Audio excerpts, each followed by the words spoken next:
Submit to the High Council this week here on World Class Bullshitters. I'm your host, Jeff Hicks of World Class Bullshitters, and tonight I'm joined by the man, the myth, the drawer of frogs, and now he's a dirty Tico lover, Ethan Van Sciver.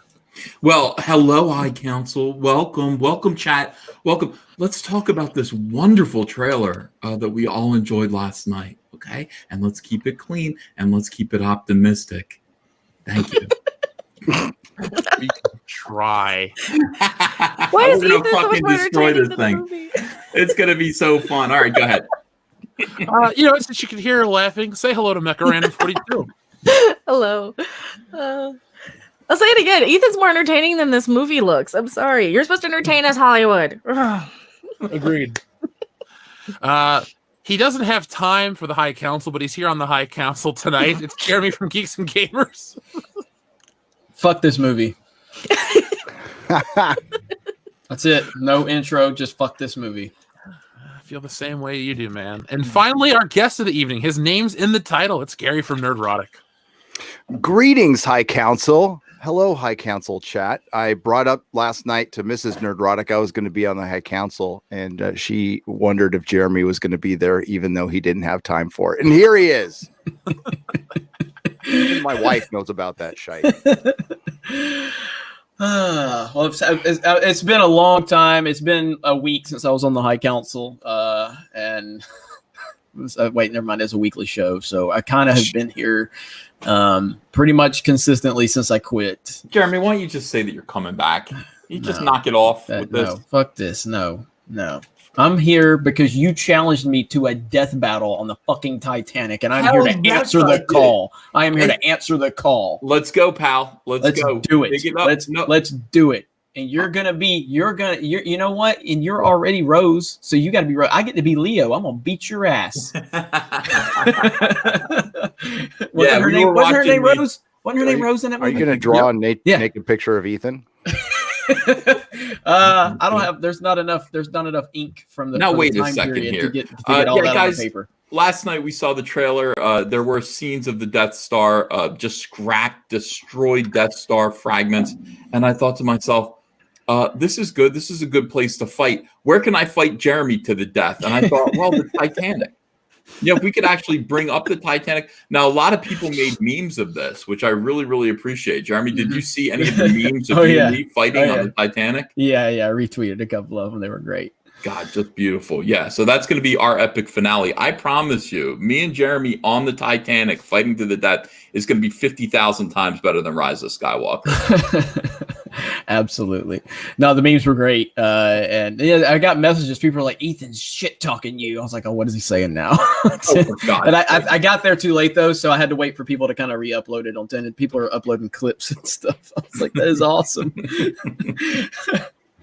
Car fight video. There we go. Car fight video. I don't even want to ask the logistics behind that, so I won't. I don't know either yet, but it would be good. Whatever we did, however we did it, it would be good. Can I just be the referee during the fight? Yes. Yeah, cool. We need you. Yes. Cool. I'll be I would like to announce I'm actually not Jeremy Prime. I'm Dollar General Jeremy. Ever since the Geeks and Gamers channel hit 200,000 subs, like Jeremy, the main Jeremy, the real Jeremy, he doesn't have time to fool around with the small people. So I'm Dollar General Jeremy. I'm his replacement. I'm not as above average as he is. I'm actually slightly below average, but I'm trying to work my way up to his level. So I hope you all will accept me with the kindness of the High Council. Thank you. And that's why you have time for us tonight. Fair enough.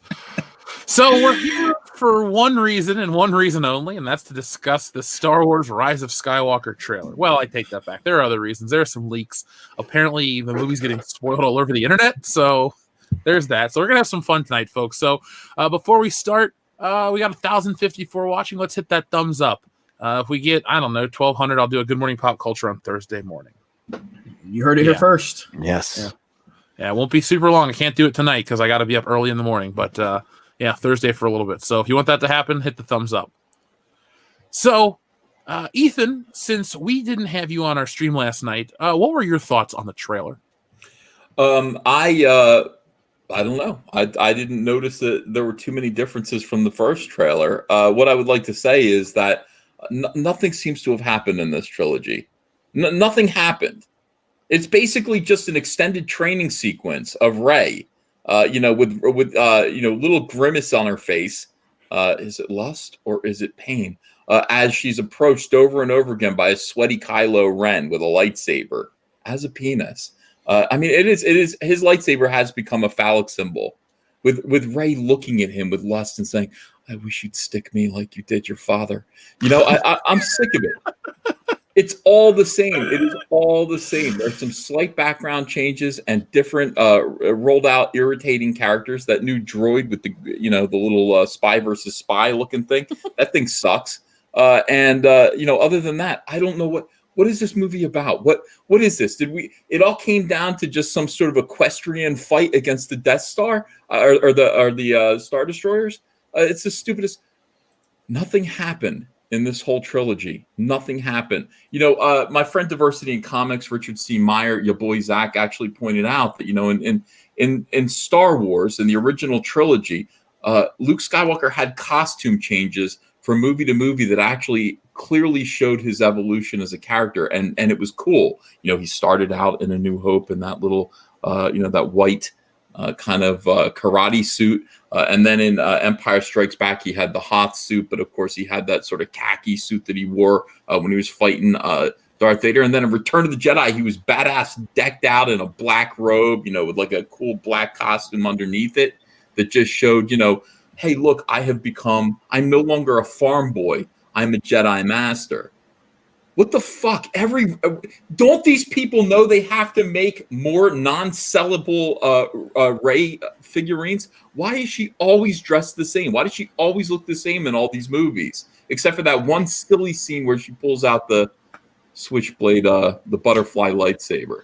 I think as though they can just interchange her from like the cutting room floor crap from the last movie.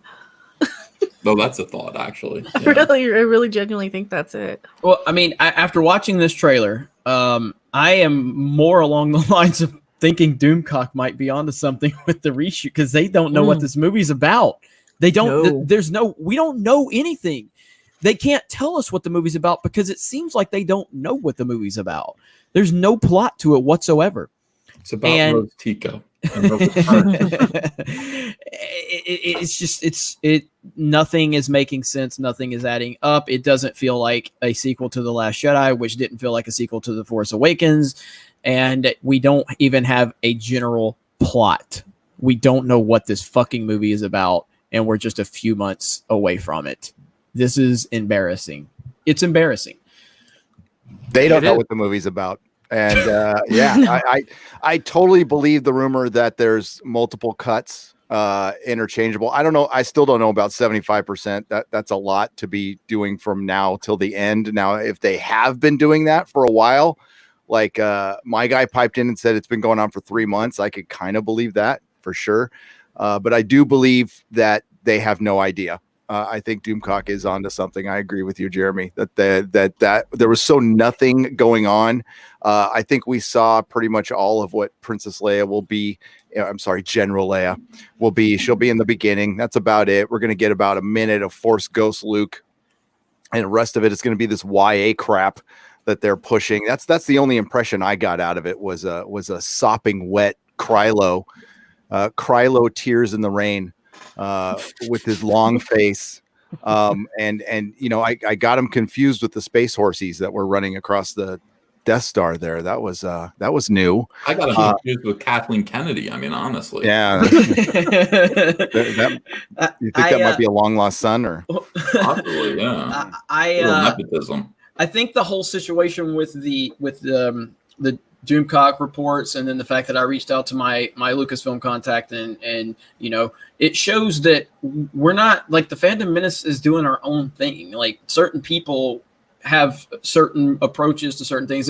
If we were really like this, organized unit that was trying to push a narrative, then I would have just sit there and repeated what Doomcock was saying. But I gave a different take, and now that we see the trailer, you have to look at the tangible evidence you have right in front of you. And again, does it look like they know what the hell they're doing with this movie? No, it doesn't. No. So you have to make an educated guess, and an educated guess is to tell you, hey, there's a rumor out there that this movie is going over massive reshoots right now. Then you watch this trailer, and you're like, that's the logical guess is to say yes.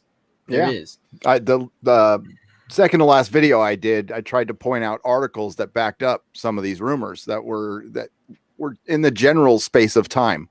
It was confirmed in September they were doing reshoots for sure on September 11th. That article came out in comicbook.com. So I think you're safe. I think we're safe to assume that they're still doing it just a month later. And Robert Meyer Burnett came on and said it's possible. This is, Doomcock gave an example. We've seen with Endgame, they were shooting that right up until the end. So yeah, it could totally happen. I believe it. And I still don't think they have something that's going to please everyone. I could imagine Disney was not pleased when J.J. Abrams said that publicly, like, oh, I'm not going to please everybody, which he's trying to cover his own ass. But he's got his $500 million at Warner Brothers, their competition. So he's fine. It's just it's a clusterfuck and it's a lack of leadership, and it's all going to be exposed at some point. And again, I'll repeat what Alex Goot told me, what I think is absolutely correct. Where let's just say for the sake of argument's sake, The Force Awakens was successful, and a lot of people enjoyed The Force Awakens. Let's say The Rise of Skywalker is a successful movie, and people at least somewhat like it. There's still a piece of shit in between that sandwich. So when you bite into it, you're still eating a piece of shit. So it really doesn't matter what this movie does. It doesn't matter. So you can have the best baked bread in the entire world being The Force Awakens and The Rise of Skywalker. And you can put those together, but guess what? You still got one of Kathleen Kennedy's long, stinky, smelly turds in the middle of it. And that's what it's going to taste like when you bite into it. Thank you, Ryan. Well, and Force Awakens wasn't even like the masterpiece. It's not like... It was acceptable, I think, to enough of us that a lot of people really liked it. He really liked it. I did. Well, I know it's got mixed reviews. I'll admit that I liked it more before I saw Last Jedi for sure, and I was super excited for Last Jedi. The trailer got me excited for Last Jedi, but the Force Awakens wasn't this mind blowing, amazing thing that everybody absolutely loved. It was good enough. It did what it needed to do. It set up the next trilogy. And I don't think Rian Johnson cares that, and I don't think Kathleen Kennedy even cares. Like, there's been so many interviews how she refers to this.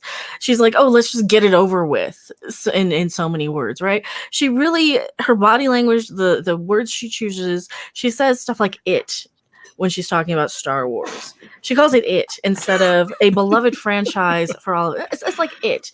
It's like the last, the signature on a divorce paper or something. Let's get it over with, right? Yeah. That's how she's referring to this trilogy. They're just Star Wars in general. It's really disgusting. Yeah, it's clear that it's not held with the reverence that it should be. I mean, at least... Say what you will about the prequels, there was a story, a cohesive thing that was treated a certain way. I don't know. This just seems more manufactured than the last one. Does that make sense? Mm-hmm. Absolutely. It seems like what can you do? Ryan painted everybody in a corner. Now, here's my prediction, though, and you guys aren't going to like this, but I think this movie's going to make $2 billion. And because we saw what happened with Captain Marvel, all you need to do to get people to come into the theaters is have a reason to come. And the reason to come to the theaters is it's the last Star Wars movie. It's the end of Luke Skywalker. It's going to make $2 billion.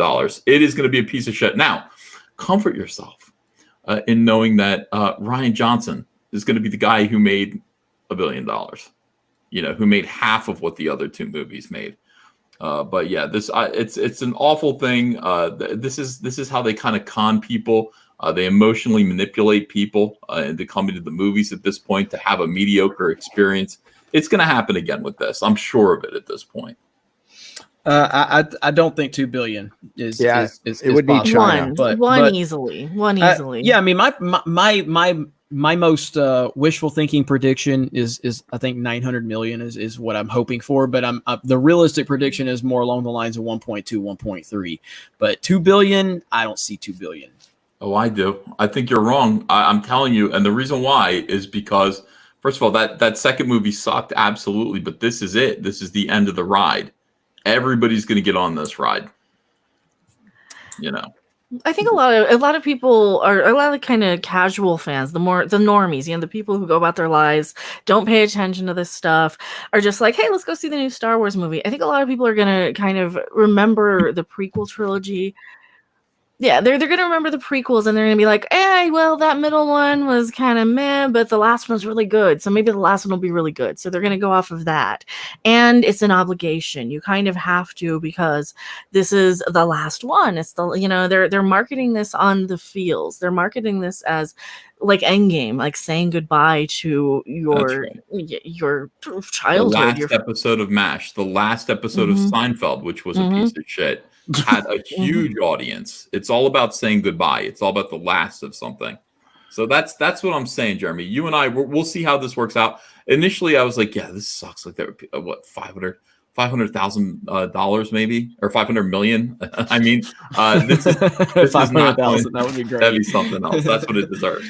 But this is not going to make the kind of money that a Star Wars movie should. But I think this one should, and I want you guys to temper expectations, because weirdos, your Swankmotrons, your Steel Saunders, your various and sundry shills, your John Campias, are going to pretend like that would be a success. Star Wars Explained. Just want to make sure we get that one out. Star Wars Explained, yeah. Understand people's motivations for wanting to go and purchase a product.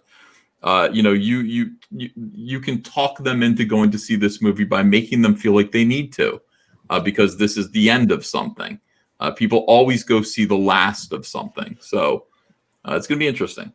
Yeah, we'll see if they can do it without China, because I don't think this one's going to catch on with China. If the last one didn't, the one before, it's not the cultural phenomenon there. So it would take a heavy domestic total, which is possible, totally. Mm-hmm. Oh, we'll see. Yeah, it's going to be an interesting December. I'm not saying Jumanji's going to outgrow Star Wars, but I think more people are going to see that movie than we think. Yeah, because that's a newer thing. Jumanji is, it was very well received, the first movie, and you got The Rock, so, we'll see what happens. So in the last one, didn't that make $1 billion almost? I don't think it made $1 billion, but it had to be close. But it was a very successful movie. It did a lot better than people thought it would. That's for sure. So, yeah, 962. Okay, so that's going to be interesting. Wow. Yeah, that's neat. I mean, the competition for this movie is going to be kind of interesting to watch happen. It's competing against itself. The Mandalorian will be out as well. I don't know how much that factors in, unless it's just much better. Yeah, Star Wars against Star Wars. Yeah, that's going to be interesting to see. Well, I'm still looking forward to the Mandalorian. Aren't they giving away Disney Plus with Verizon now? Yeah, I got a message about that today. Yeah. I have Verizon, so. Wait a minute, Yeah. are they? Mm-hmm. Yeah. I have Verizon. Yeah. Sweet. So, Jeremy, it looks like we're getting free Disney Plus. There you go. I'm good with that. I can watch DuckTales all day.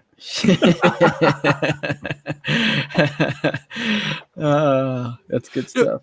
I don't. I think we're gonna get like Last Jedi numbers, or just barely beneath it. I just don't think Star Wars is what it is, man. Like everything, including the. I always go to the merchandise, but it's like each thing, it's smaller and smaller and smaller. Like the presence. That's what it's all about. It's like the presence in society. So you had the first one with The Force Awakens. It was everywhere. Even I was like, I don't even want to like this, like, because it's everywhere. You can't help it. Like you go into like Hobby Lobby, there's Force Awakens 10 signs. You go into Kroger, there's Force Awakens lettuce and all this shit. And it just kept going. Then with The Last Jedi, you had less and less with this movie. I mean, you go out, you don't even see Rise of Skywalker stuff out right now. And some people are sending me pictures of stuff being clearanced.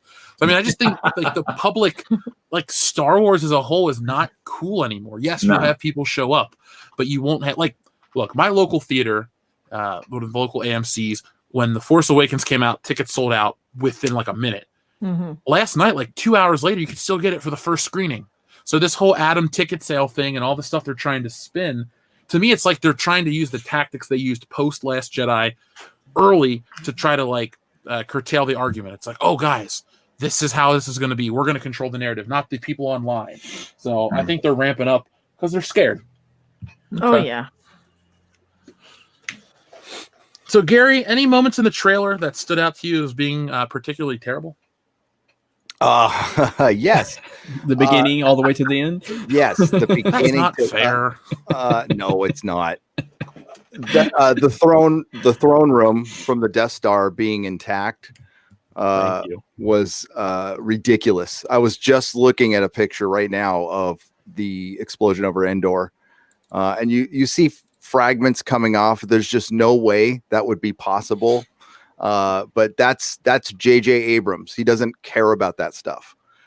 He doesn't care about how ridiculous it is that we have space horses running across. That's second, by the way. That's absolutely ridiculous. Yeah. But the throne room being intact, and the first thing I thought of when I saw it was the end of Game of Thrones and how this could be a very similar ending, not with Krylo taking out Rey, just the general collapse of Star Wars. But to Ethan's point, 17 million people watched Game of Thrones, the final Game of Thrones episode, and by that time everybody knew it sucked. Right. Everyone knew it fell apart. So there could be something to that. But that's what stuck out with me. There's no way that how could the throne still be? I mean, how could that much? How did it fall from space? I mean, it blew up. Some of that stuff is still traveling, and it would be forever, just from, they don't think about, I know Star Wars isn't the scientific, as Star Trek or The Expanse or something like that, but you got to think about something like that. And they care more about drawing on your nostalgia. They don't care how they get there. They just, we need to have this here. Well, it doesn't make sense. It doesn't matter. It's cool. That's J.J. Abrams in a nutshell. Well, there's the picture of the Death Star 2 exploding. That's my number one complaint. Excuse the background noise. It's a cup of coffee getting made. But no, that's my number one complaint from this trailer. It's like, logic fell. You just go into it, you're like, what? This doesn't make sense. I cannot stand that kind of thing in any movie. It's like, well, if this was destroyed or this person died, but they're back. You have to watch the movie to find out. It's like, but that's not how any of this works. Like, people are going to say online, that's Star Trek that has the science. Star Wars is space fantasy. You can do what you want. It's like, yeah, but there are rules that are set up in that universe. Things operate a certain way. And when you don't follow those, you break the internal logic and the movie just doesn't work. No, and they've done that from the beginning, though. Just getting Luke's lightsaber back after it fell from Cloud City, and then not answering the question at all. I mean, they do it over and over again, so people are just used to it. And yeah, I saw a lot of people enjoying the trailer, and they said it hit them emotionally. I'm just not sure where did it hit you emotionally in the nuts? I mean, I don't understand. It's that one C3PO scene. Mm-hmm. Oh, look at all my friends who I've never really spent much time with, and I was really shown the cold shoulder in this new trilogy. Even though, as everybody here knows, C3PO and R2D2 were supposed to be the linchpin throughout this whole thing, because they were based on the peasants from the Kurosawa film, Hidden Fortress. Yeah, Hidden Fortress. Yeah, so that's what they were based on. Yeah. And I don't think they'll kill C-3PO. I don't think they could do it. I think they will. I wouldn't even care. I think they will. No, I wouldn't either. We've seen him shot before. It's not a big deal. How could you kill him off unless he does like a Terminator 2 where he sacrifices himself and goes suicide bomb 3PO? That's what's going to happen. I think that's what they were going to do. Like, they were going to use him to translate the Sith whatever, according to some of the leaks, and that burns him out because he's translating and projecting or something. Yeah. With the Wayfinder and all this bullshit. Yeah. So the leaks were pretty spot on. They're pretty. Do we want to talk about some of those? Yeah. Yeah, I mean, it's just, I can't believe how bad things are getting. So if we want to talk about leaks, I'd have to pull it up unless Gary has that. I know Gary was talking about those leaks. I don't have them pulled up right now, though. Well, why don't you pull those up? I'll read a couple of the super chats and we'll talk about that. Because it feels like a lot of this was confirmed. So you can basically form your opinion on this film very early. If you didn't like what the leaks were, like I didn't, well, you know what you're getting yourself into. And if you're on the fence, well, you can read those and find out for yourself. Yep. Let's see. Tito Torres, thank you very much. He says, did you guys catch the B1 droid behind the C-3PO army? So yeah, there was a battle droid behind C-3PO. Did you guys see that in the trailer? No. Yeah, so that's the first time we ever see one of those. Yeah, I guess that's kind of cool. I don't know. American Missiles, WCBS. It dawned on me that Jar Jar Abrams ripped off Mel Brooks' Spaceballs. We'll post evidence in the chat. Hashtag without respect, we reject. Hashtag fandom menace. That's what this reminds me of. The when was it Mega Maid lands on the beach, and they're like, "Oh shit, there goes the planet." That's what I thought of when I saw the Death Star. But Yeah. that's a great movie. Scott Hudson, thank you very much. He says, "In Ruse of Soywalker is an unfixable." Sorry, if Ruse of Soywalker is an unfixable cluster F, Disney should go full clue and release 6 different cuts and endings randomly in theaters as a cash grab.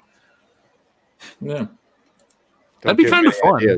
It'd be a good marketing trick. I mean, Like Clue. Well, have you heard about their other marketing trick that they're going to pull for this movie? What? So I got it in the video coming out tomorrow, but I'll talk about it now here.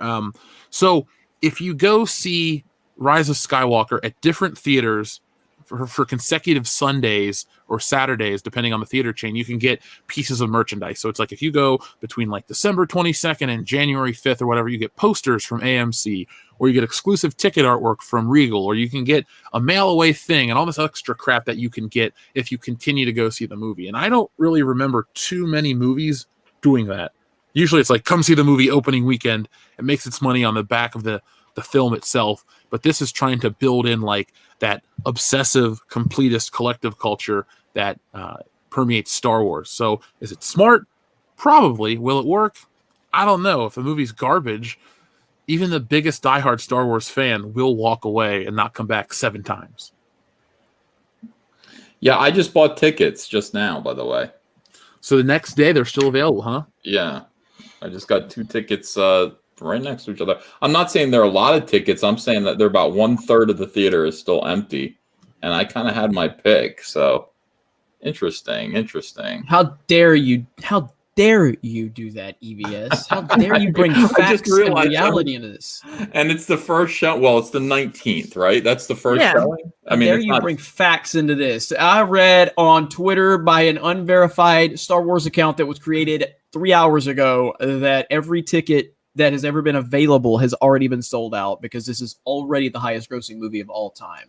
Well, no, seemingly not. I mean, I just bought 2 tickets, so you know.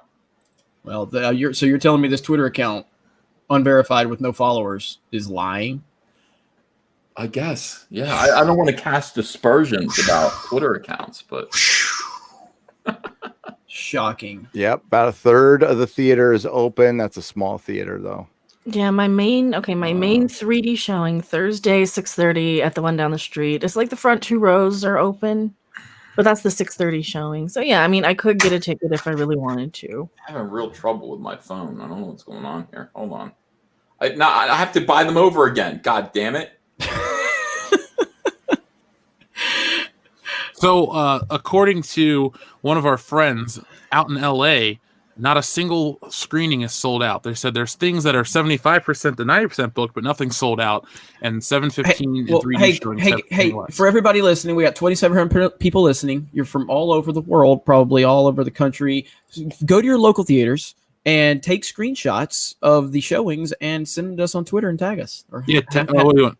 hashtag the High Council. Yeah, perfect. I was just going to say that one too. Let me show you guys something real quick that Jeremy Johns mentioned in his recap of this, which is it just exposes the nonsense of Disney Star Wars. Can you screen share me? Let me see. Let me go to screen share. Wait, that is Nerdrotic shit. Okay, hold on. I'll get you. There you go. Yeah, where are you at? All right, so listen to this. Everybody ready? This is beautiful, right? He's talking about the scene where Luke is talking about like the voiceover where Luke is talking about the Jedi and blah blah blah. Just listen. Trailer with Luke. Confronting fear is the destiny of a Jedi. Confront your fear. It's the destiny of a Jedi. Okay, now watch this. I completely agree, Luke. Absolutely, positively, That is a factual statement about a Jedi. All right, I'm going to overlay the two, and I'm just going to see what it looks like. Confronting fear is the destiny of a Jedi.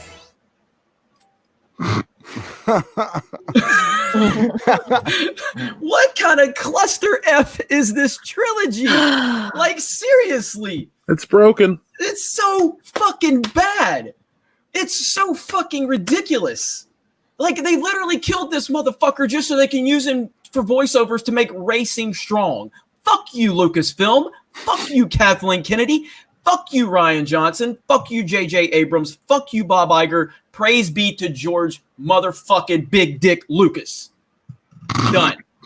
If you stand up, you won't fall down. Motherfuckers. Eating breakfast is the destiny of a Jedi. 3 meals a day is the destiny of a Jedi. So yeah, this is San Francisco local theater, 4th largest media market in the country. The blue are available seats. Wow. What an odd theater layout. Yeah, it's it's San Francisco. There, Although notice the seats on the right are empty. Are we going to Sorry. get a George Big Dick Lucas Twitter account? it's already in the process of being made, dude. I think it's done already. That doesn't look like the fastest selling out movie of all time. I No. mean, what do I know? But Well, you're going on Fandango. I mean, the place that it sold so much was Adam.com, whoever the crap they are. They're only a couple years old as well. Yeah, and Disney's like a major stockholder, or they did some major like bailout on them, I believe. Oh, really? Yeah. So that's not compromised at all. Disney said it's the fastest selling movie, and it sold faster than another Disney movie. Source, Disney funded company. By the way, Disney just bought me. By the way, I'm selling out. Disney man. can pay me off, and I'll never say a bad word about Star Wars again. I mean, I don't think they would, though. That's the thing. They hate us. That's the thing. People always are like, "Oh, you guys are shills for this, or you're taters," or I get it both. We're taters. We're not haters. Where's kids menu Jeremy when you need 'em?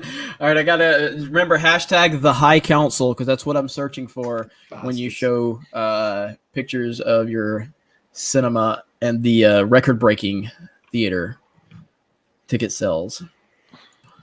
I'm just so surprised that people aren't buying up swaths of tickets and taking kids on school buses to go see this film. Cultural event of the season. Yeah, Adam.com, AdamTickets.com, about the company, an award-winning startup based in Santa Monica. Blah, blah, blah, blah, blah. Let's see, backed by Lionsgate, Disney, 20th Century Fox Film, and Fidelity Management and Research Company. So backed by Disney and Disney because it's 20th Century Fox film. So they need to update that a little bit. Scott Mendelson's tweet, backed by Disney, to promote the thing, saying, yes, they sold more than Endgame. Of course they did. They probably sold 5 tickets to Endgame pre-sale. Who uses Adam.com? I've heard of one person in my entire Twitter feed comment section who even heard of them. Yeah, I had seen ads before, but it's nothing I use. No, I mean, Fandango is something more popular. That's something that people will recognize and know. I mean, and I know that they're using the same little marketing tricks. They said the same thing about Solo. They said the same thing about Captain Marvel. They said the same thing about Ghostbusters. This is the highest pre-order of this. And they always want to attach it to the, they always want to compare it to something that did really well, too. Yep. It's just That's what they did. That's what they did with Solo. They were like, "Hey, Black Panther." Everybody went and saw Black Panther. Yeah, well, guess what? Solo doubled the ticket sales of Black Panther. Solo was going to be the next $1 billion film. Yeah, it lost out by $1 billion to the Black Panther. Yeah, But we're all wrong about Solo. If they would have released Solo in Christmas, it would have done a lot better. yeah, exactly. Well, here we go. I searched the High Council. yeah. And so here we go right here. So this is in Louisville, as the tweet says. Blue is available. Gray is unavailable. Whoa. That's that one. Oh shit! That's Have bad. your pick. Yeah. Jeez. Oh, EVS. We have a great meme. a Mario Kart meme with me, you, and Ryan Kennel with the and they have the Ryan's not happy meme. That's great. Really? That's amazing. Great job, Atomic Artist 415. Sorry, That's fine. that was a great meme though. Now this one is sold out. I don't know where this is. The person does not tell us. So Mhm. Well, It's not sold out. no, No, available. that's available. Oh, sorry, available. Sorry, I thought Yeah. this was sold out. My bad. Woo, I almost Yeah, made it. there's Wow. almost nothing is sold there. Yeah. Yeah, I just got mine, so I've officially confirmed my tickets. I'm going Thursday at 7 p.m., so that's as early as you can get, I think, unless there's some earlier shill media showing, which I should be invited to. I have a 6 o'clock ticket. You have a 6 o'clock on Thursday? Mhm. Oh, that's pretty good. This is the Czech Republic. That green means available. So there we go. There we go. More. It's just breaking all these records, guys. Just record breaking. Can't Yep. get tickets. I guess this is the best one in their favor. Yeah, that's about what mine looks like. And there's a couple here and there sprinkled in like one single here and there. I don't know what this is, but we'll look at it anyway. God, it's just a cucked out world, isn't it? It is. Oh, That's look what at you're that. talking about. Yeah. And I love how it's got 144p. Ryan is judging you back there. That is hilarious. So. Did you guys see that clip from my live stream the other day with Ryan? Oh yeah. Oh, That was my great. God. It's the funniest thing that's ever happened on a live stream. God, I re-uploaded that section for its own video. It was so damn funny. Okay, we got a couple more that rolled in. This is San Antonio. So there we go. Again, That's a lot Take your pick. available. let's see. Pasadena. Looks like there's a lot available.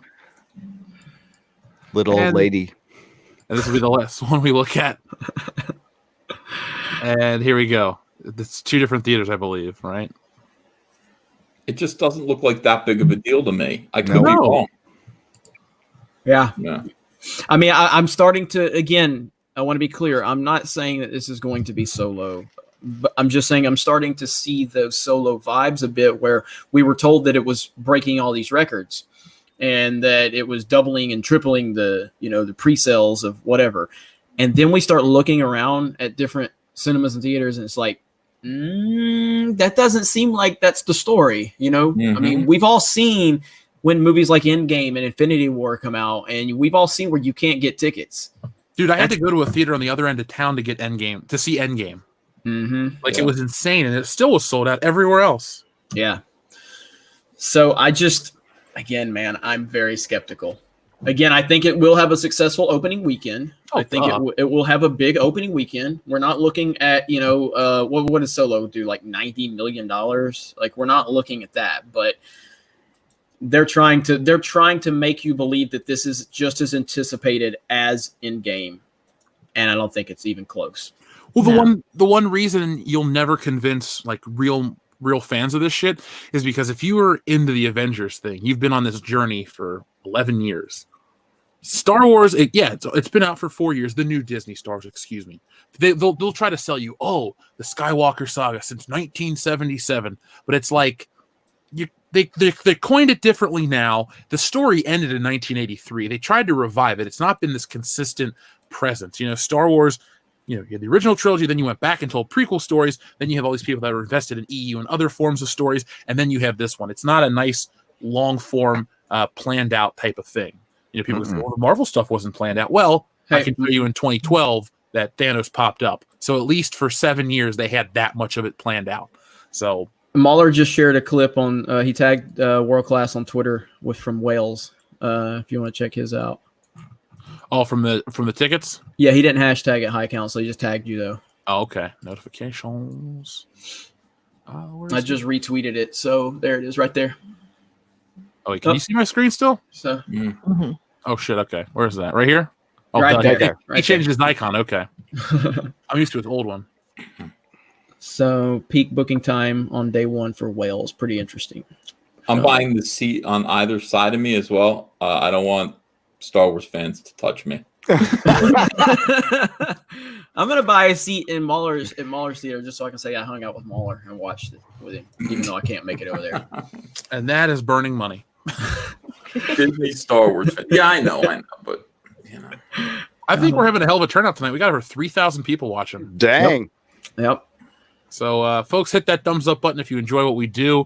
We got a lot of High Council left. Actually, it's only been 45 minutes, so Yeah. Or We're just 39 getting minutes. started. Yeah. Cecil's here. Should we let him in? No. Should we not? Of course. No, of course. Of course. Hello. There he is. You can't fire me. I quit. Hi, Cecil. Hello. Now when Cecil comes into the room, it's like, "Hi, Cecil." Everyone's so excited because we know he's dying. You know, Yeah. he's leaving the internet. So You having a good day today, That's little buddy? Oh, it's so good to see you, Cecil. like make a wish. It is like- Oh, Hey, it's you want to delightful. pin John Cena? No problem, champ. Cecil, what did you think of that trailer? Well, you know what I think.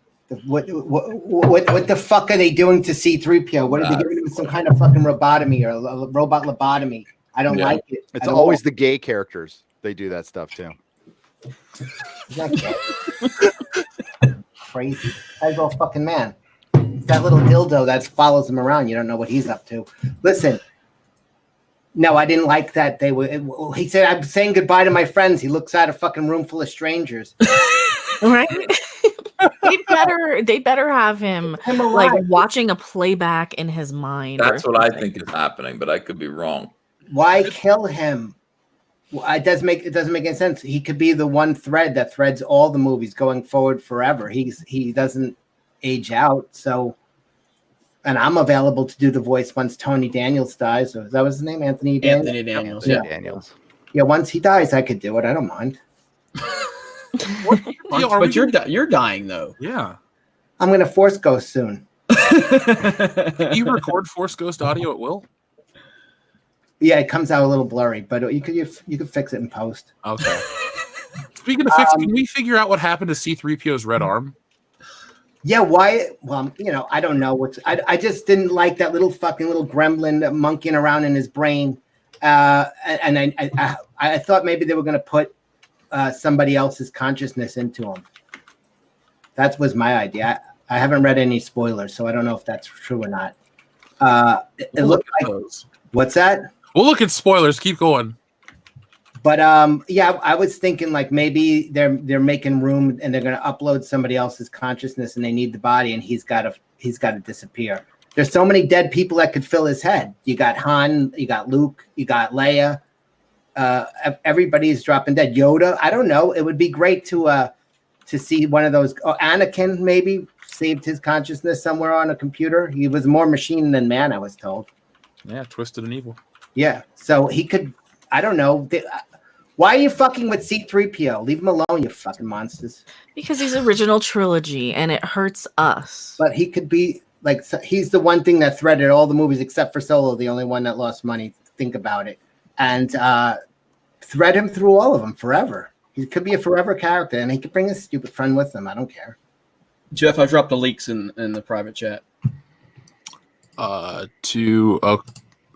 on. I don't know what link it. Just put a Facebook link. It's a Facebook link, Dollar Store, Jeremy. What is that? This is off Reddit. That Abrams fuck kills him. You're sending me a link to this. To what? Is To it this porn? stream. No. Why? the Yeah, hell it's is a that coming up? StreamYard stream. That's weird. Yeah, it's That's why I'm Dollar Store. That's why I'm Dollar General, Jeremy. Right I got now, you, so. Jeff. Hang on. Also, I saw that he was, holding Chewbacca's bowcaster, and then there was a scene where they were blowing up some kind of I think that's the right one. yellow powder, and he looked Yep. very I energetic. clicked the wrong link.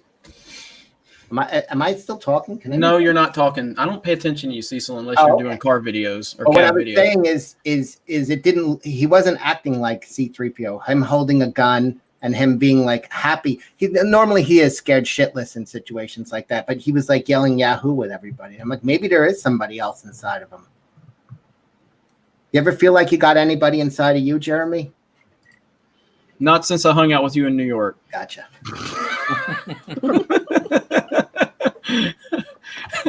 I think I accidentally got drunk just by hanging out with you, and it got weird, and I'm a little concerned. It was a contact high. Oh My man! first drink of the day. I'm fucking completely sober. Wow, that's impressive right there, Cecil. That's scary. Like almost 8 o'clock. What time is it? 9:50. Not holy shit. I'm late Yeah. for drinking, not for the show. So I got Gary's link about the spoilers. Let me read a couple of super chats and then we're going to roll into those. So Zaire says, Hollywood is tough for droids now. 2 movies in already and they're replacing BB-8 with a newer, cuter droid. The hairdryer one, right? Yeah, it looks like what is that? A megaphone to me. Yeah, megaphone on a sideways Roomba. So do they basically just go to like a Home Depot and throw like a bunch of shit in a cart and they go, this will work? And they Yep. decide what the droids look like. Yeah. So they can roll it out. Oh, guys, it's radio controlled, just like R2-D2 was. Don't you remember the nostalgia, the excitement? It's not how that works. Deef says Jeremy may be above average, but he has no doomcock. No, not at all. But I will be doing a car video with Lord Doomcock in a few weeks. Is he going to be in full gear? Yes. Is your measly Z car worth it? Worth Huh? his presence? According to him, it is. But it won't be the Z car. I'm not driving the Z car to the center of the earth. I'm driving the Audi. Fancy. Kevin Smith's Fat says, Ethan, Leia said always. I know. Zaire says, trailer was a huge disappointment. No Ithorians, no Zuvio, no Crimson Corsair. 0 out of 10 makes you feel like a disappointment. It was not a good trailer. The part that I can't get over is the damn horses in space. Yeah. Yeah, it was objectively not a good trailer. It really was a bad trailer, and it really felt like the Hunger Games to me. Well, see, So- I only saw the first Hunger Games, and then I learned my lesson, and I never went back. That's right. Me too. Hashtag me too. That's Ethan. That's why we're the smartest ones here. Well, Yeah. Gary, Obviously. Children No, murdering I each watched other. them all. oh, Becca, have you seen them? Which ones? The Hunger Games? No. Okay, I saw you're- one of them. All right. But- Cecil. The title scared me off. Okay. You can join the club. Well, it's not the drinking games. Oh, no, then you would have gone. Yeah, Maybe that's the next I'm not into trilogy. hunger. The Hungry Games. That was a shitty parody. Our friend Giovanni Musumesi says, wait, did I mess up? Yeah, Musumesi. I hope I got that. I fucked it up. Sorry. Rose Tico looking fine in the trailer. Ethan, do you agree that Rose Tico looks fine in this trailer?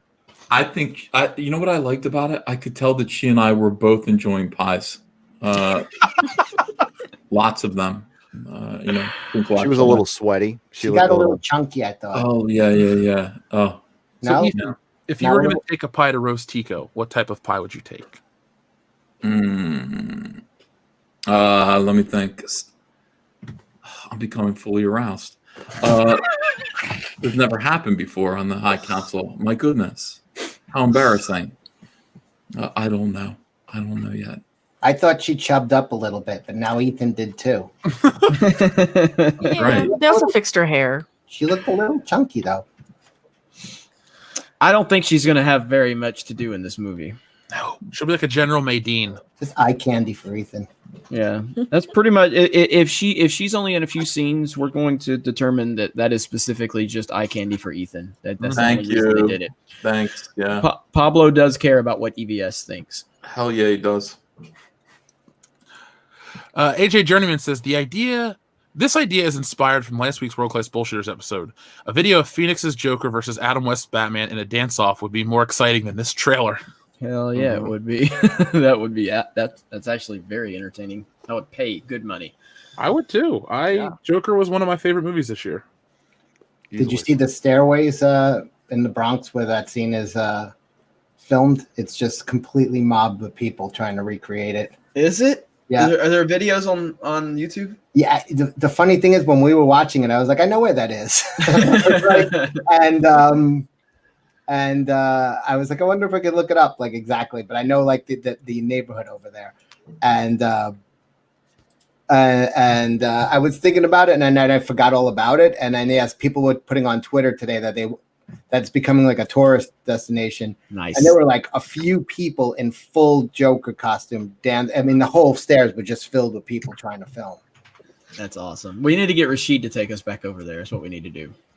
Have It's you the found? Bronx. It's not the greatest spot in the world. Have you found? Rashid will protect us. I think we've established that. I wouldn't put your faith in that guy. You don't even have a way to contact him. Hey, he's there's parody accounts of him on YouTube already. It's great. He sold the he sold his airbags in the car. You know that. That didn't work. Cab video fly. Ethan, did you have a chance to see Joker? No, I have not seen the Joker yet. Oh, it's a masterpiece. I know. I feel like that. It's a good movie. I can't wait to hear what you think, since you have worked in the industry, and plus you love Killing Joke so much. That I is a think great I like movie. it because it's definitely very Scorsese inspired between Taxi Driver and King of Comedy. Plus, the acting is great. It just the aesthetic of it, the look of it is great. He'll like it, I bet. I mean, that's not really taking a big chance by saying that. No, not at all. I've been wanting to go back and watch it a couple more times, but I just haven't had a chance yet. It gets better. Well, how many times Definitely have you does. 3 times. I've seen it twice. I haven't had time to watch it Did again, it but I want to. Did it get better the third time, Gary? It gets better every time, man. Man, I'm gonna have to check it out again.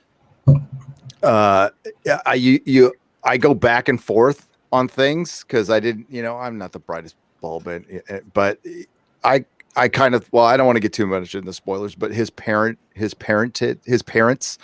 I go back and forth on that. But after the third time, I'm pretty convinced Thomas was lying to him, that was all set up.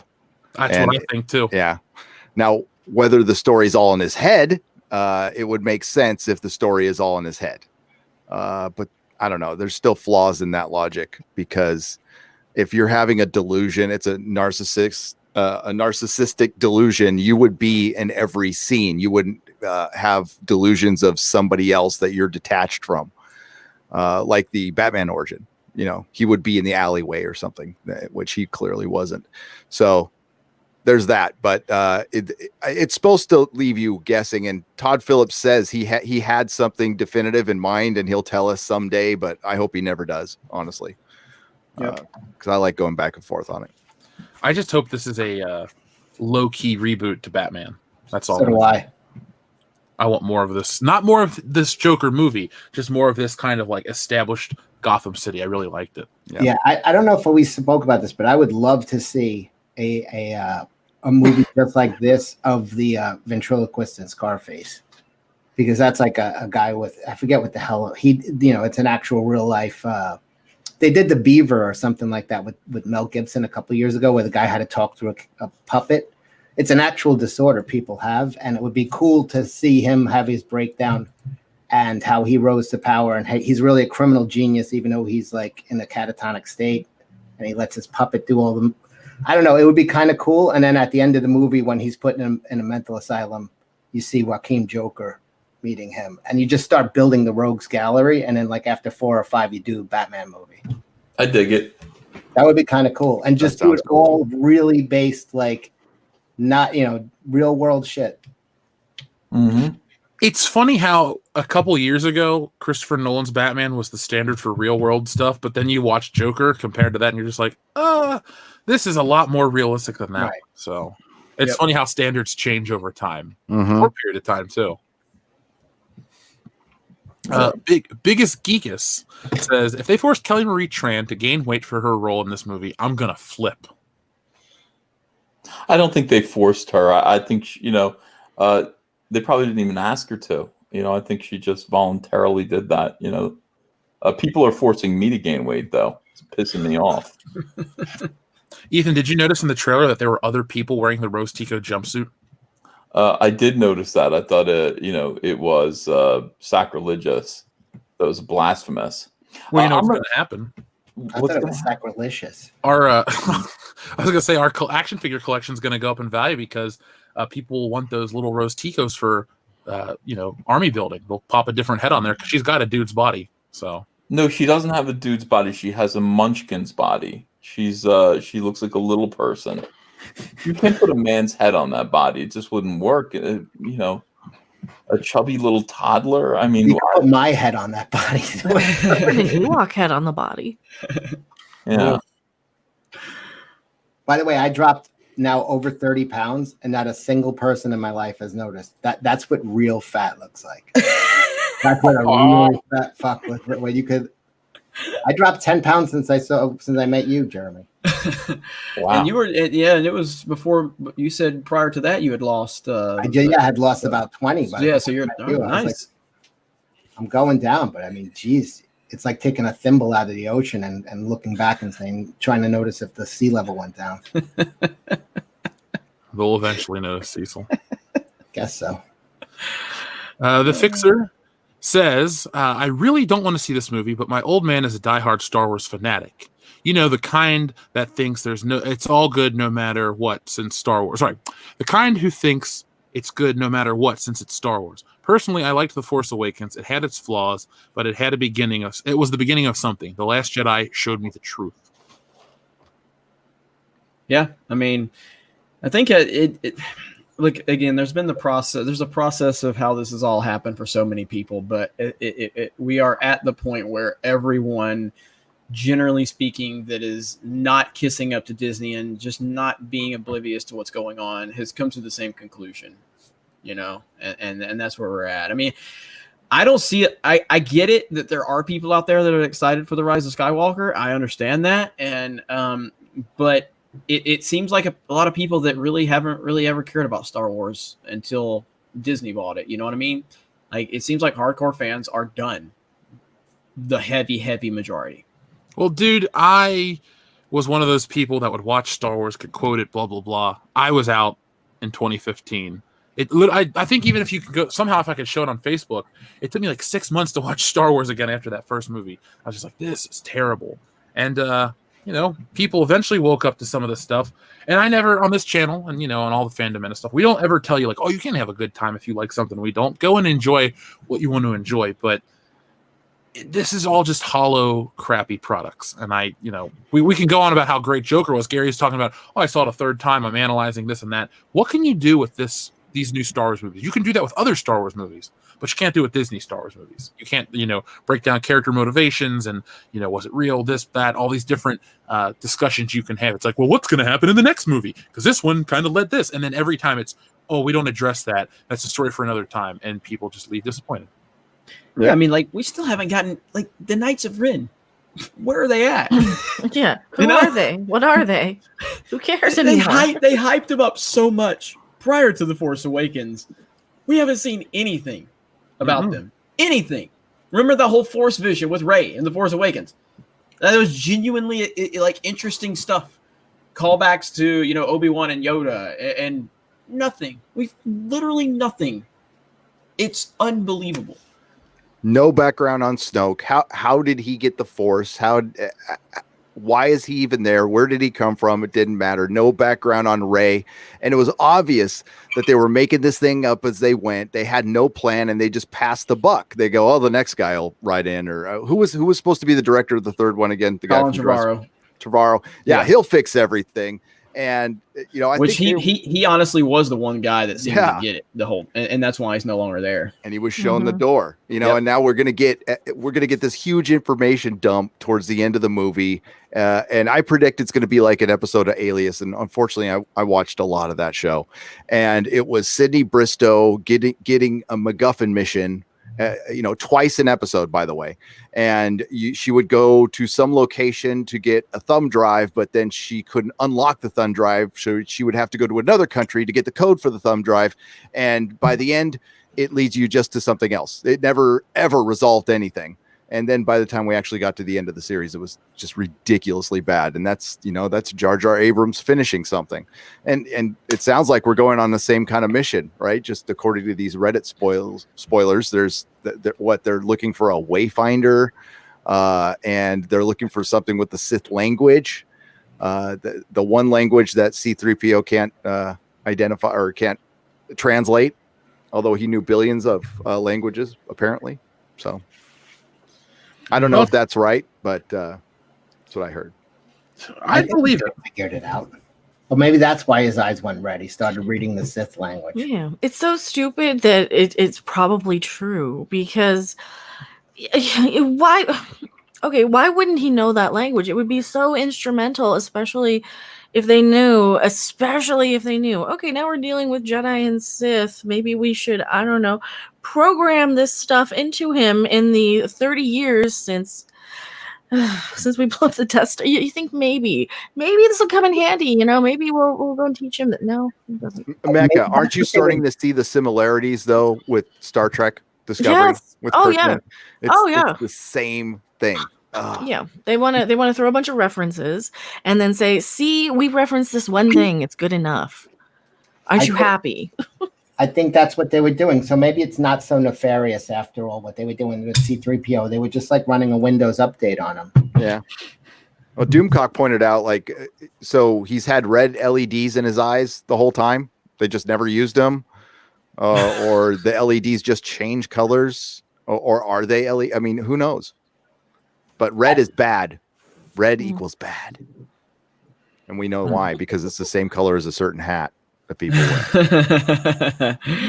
Oh man, this is just a disaster. It's depressing, to be honest with you. Wait, I missed the beginning of this discussion. Is she training on Endor?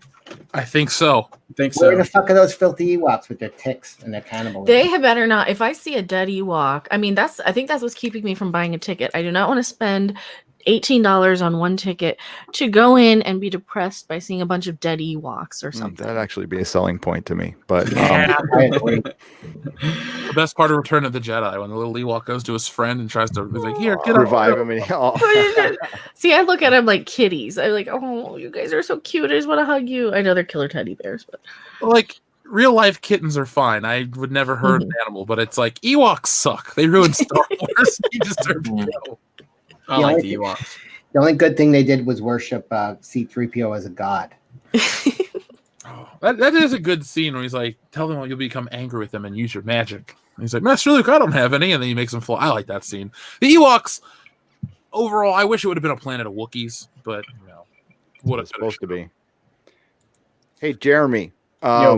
So that verification I asked you for, and then you shot me back a message, it did have a little piece of information. Can we share that? Yes. Okay. So when I was checking on the 75% thing, I hit up my pal Jeremy to see if he had any insiders that could verify that. And the guy shot back the message and said no. Well, he didn't say it like that, but he did say that we're going to get Ewoks. Mm-hmm. So we are going to get Ewoks. We are getting Ewoks. That's interesting. Yep, that's what I hear. So okay, all right. I'm slightly more interested. What about Rod of the Hutt? Let me call Pablo. And ask while you have him on the phone. I have a burning question. Does Jabba the Hutt have a skeleton? No, that's the only reason I want to call. I want to get him on the phone. I think I can probably get Pablo's phone number. Okay. If I can get Pablo's phone number, I'm going to call him. Jabba might still be alive. I mean, I feel like his windpipe was deeper than what she was pulling on with that. I always thought that was bullshit. Thank you for saying that, Cecil. Come on now. His neck. It had the force. That was and, the excuse. A 100-pound girl pulling a chain is going to do bullshit. I'm with Cecil. Jabba could be alive. I mean, hey, the Death Star exploded. Yeah, I know. Palpatine's still alive. Why not? Around, yeah. But why not Jabba? Jabba's windpipe is probably at least as thick as a coffee can, and probably 2 feet into his body. And she's pulling, I mean, she got a couple inches in there, but they found Luke's been faking it, to make her feel good. He's a nice guy after all. Yeah, they found Luke's lightsaber on a gaseous planet, so yeah, planet with a lot of gash. Gaseous. That's the best type. No, but there's a lot of reaching in all these Disney Star Wars movies, and it's like, oh, well, we can pull out this iconic thing to get people excited. Well, how can we do it? It got destroyed. It doesn't matter. They'll just no one's ever really gone. Oh my god.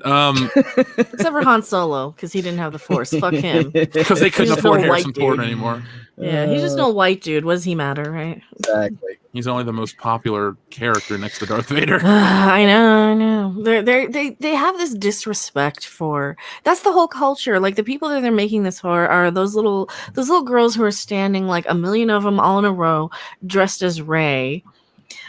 And that's who this is for. You know, these girls who go around on Twitter saying, "Oh my God, you're just an old white dude. Shut up." You know, it's disgusting. They're calling you an old white dude? That's not very nice. They usually do, yeah. They just let me, or they say, "Oh, you're gonna internalize misogyny," or whatever. Or you're a conservative.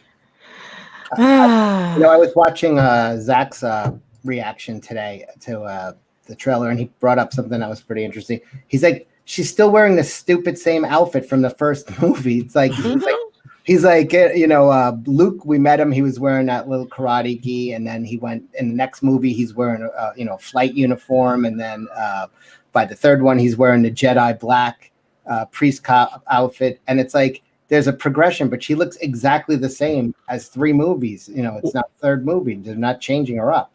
Well, I think honestly, I think the reason is because of the Carrie Fisher stuff. They had to CGI. Like, remember, her stuff is unused Episode 7 footage. So, I guess to ease the CGI process, they just put her in clothes that look like a palette swap of the shit from the first movie. So that's why I'm guessing they did it. I'm not saying I like it. I just think that's honestly why it's almost exactly the same. And there's no need to make new action figures because they're not going to sell. No. Or Did you new notice cosplay stuff too. They're all like a weird 5-inch scale now, and they're all like illustrated looking. No. Yeah, they basic, changed. Wow. Yeah, they changed scale. I'll show you a picture real quick. Is it smaller or larger? It's a 5-inch figure. Okay. That's a weird size. That's Doctor Who size. Yeah, I actually have a couple Doctor Who figures. They're all David Tennant, but still, they're Doctor Who. Yeah, they're good. Well, either way, by this point, those pants must stink. I agree with you. I agree with you about that. She's training in them too. She should at least have a pair of sweatpants to run around the jungle in. No, same outfit she was found on that planet. Where was she? In a junkyard or some shit. I don't know. Jakku? I need a mind wipe. Like not Tatooine. I just call it not Tatooine. We got not Hoth. And maybe Endor. And probably Endor. Yeah. It's like we can't get away from the same old hallmarks of Star Wars. And they wonder why people get fed up with some of this shit. Yeah. Okay, this is a very small image. I need to find a better image. But yeah, Gary, they completely changed the scale of Star Wars figures. That is weird to do that. If they're cheaper to make. They might be, but like collectors really love uniformity. Mm-hmm. And if this is the only way you can get, unless they're going to do multiple sizes, but as a collector, especially of films, you want them to all be the same so you can display them unless they just don't care. They must be saving money or something. I don't think they care anymore. They just want it over and done with. Well, here we go right here. This is a better world. There we go. That's the new one, and then we can look at yeah, they got more than just her. Like here's Han Solo. He looks these are Galaxy of Adventures. Is that what this is a Galaxy of Adventure, that animated, or the what is that? That's the YouTube show. Yeah, but what they've done is they've gone in and made like there's no 3 3/4 specific Rise of Skywalker line. There's this thing called the Vintage line that has like 8 or 9 figures that have like Luke Skywalker and X-Wing gear from the first movie, a Stormtrooper, and then like Poe Dameron and Rey and Kylo Ren. But there's no like exclusive line for this movie. This is the first time that's never been the case for a Star Wars movie. So they kind of abandoned that so they can get like little kids that would play with this shit, and they can still get collectors to buy the other parts of the case. So Rey looks real squirrely and mousy right here. That's horrible. Yeah, it looks terrible. Yeah, well, I just thought it was interesting that even on this front, it's like, oh, we're abandoning traditional shit. I think that says a lot. Their excuse will be, well, we don't want to spoil the movie. They're waiting and they're going to wait and see. They don't want to spoil the movie. Didn't they have those Solo, like that figure where they're driving around in a book or something or whatever? Oh no, that was episode. Solo, yeah. Oh, it was a Solo, yeah. Like they had those figures out. They had Enfy's Nest spoiled that there was a woman. Yep. I mean, they don't care about spoilers on the figures. Share my screen, Jeff. Yep. I think that's just their excuse. I don't think they actually care. Can you imagine? Can you imagine if this was what we're getting? Mhm. Can you imagine like this happens and we cut to the cockpit and this is what we see? Where's Poe? Exactly. He's in that. He's in one of the vehicles way back in the background where he belongs. I actually have a feel that you actually hit a feeling. I didn't think I had any feelings when it came to Star Wars anymore, but I think you found one right there. Yeah, that's a feeling right there. This is a feeling generator. That's what it could have looked like, you know? And it's like, you know what these new soy-based weirdos say? And this is not an octogenarian movie. What did Ryan Johnson say? Or was it Ryan Johnson or Pablo Hidalgo? One of these idiots was just like, oh, yeah, it's got the turn signal on. The Millennium Falcon has a turn signal on. Oh, ha, ha, ha, a-hole. None of these people have any respect. None of them. This is what we get now. Look at this. Jeremy, look at this. We saw diversity. Yeah, look at all that diversity. Yeah, look at all that a diversity. sea of diversity. Are they flipping people off? What are they doing? are. Yeah. Oh. What are they doing? Snapping their fingers or giving the OK sign? It's They're doing that, their it's, finger it's, it's snap that stupid thing. finger snap from Last Jedi. Yeah, this was the entrance to Celebration this year. Diversity, yay! None of them give a damn about Star Wars. None of them. No, they're there to cosplay. That's Yeah. the same thing with Star Trek. I've been discovering in my in my research and digging and stuff is that they care about these little cosplay sort of fans because they're the loudest, they're the most demanding, they're like the loud bratty kid that gets all the attention, that is spoiled and throws their little temper tantrum. Meanwhile, the good kids doing what they should be doing, buying the action figures and stuff, and then you complain and say, hey, that movie's not very good. Shut up, there's something wrong with you. We need to cater to this one. We need to cater to the new fans. Because they're the ones that make the most noise. Yeah, and I think they look at these people and go, oh, they haven't bought 50 Han Solo figures, so they're ready to open their wallets for that or this, or they need a lightsaber. But it's like there's a way to balance all of it. I'm not saying it's like, oh, you only cater to the old audience, but at the same time you should cater to everybody because you've really cut yourself off from a lot of money from people like us. Mm-hmm. Yep. Because Yeah, I know the Ethan and slipper Jeremy path. got tons of shit. Well, had tons of Star Wars shit. Gary too. I've seen your wall. Well, again, the reason your toys aren't selling is because the people right there are not buying them. It's that simple.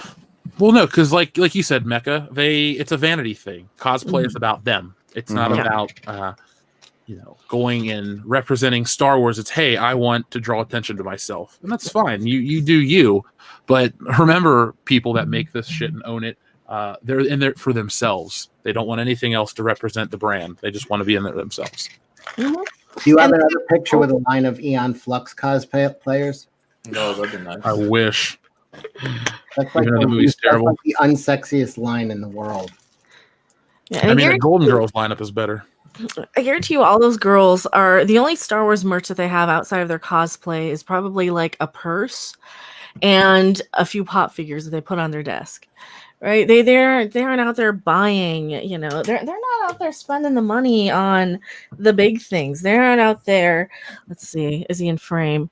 They aren't there grabbing this thing before they go on clearance, not realizing how quickly they would go on clearance. You bought one of those full price? I think I did, yeah. $99. Pretty close, yeah. When I was going through one of my old videos the other day, me going to the back of a Toys R Us, there was just a wall of those behind the shelves. I was like, oh my god, these will never sell in a million years. I'd love to know where those are currently right now. They're at Ollie's. But yeah, they're Tuesday morning. I went back to Ollie's. I have a whole new video ready to be released, I guess, next week now, since there's all this Rise of Skywalker shit to talk about. But yeah, Ollie's has everything. Dude, Ethan, they have so much Solo stuff, you wouldn't believe it.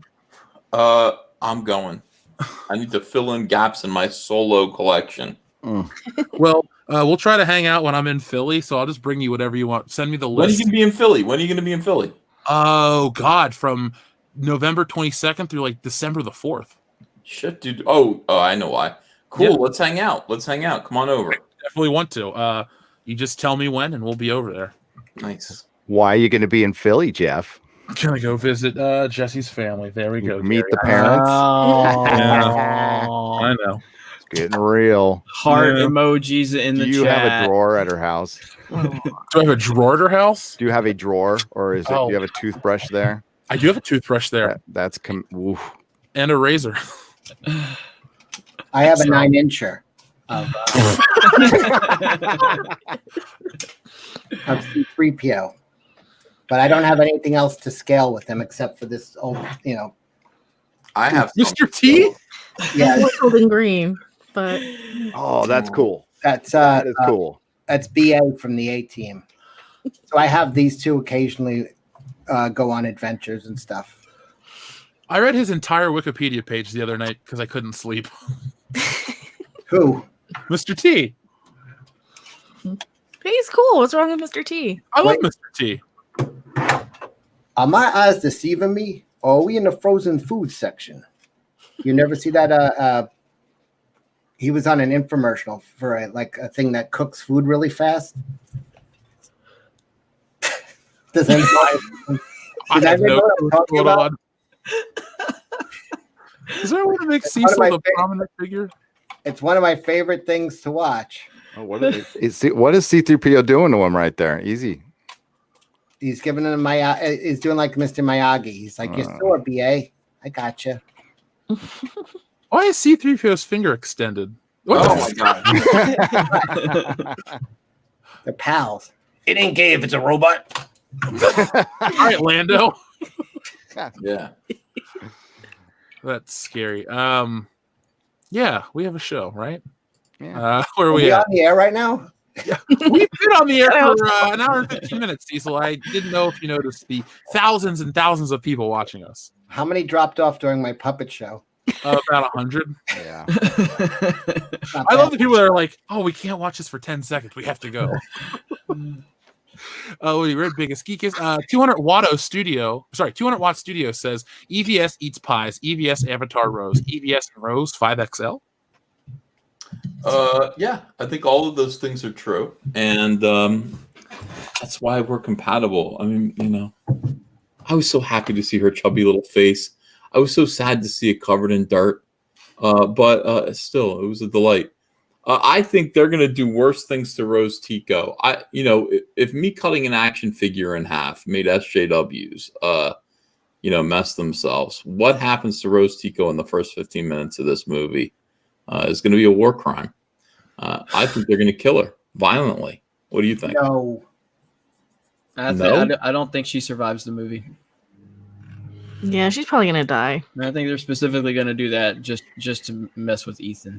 Yeah, just as an fu to Ethan, probably, because that's the type of thing they do. I won't take it personally. If they want to kill Rose Tico on my behalf, Tico? I would consider that to be a masterful game of reverse psychology. Hold on. What if she dies and then they upload her consciousness into C3PO to save her? And then she just puts on that stupid wig on his body. So I everybody like knows it. it's I her. like it. I'm trying to find. Did you guys see the comic strip they made about us this past week? Yeah. Oh, okay. I was gonna show it, but never mind. You've seen it. Yeah, I was like, I hey. won't show it. Other people haven't seen it. We've got weirdos obsessing about us constantly, just constantly, nonstop talking about us. If I were to tell someone in my family, they're like, "So what do you do?" I'm like, "Well, I do YouTube. I interact with Freddie Prinze Jr. He's an asshole. Just all this crazy shit." And they wouldn't believe us, but it's all the truth. It's like, yeah, it's all over Star Wars. These people are nuts. Yeah, I think that strip called me a racist for cutting a Rose Tico figure in half, and I was like, They're the racists. They drew me as white. that's true. I was pissed off. I was like, I don't look like that. But hey, at least you know what they're talking about us. So, God bless them. yeah. Give me 1 second. Talk about anything. Gary, tell us the story. Here, Jeff, Yo. let me share my screen. I want to show the infomercial. Oh my God. But he needs us to vamp. He's like, talking Can about you it. show this though? Yeah. All right, shown jump it. for I've never got struck. And if you do, I owe you Coke. like not Coca-Cola. Oh God. What is this?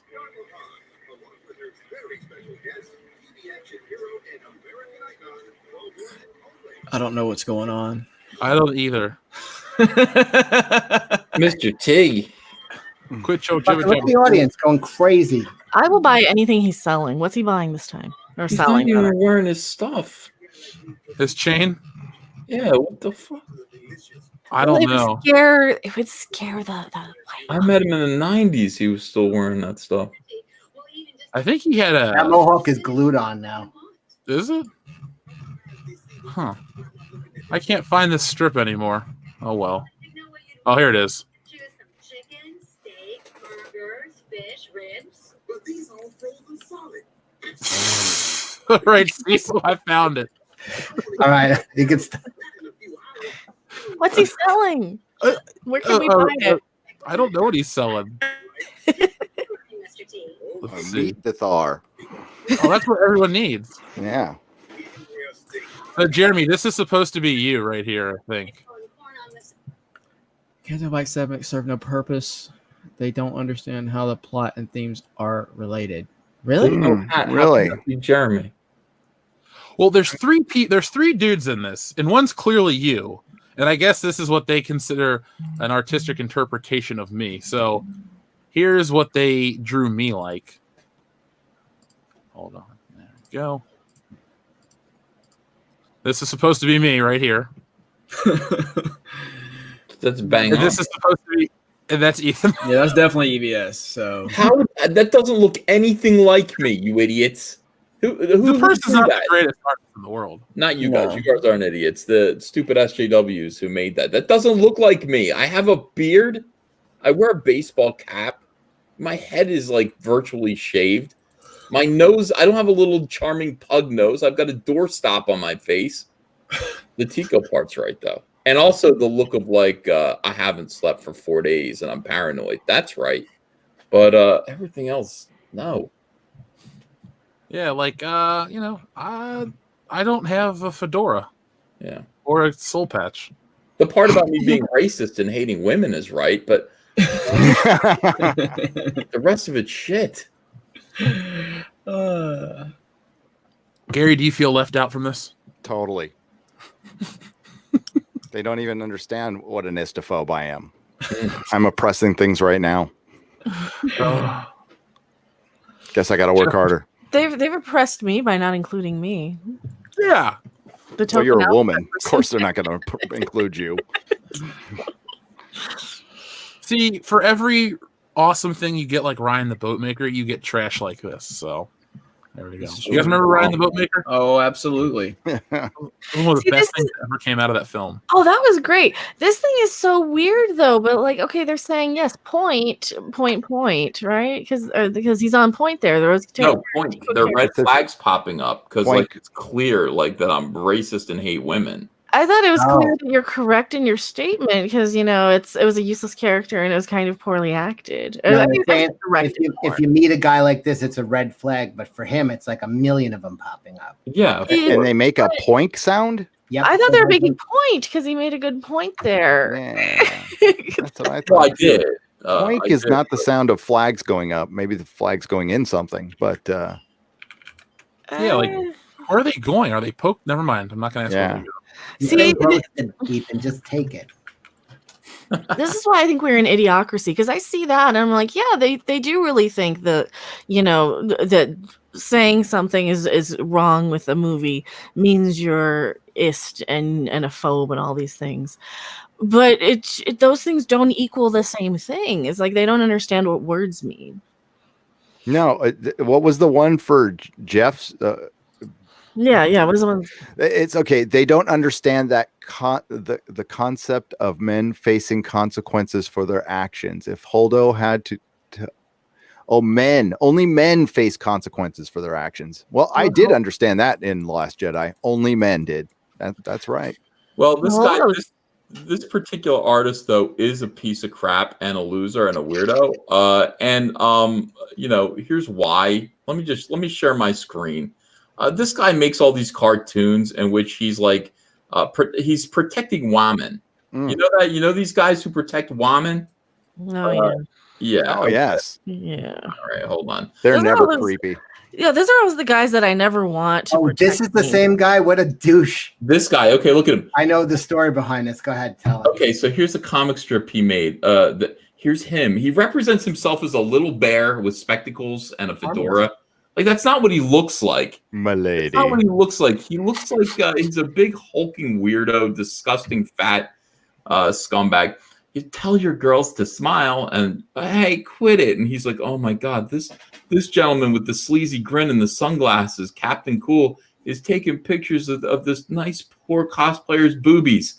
He's like, excuse me a second. I'm going to get a baseball bat and beat the living hell out of that guy for taking a picture of her boobies. She's like, this one says, understood.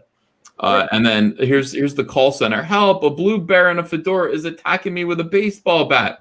Sir, this is 911 line. Is not from her. Okay, whatever. Nice joke.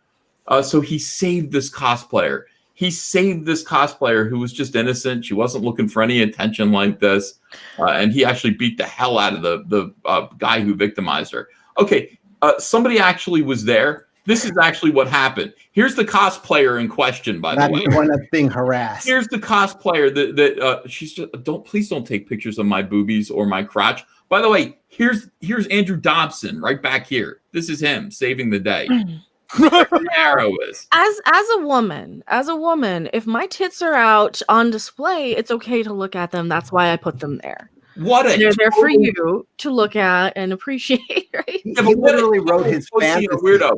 This guy wants to call me racist and that I hate women. This guy is imagining the women are defenseless. Women are all like, being attacked by men all the time. Here's this woman that he white knighted for. Here's him being fat in the background here, not doing shit. By the way, Ethan, he just wrote his daydream. Like, he's probably like, why is that girl like posing for that guy? Why is she being a slut? I would go over there and save her from and then he wrote his daydream as if it was fucking real. Yeah, then she would owe him something. Right. Yep. Yeah, I would owe him a slap in the face for butting in where he doesn't belong. What's his name? Andrew Dobson. Let's look him up. Andrew, let me just say something about Ethan. I have never heard him say anything racist, on air. No, and certainly, not. Oh, here he is. Of course, he looks like this. He's a bearded egg. Every single time, these guys all look the same. Let me share my screen here for you as well. Did you like the cosplay girl? Well, yeah. Like to reiterate, if they're on display, it doesn't mean I need saving. No, it means I put them on display because I want attention, and that's why my hair is this color and my tits are hanging out. Ryan Johnson's long lost brother. Oh my God, a bearded egg is the most accurate description I've ever heard. Here's how he sees himself. Oh, I'm sorry, that's not how he sees himself. He sees himself like this. These guys, what is this? What is psychologically wrong with these creeps? This is how he sees himself, and again. This is what he actually looks like. She's male feminist. You. I guarantee you, she's not going to fuck you, dude. Here's male feminist. Right. Here's his fantasy about what happened. In reality, here's an actual photograph of what happened. Wow, he really does have an egg-shaped head. It's a little pointy at the top. It's egg and a beard on the bottom of it. It's a bearded egg. That is amazing. Thank you. That's a perfect specimen of a bearded egg. Yeah, I'm impressed. Well done. Thanks a lot. I appreciate it. That might be the most impressive thing that's happened on the council all night is to see the bearded egg. That's pretty good. Agreed. It's pretty good. Did you not see this? Did you not see this part, Jeremy? No, I turned away. I did say it was pretty impressive when you like I have a 9-incher and Is there a second showing of that coming up tonight, people? Anyway, even me. Our friend Servant of God 777 says trailer was a hot mess. Not surprised. Isaiah 32:4-8 sums it up. Why? I've been waiting for this to be obvious. The trailer plus the Crowder revival today. The mask is falling off at light speed. I didn't know what anything with Crowder was going on. So, do you, Jeremy? Oh yeah, I just read about it just before I came on. Actually, I have not been on Twitter much today. I don't follow that guy at all. I did see something with Crowder and YouTube was going on Twitter. He did a long about an hour-long live stream showing some evidence that there's some tampering going on, election tampering going on. He used the Democratic side with what's her name? Tulsi Gabbard. Yeah. Tulsi Gabbard. Yeah, she's being. They were shadow banning her searches for a period of time just in this country, and they were doing the same to him over a period of time. But he used her as an example. I didn't catch all of it. I caught half of it. She's suing YouTube for $50 million because during the debate, she was the #1 searched person, but none of her results were coming up. They were suppressing them. Yep. So, and then something happened. The other day she got into an argument with Hillary, and when people went to search for her side, YouTube was putting those way down the list on on purpose. So she went in big time on Hillary. It was beautiful. They should. I don't understand. She's cute. Put her in front. She's smart. She's hot. She's well spoken, and they hate her because she doesn't want to impeach Trump. That's it. It's unbelievable. People are crazy. Speaking of crazy, Jeremy, you're the only person that's going to understand this. From Kendo Slice, Star Wars trailer is stupid. How big is Batista's dick? Just Google it, everyone. You'll get your answer. Is that a real answer? Will I get a real answer? Google it and find out. I'm not going to show it on the stream, but you can. Oh, you saw it? Did you see it? If Cecil says share my screen, don't do it. I'm not. I can see what he's going to share. I don't have to click it. Stone Cold Jeremy says the latest trailer looks like someone loaded a shotgun with spaghetti and diarrhea, and whatever stuck to the wall was used as content. Mm-hmm. I just like the visual of somebody loading a shotgun with spaghetti. Kenny Jones says Doomcock was spot on in the original Star Wars trilogy as Coca-Cola. Disney Star Wars is new Coke. Hail Doomcock. Hail Doomcock. Hail Doomcock. Hail Doomcock. Yeah. I was a little distracted. Are you liking what you're seeing there, Cecil? Watching the Scott Hall interview. Let me. Michael Cia Barassi says, I could feel my brain cells dying by the thousands watching this pile of crap called a trailer. Mm-hmm. And then Gene the Machine, because we're going to move on to our the leaks that we've been trying to talk about for like an hour. Yeah. Gene the Machine says, how could C-3PO see Rey as a friend when they never interacted in 2 previous movies? That's in there in the trailer to make you go, oh, I remember. Exactly. Oh, I remember R2-D2. I remember this. People don't fall for the bullshit, okay? A lot of people did. I watched a lot of reactions last night. I think I watched everyone's, and so many people, just like that. And I was like, well, yeah, I saw it with C-3PO. Then I got mad immediately because I'm like, oh, they're gonna kill him, and then like not only that, they're gonna kill him, but they're going to. They're also throwing a bunch of people we've never seen before there. But no, they're getting me with the feels there, and that's actually what's keeping me out of the theater. I don't want to pay $20 to be sad. But that again, that's J.J. Abrams. So you see that scene, and you would expect, hey, there's something that leads up to that. Something in the narrative that's gonna make me feel even more emotion. But no, that's it. You saw the entirety of that scene, everything in context. All the emotion you're gonna get is what you saw in that trailer. Yep. I'm not falling for it again. I mean, we fell for it last time, and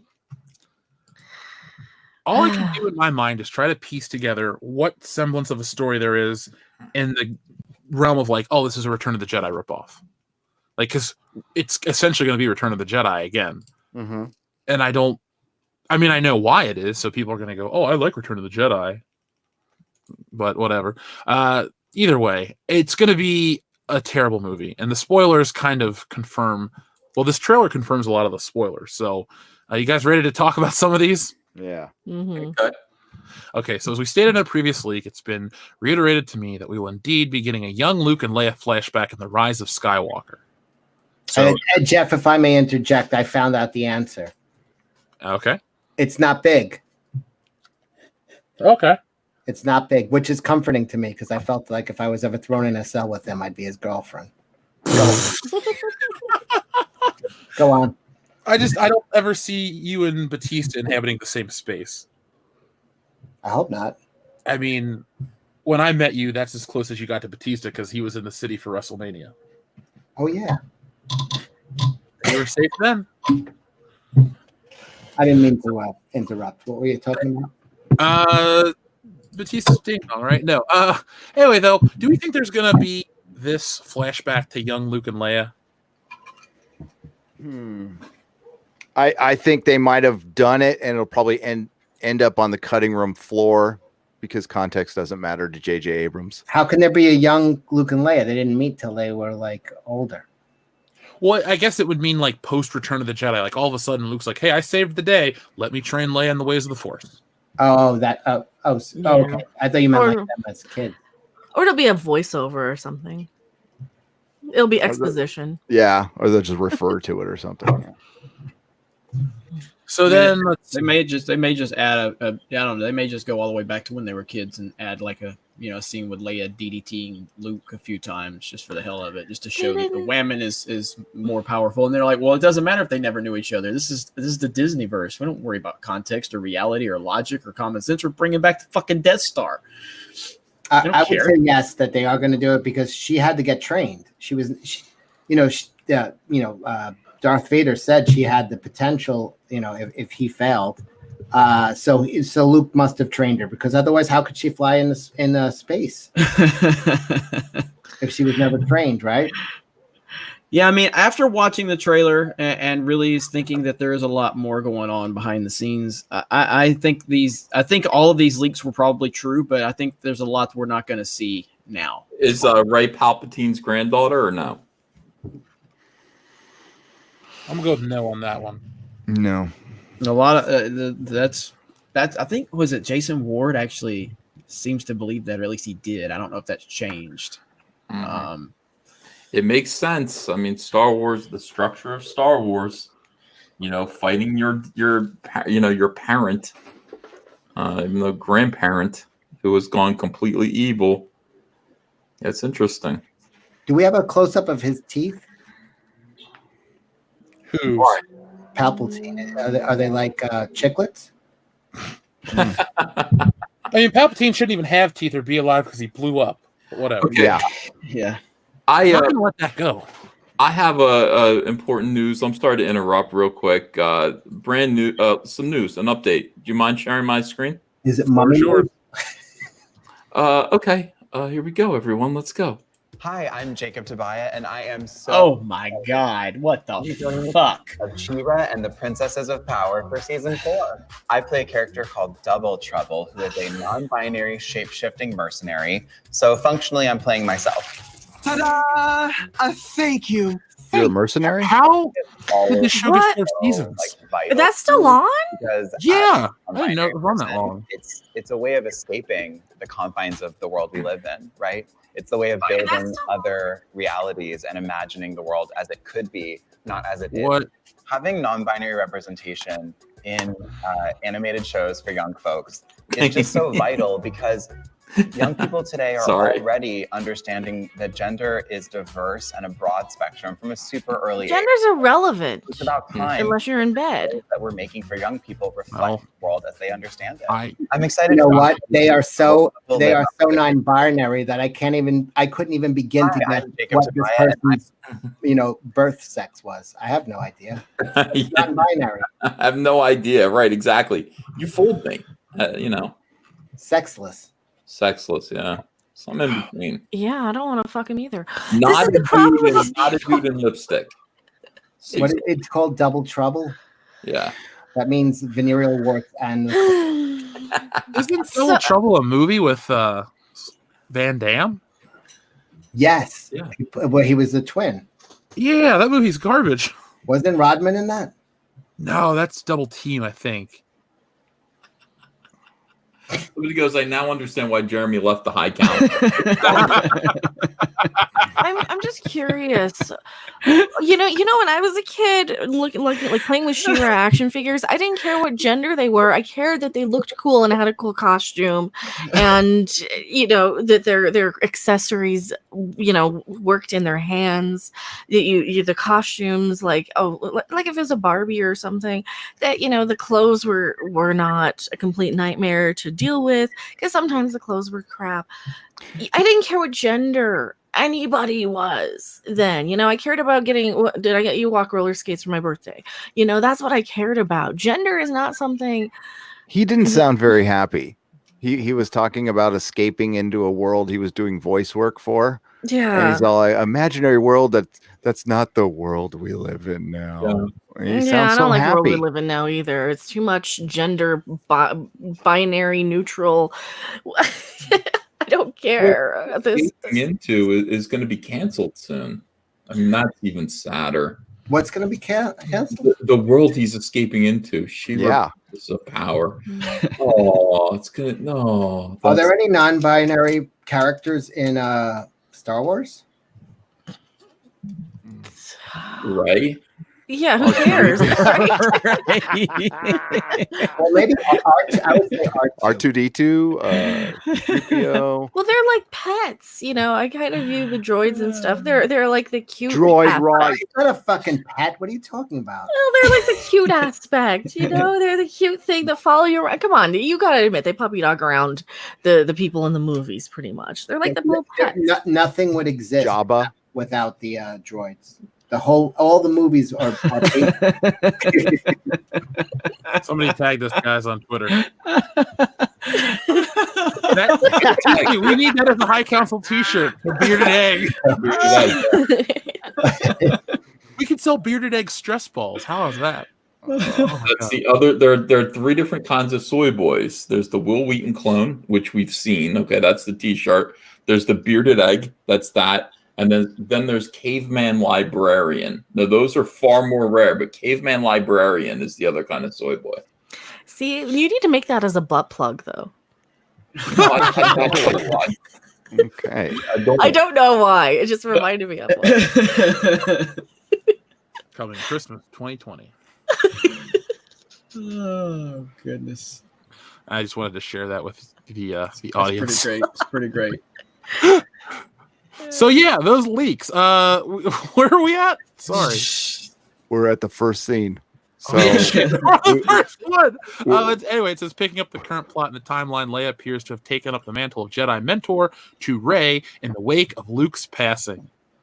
So I guess again we're gonna have a very short period of time that goes between the episode 8 and episode 9, because it was like what, a year between Empire and Jedi that Han Solo was frozen in carbonite. Did he spend a whole year in carbonite? I thought so. I thought it was like 1 year. Yeah. Yeah, it was about like that. Yeah. Oh my god. Now he's got. And I think it was like between 2 and 3 years between Empire or New Hope and Empire. His DVR must have been full. Chewbacca deleted everything. But so I guess that's going to be the case because we saw Rey training on Endor. Yep. And we saw Leia hugging her, so I guess that confirms that shit. So we get like a minute montage of training, a hug, then she's a Jedi officially, although she's been one since she showed up. Well, yeah, she must have been trained by Luke, because how could she train anyone if she was not a Jedi? Yep. Yeah. Was it the stunt double? Did you guys notice the stunt double in the trailer? I didn't notice. Yeah, when she runs across the log, I think you can tell that it's a stunt double. Oh, jeez. So they're not even trying, are they? Suck it up. Brie Larson does her own stunts. Thank you very much. Very much.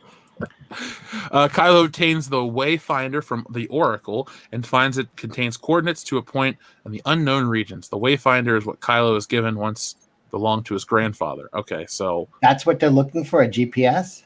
Pretty much. Space GPS or GPS. I don't know what to say. Point is, I guess the unknown place is the Death Star's remnants? Is that what we're looking at? Wouldn't it be the closest thing to where it blew up due to gravity? I guess. It shouldn't be a thing. No. Yeah, I don't like this at all. It literally should not be a thing. It didn't get shot down and then fall into something's atmosphere. It was blown to fucking atoms. Yep, over a planet, but all of it landed on the moon of that planet, even though the planet would have more gravity. But that doesn't matter. It fell down intact. Somebody was telling me on last night. Alive in it after he got his ass kicked by Darth Vader and got thrown over that. over the railing there. They should have more rail. I don't even think there was a railing. They need railings. I look forward to them explaining that. They won't, and they'll be like, "Hey guys, come back next time." But this is the last chapter. Thanks for watching, and that'll be it. That'll be the whole thing. So once Kylo arrives at the unknown region, he finds the Emperor. No one knows how the Emperor's alive. Blah blah blah. I think it's stupid. He should be dead. That to me, that invalidates what Darth Vader did. Well, yeah, I mean, if he threw him down that shaft, that long shaft from the top, the tip of it, he threw him off, and that killed him. But he lived from that. But then on top of that, the thing got blown to smithereens. We also saw him like disintegrate. Because remember when he goes down, that like blue goes poof, when the thing goes up. He hit like an electrical. Maybe that was him teleporting himself. Can he teleport? He's really dead. They're probably going to make him like Voldemort or Sauron. His spirit lived on, and he found a clone body or something. They'll rip it off from Dark Did Empire. he have a communicator on his robe? You think as he was falling, he asked somebody to, transport? Are you telling me he caught on to one of the wings of the TIE fighter that was inside of the Death Star and flew it out himself using the Force? No, what I think happened is he hit his communicator on as he was falling and asked for transport for one down to the surface of Endor. Oh. I don't like this at all. I mean, if I'm being serious about it, it's like the ultimate sacrifice Vader made was just thrown out the window, which basically makes Return of the Jedi useless. Yep. Like, we're going to watch Luke become a Jedi, and then it's like, the great sacrifice that he makes at the 0 hour to save his son to prove that he's still a hero. Nothing. It destroys the Skywalker saga completely. Mm-hmm. It ruins Darth Vader as a character. It ruins his arc. Like completely. And they don't care. They don't care that this is just one more character that they are taking a giant crap on. And it is disgusting to me. Like well, we don't know for sure. They might pull a switcheroo and fake out. It might be a clone of Palpatine. It might be a force projection for all we know. It might be a hologram for all we know. So it might not even be him.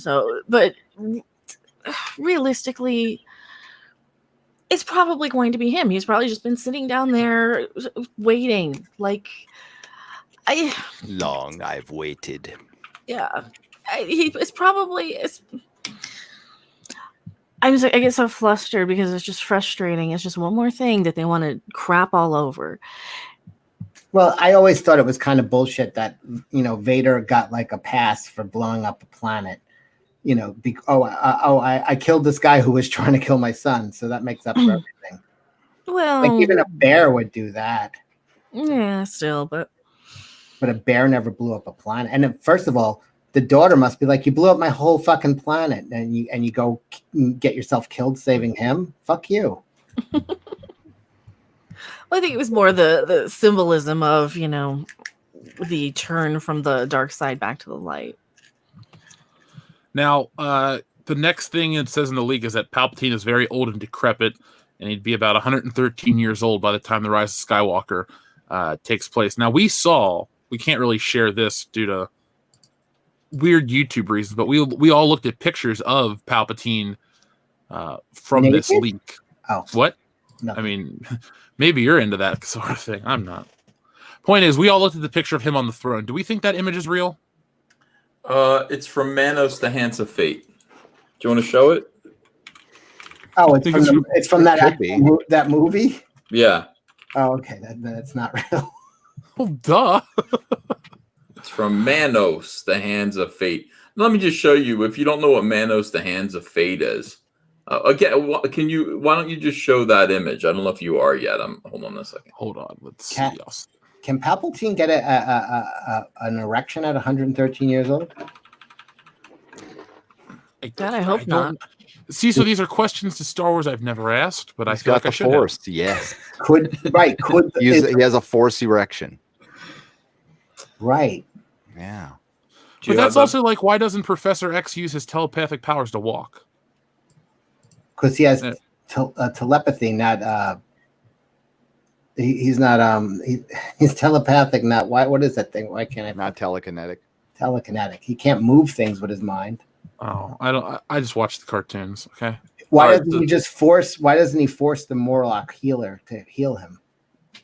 Don't know. Okay, so Ethan. This is Manos, the Hands of Fate. So obviously, it's the same.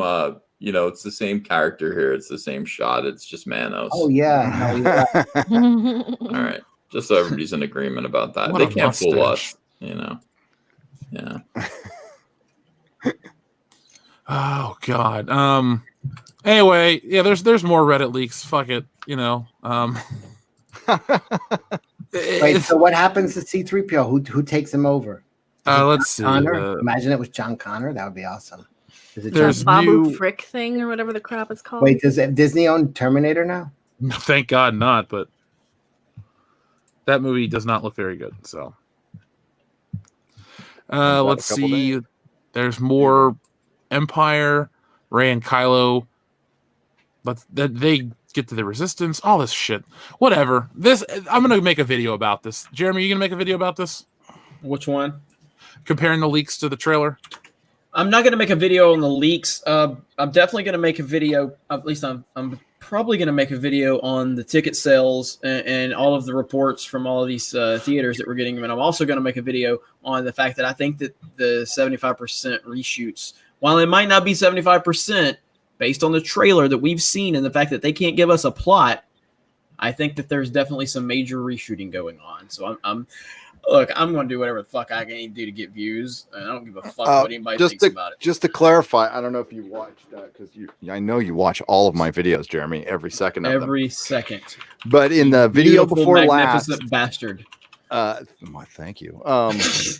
The video before last, my insider clarified the 75% a little bit, and I believe it was the same insider that reports to other people, and he said it had been over the last 3 months. It wasn't from now until the end of the movie, like they because before it sounded like it was worded that they are starting to reshoot right now and they are going to be doing 75% of the movie over the next couple months. No, they've been doing it for a while. Okay, that makes more sense. That's not how I presented it, my guy, but yeah, I think that's what's more likely because I've been hearing that they were improvising stuff that, this was last year when they first started filming. They were improvising lines. They were letting just anything kind of fly just to see what they're going to get. Yeah, it's not going to surprise me if they did refilm 75% of it. Yeah. But no, I think they started probably last summer. The Access Media has confirmed, whether you believe them or not, grain of salt, that they have changed the ending a couple times, and they also confirmed that there were reshoots again as soon as September 11th of this year. So if they can just willy-nilly change the ending, why should we be invested in this journey? That is a very good question. Because we knew in 1999 when we launched with the Phantom Menace, it was the story of how Darth Vader becomes Darth Vader, and we knew in 6 years we'd find out. When you saw Star Wars, it was just a one-off movie. But if you thought there was going to be more, it's like, oh, Luke's going to become a Jedi. You had an idea, like, what is this? What is this saga? What is this purpose? Yeah, answer anybody. Just answer. Give me an answer. I can't think of one. Nobody can. No, they what? No. So they ran out of gas in the last one, and then they put out a call, and nobody answered it. Like they didn't even show anybody picking up the call. They could have had Lando, get a message or something, or get a message and you hear Lando's voice. Someone's handed him a message. Oh, my friends need help. Something to get us excited. Nothing is getting me excited. This trailer isn't getting me excited. The last trailer at least made me go out and buy movie tickets and buy porgs. I mean, the last trailer at least made me want to watch The Last Jedi. This one is nothing. I'm like, okay, you couldn't put me off of this movie more if you told me to just stay home. There's going to be a bunch of dead Ewoks on screen. What's Rey's journey been? It's I'm awesome, and people telling her she's awesome, and then she goes, I'm so awesome, I'm gonna tell you that I'm not that awesome, but I'm really that awesome. And don't forget, stop holding my hand. Yes. That was immediate. I think that was the most important thing they wanted to when they had this whole concept. We are going to make sure that she don't need no man. I love 8-bit Ryan. It's so good. He looks like an N64 character He from GoldenEye. He does. Like that's helicopter pilot right there. Dude, that was the best stream ever when that happened. His computer crapped out so bad he couldn't get rid of the image. It was stuck just like that for like 30 minutes. It was so good. I had young Ripa and Uche and Ryan and Mary and Lethal, and it was the best. If you haven't seen that video, just go over to Geeks and Gamers when we're done and watch that video I uploaded and they have been memeing the fuck out of him on Twitter. So good. The dude 1764 says she bypassed the hero's journey. It's the hero's journey. You have witnessed what the hero's journey is. The hero's journey. What if at the end of the movie when they were sending out that signal for help, it's like Nick Fury and then Captain Marvel shows up because Disney owns that too. And she's out in space doing shit. Well, and that's how they bring Brie Larson in, right? Yeah, she would come in, save them, fly through all of those giant cruisers, and then just start making out with Ray, and the whole fucking movie theater would go bananas. I couldn't even be paging mad. Axel Braun. Paging Axel Braun. I still the fact you said he like a GoldenEye character. He does. Does he not? Yes, he looks just like I need GoldenEye 64. I need 8-bit Ryan memed on that. Please, somebody handle that. Turn him into Dr. Doak.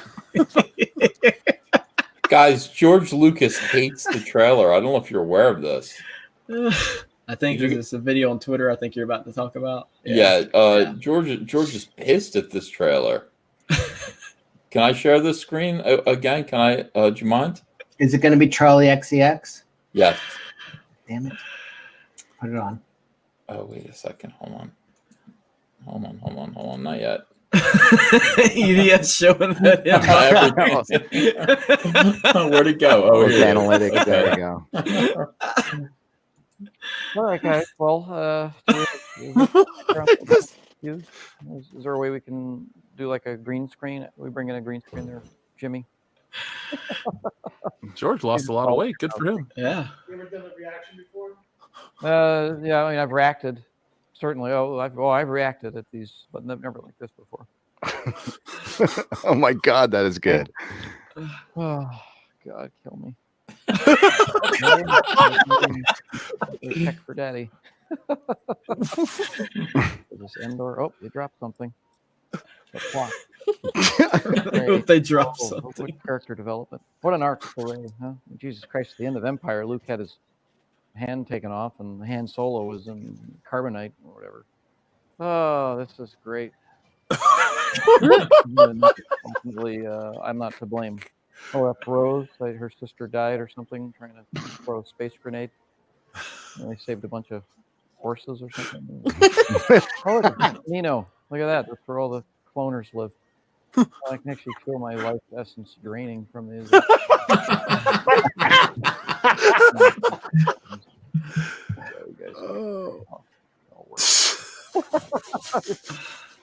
McQuarrie's pieces, just taking a shit on that. Hey kids, come out of the ocean. Well, you're gonna see it now. People give me shit about Jar Jar Binks. Well, you happy I'm gone now? You don't have Daddy to kick around anymore. Oh, look, there's C-3PO. There's a hairdryer as a robot. There's a soccer ball as a robot, a hairdryer. Why not? Put a dildo in there. Why not? Well, hey, that's what Freddie Prinze Jr. called us all. That's right. That's right. We made it, bro. He is the authority on dildos. Oh, look, it's desert. It's another desert planet. I wonder which one this is. Saga will end. Thank God. Oh, there's the space horses. Ooh, good. Thank God. Thank God they set up that gem of a storyline. Oh, I'm so relieved I didn't make this.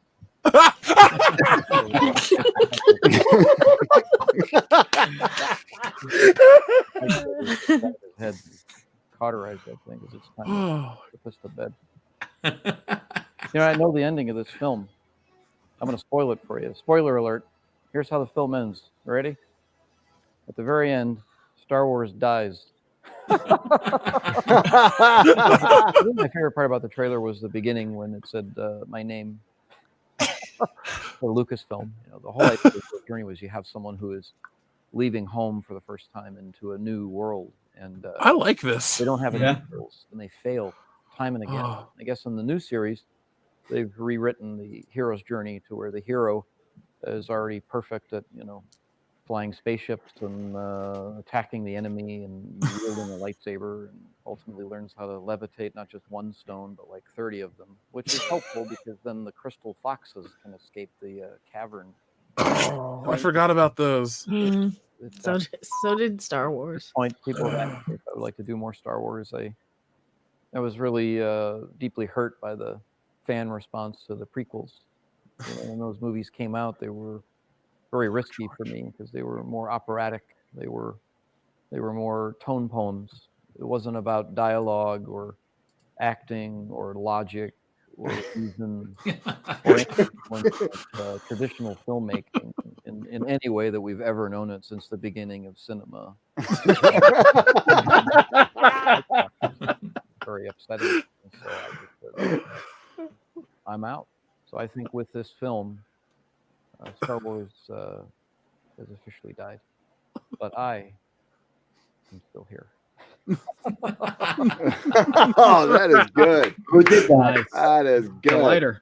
Who was that? Oh my God. That was Collider. Well done, Collider. Wow. That was great. I mean, well, let's be clear. Well done for that, Collider, but fuck you, Collider, because Agreed. You've all been kissing Disney's ass until now the ship is finally fucking sinking, and now you want to jump on this shit. So go fuck yourself, Collider. But a job well done. Oh, well, that's my next video. Is 2 videos ago I said that Access Media would start turning on them.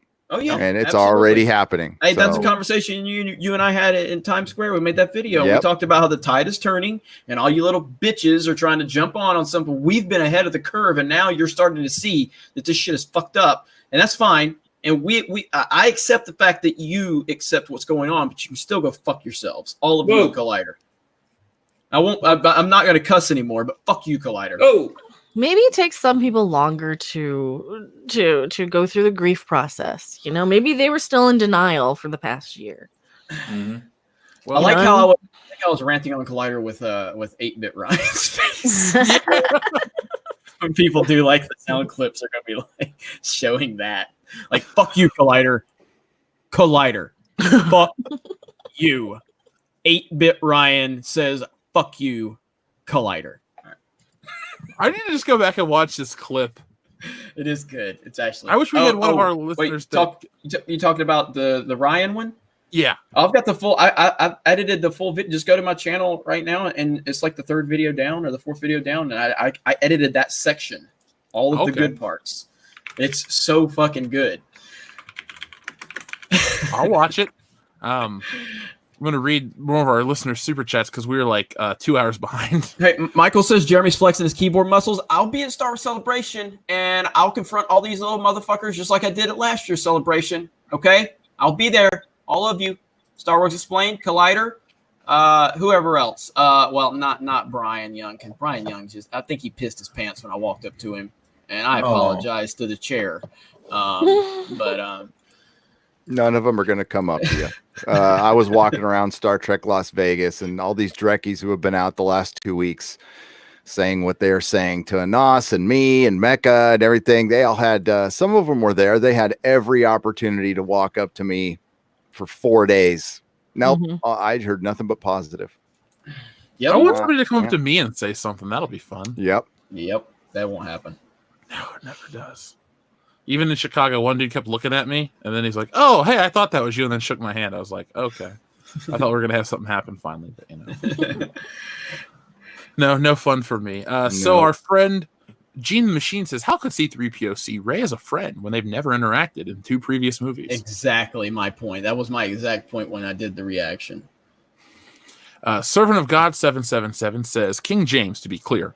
Also, people, if you don't have an obligation to see this movie, don't. Yeah. I know one of our super chats coming up says they're going to wait for our review. Yeah, we're going to have a day-long review. It's going to be a pre-show, a review, and then we'll have a post-show NFL style. So it's going to go late into the night. So December 19th, if you're not going to go see this movie, watch the channel because we're going to have content all day and all night for you guys. The link is in the private chat for that video. Oh, okay. Let's see. Where are we at? KB, thank you very much. He says, those look terrible for the third movie in the trilogy. If you combine The Force Awakens and The Last Jedi and cut out all the Starkiller base and Canto Bite bullshit, you'd have a decent movie. The Rise of Skywalker would look great as the second movie. I guess that would make sense. That's what it almost feels like. Yeah. It looks like a sequel to The Force Awakens. It does. It absolutely does. Absolutely. Whoever the cinematographer is on this movie didn't work on the second one, and it shows. Yeah, it's true. Let's see. Commander Pluto says, I think Kathleen Kennedy was right when she said this movie doesn't answer anything.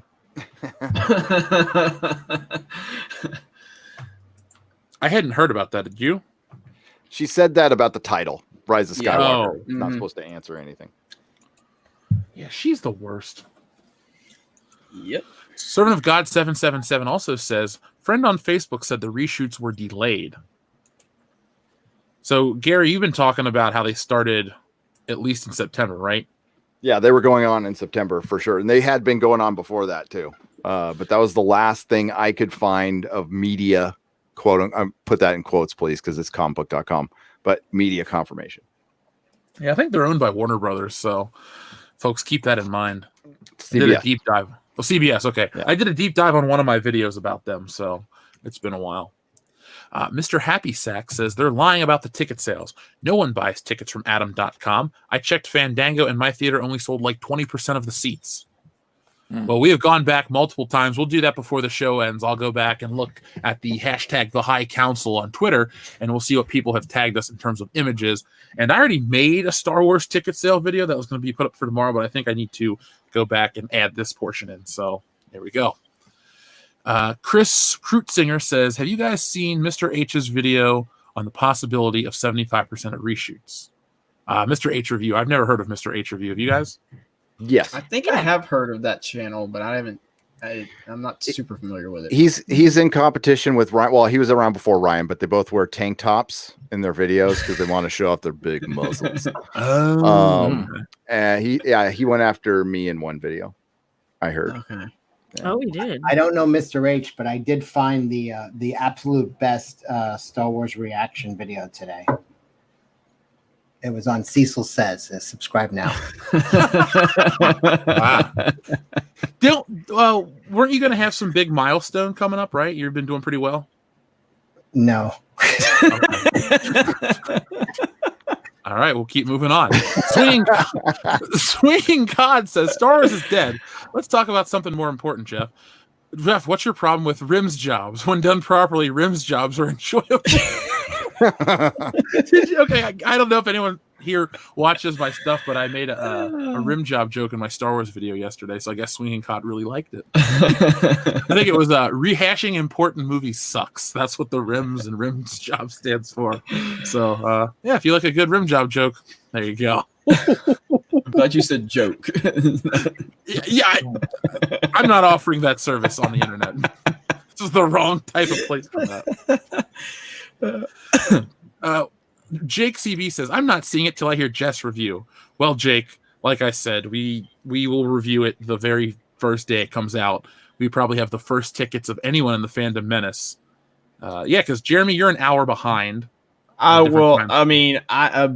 would much rather listen to Jeff's review than Jeremy's anyway, because that dumb fucker liked The Force Awakens. So I wouldn't listen to Jeremy. Listen to Jeff. Jeremy. Cancel Jeremy. You deleted the video, Jeremy. I deleted the video. I mean, for real though, listen to Jeff. Yeah. We'll call other fandom menacers throughout the night. We'll be kind of drunk, so it's gonna be one of those nights. Let's see, Jake. We read yours. Lost Jedi 22 says, don't underestimate Disney. They'll give away tickets with Disney Plus subs. Still a bomb in China, though. Yep. I'm gonna be the last one to see it. I'm on the West Coast, so I'll listen to your reviews while I'm waiting in line or whatever. No, I think I'm gonna wait until I can find another way to see it.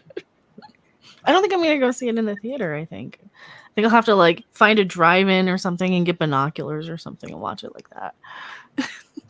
Well, yo I have an extra ho, ticket. a pirate's life for me. Because I don't know if I want to see it. I don't even know if I want to take 3.5 hours out of my life just to be bummed out. Do it.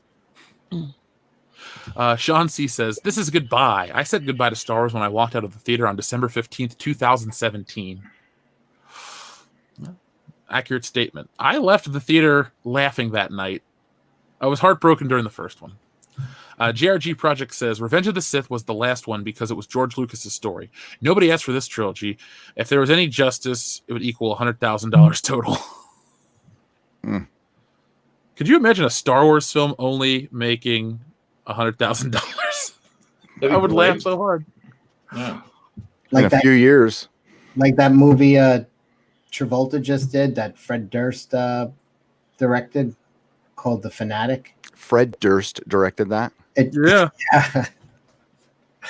And it got put into theaters and made like $7,000.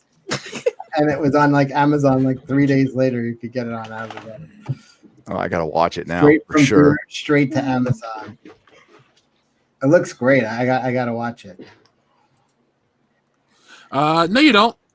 I'm about to watch. I'm more excited to watch that than fucking what is this thing called? Skywalker. Yeah.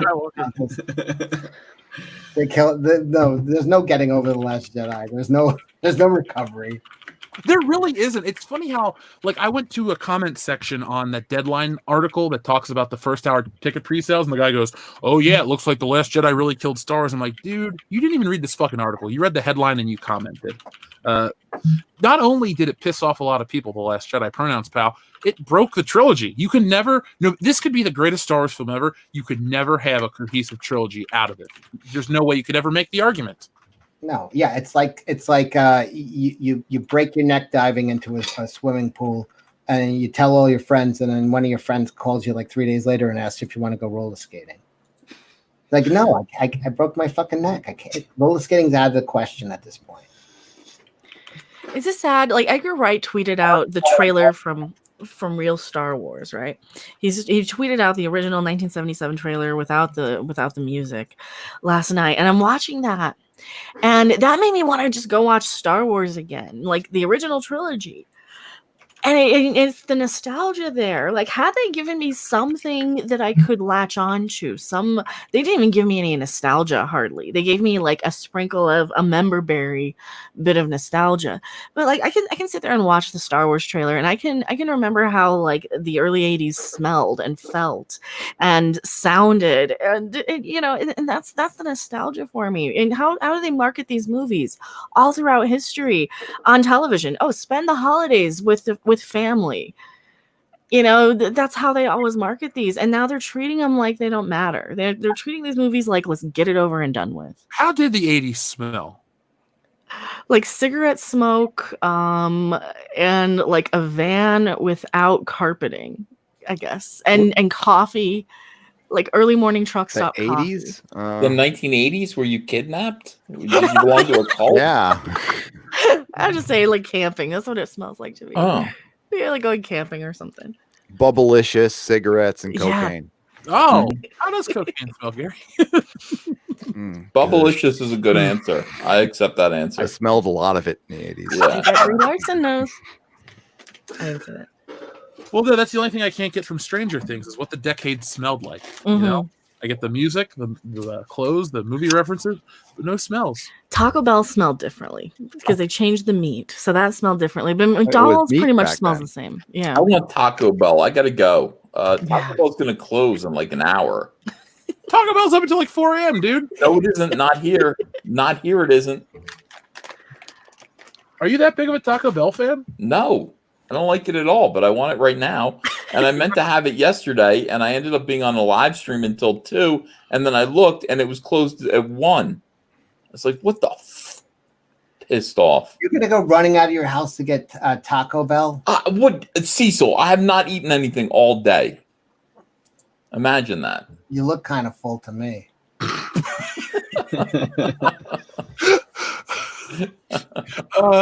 Cornelius Anderson says, what does Mike Zero say about the box office? I really want to get him on the show once.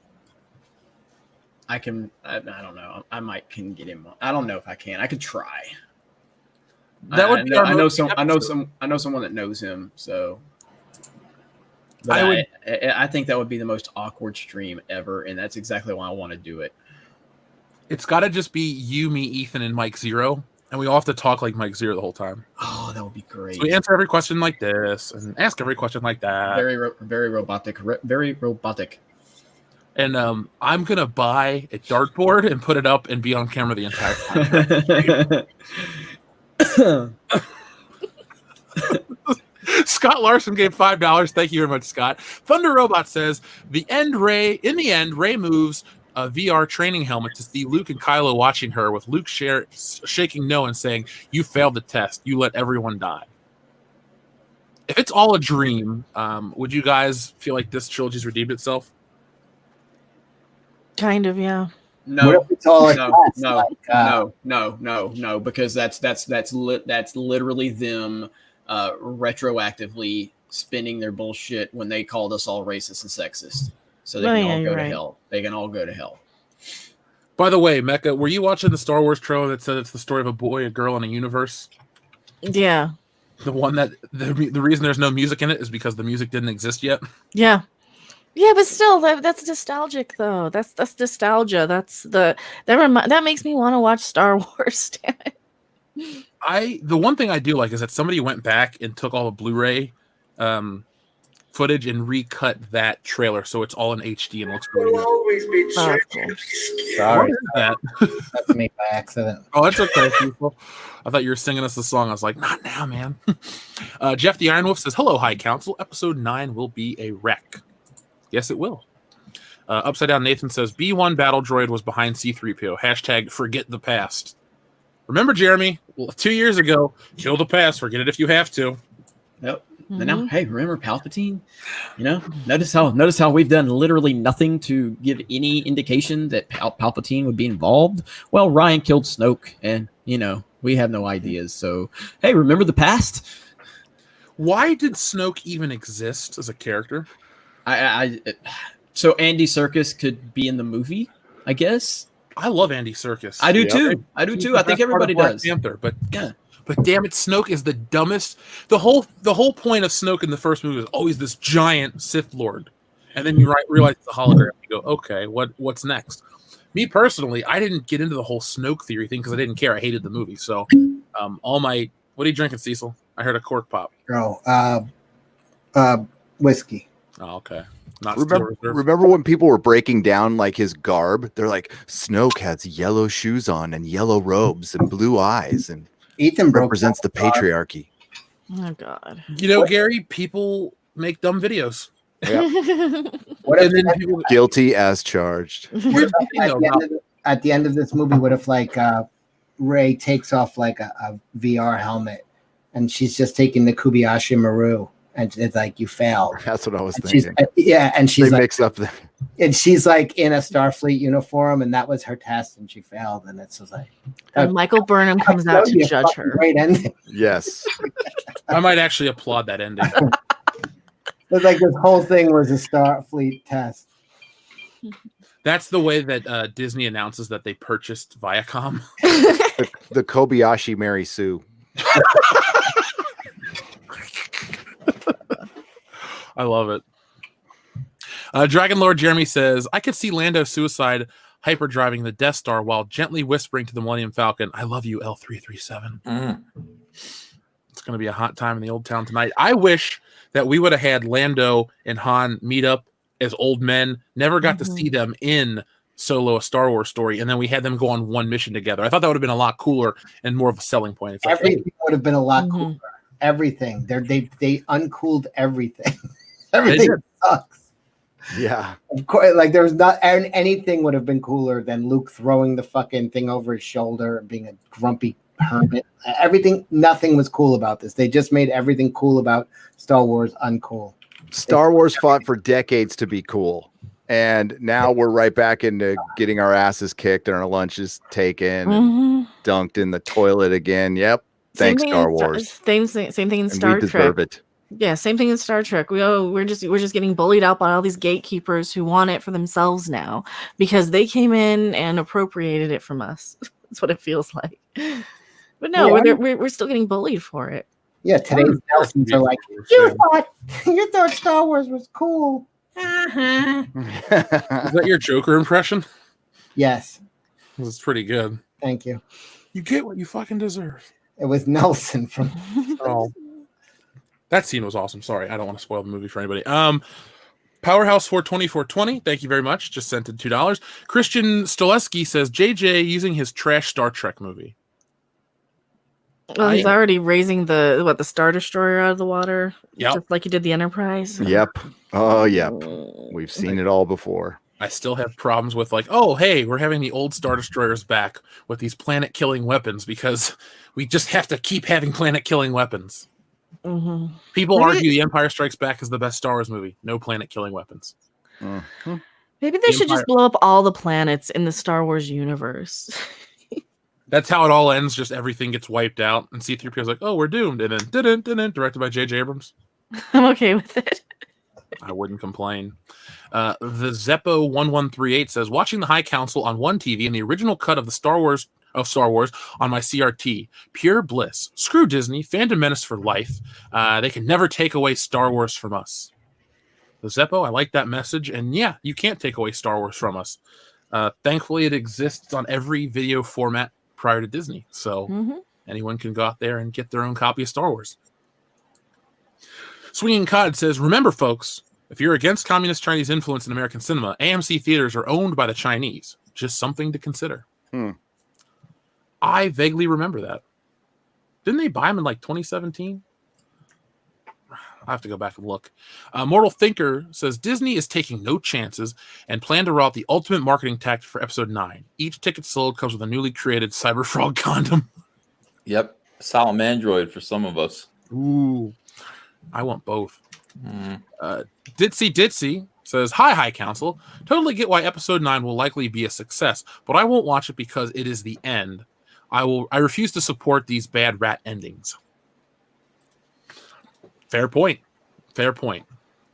I want the foil condom. Chromium. I have the perfect ending. It's the First Order takes over a sun and they put rockets on the side of it and then they fly the sun into other planets that just turns them up, and that's the real Death Star because it's an actual star now. And then they just fly through the galaxy, just burning planets up. That's like a Star Wars parody that I wish I would have come up myself. Thank you. The Sir Michael the Tall says, Tim Jacuzzi first says, "Jeremy gonna watch Watchmen? It really sucks." Oh, does it suck? Yeah, I'm a big fan of the movie, and Gary and I were actually talking about this a few weeks ago. I'm thinking about watching it because I can get some views because that's all I care about. If you ever want to have a discussion on Watchmen, call me up. Read the book, seen the movie dozens of times. Have you seen the show yet, Jeff? I'm afraid to. Could you tell me how bad it is? Star Trek Discovery bad? It's bad. Oh God, so no. it's like it is. I watched it again. It is just as dumb as Star Trek Discovery as far as just to use RMBs. The verisimilitude is ridiculous. You have a 120-pound 48-year-old woman punching her way through a trailer park full of white supremacists who are very subtle. They're a Rorschach worshiping white supremacist group that lives at a trailer park with a giant Nixon statue. That it's called Nixonville, but they're a secret. They're a secret organization, and she is able to go in there by herself, kidnap a guy about 75 pounds heavier than her with one punch, throws him in the trunk, and then tortures him by herself. And yeah, they undo Roar. You want to talk about undoing sacrifices? They destroy Rorschach's story in one episode, Ozymandias' story in one episode, and this is supposed to be a direct sequel to the comics. So that's a TV show you've never seen because that's a different medium, comics and television, and so it's not a sequel to the movie. It's a sequel to the comic with the one big difference: the squid. The squid, and they remind you of that by having little squids. They have a squid storm, which, I mean, if you read the comic book, I don't know how they came up with that, but okay, fine. Maybe Ozymandias is still engineering squid storms. Yeah, it's horrifically bad, and it's written for critics. It's written, and that's why they love it. They freaking love it. They're laughing. I got one question for you, though, Gary. Why do you hate women? Because they exist. Gotcha. I just looked at how many views my reaction video got. 1,900. I know I'm being throttled, and I'm gonna guess it's because I called that Susan Wojcicki a whore. I think she's behind it. That would have nothing to do with it. Now I take it back, Susan. Hey, she wrote me a form letter. Did she? She did. Same here. And I cried. I It was cried a- and it I was- cried. It was very emotional for me too. I keep mine in my car because I don't care about it. I'll never have one. I'm being throttled because I'm a woman. Oh, most definitely. Mhm. Keep it up. No, just kidding. Ethan, I have a question for you. What was like? I mean, I know you didn't work in like DC offices, but what was the feeling towards Watchmen? Did like everyone that worked there usually regard that as like the best work the publisher ever put out, or did they think? Do a lot of people on the inside think it's overrated, or from your experiences? Oh, everybody has a lot of respect for it, but there's a lot of bitterness because Alan Moore, who wrote that book, he kind of, I don't know what he wrote it as a work for hire, which means DC Comics owns all of those characters in the story, but somehow the force of Alan Moore's witchy personality was able to extract a deal from them in which they would never exploit Watchmen for products or merchandise or ever do Watchmen without him. And because DC wanted to continue to have a good relationship with Alan Moore, they agreed. But it was so tempting. They said, look, we can make a Watchmen wristwatch. And so they did. And Alan Moore said, fuck you guys. I'm never working for DC Comics again. And even still, for 30 years, DC Comics stuck to their agreement. Nobody touched Watchmen, even though they owned it, even though everybody revered Watchmen, loved it. People they could have made lots of money on sequels through the years. They never touched it until one day these dummies woke up and said, Alan Moore ain't coming back to work for us. Fuck him. And then they started doing Watchmen stuff. So that's what you're seeing right now. Okay, I always wondered like an insider's take on it because sometimes, like Gary just said, the show's written for critics. They look at different things. I just wonder what a creator would say about it. So cool. I always love to ask you those types of questions. It sucks. Okay, yeah. Really boring, overrated. Okay. The only thing I dislike about Watchmen is the color palette. People are like, "Oh, how can you hate anything about it?" I think Dave Gibbons is a great artist. I just don't like whoever colored it. It looks kind of meh, but that's just me. It's oppressively long, and it's all right. But if you like it, you like it. I do. You do? I love it. How high would you rank it in terms of favorite comic story? It's in the top 2. Dark Knight Returns probably is my favorite. Oh yeah, we agree on that. Dark Knight Returns is my number. Wait a minute, you could follow Dark Knight Returns, but Watchmen was too long. Yeah, it was just 9-panel grid, just goddamn oppressive. I loved it. I don't know. The If I have to pirate pick one of stuff. the two, I'm going the Dark Knight Returns. Yeah, you like the pirate sequence, the weird pirate story in there. Too, I liked it. Yeah. All right. Oh, the Black Freighter? Yeah. I mean, like I said, I like it. I got a copy of it right here. I've read it a couple times, but I like a lot of stories more than that. Many stories. Like Batman Year One, I prefer that to Watchmen. Yeah, I like most stories more than that one. I even love the movie. I like the movie too. And I actually think they did it. Oh. I think the change they make was appropriate. It was good. For the film, it worked.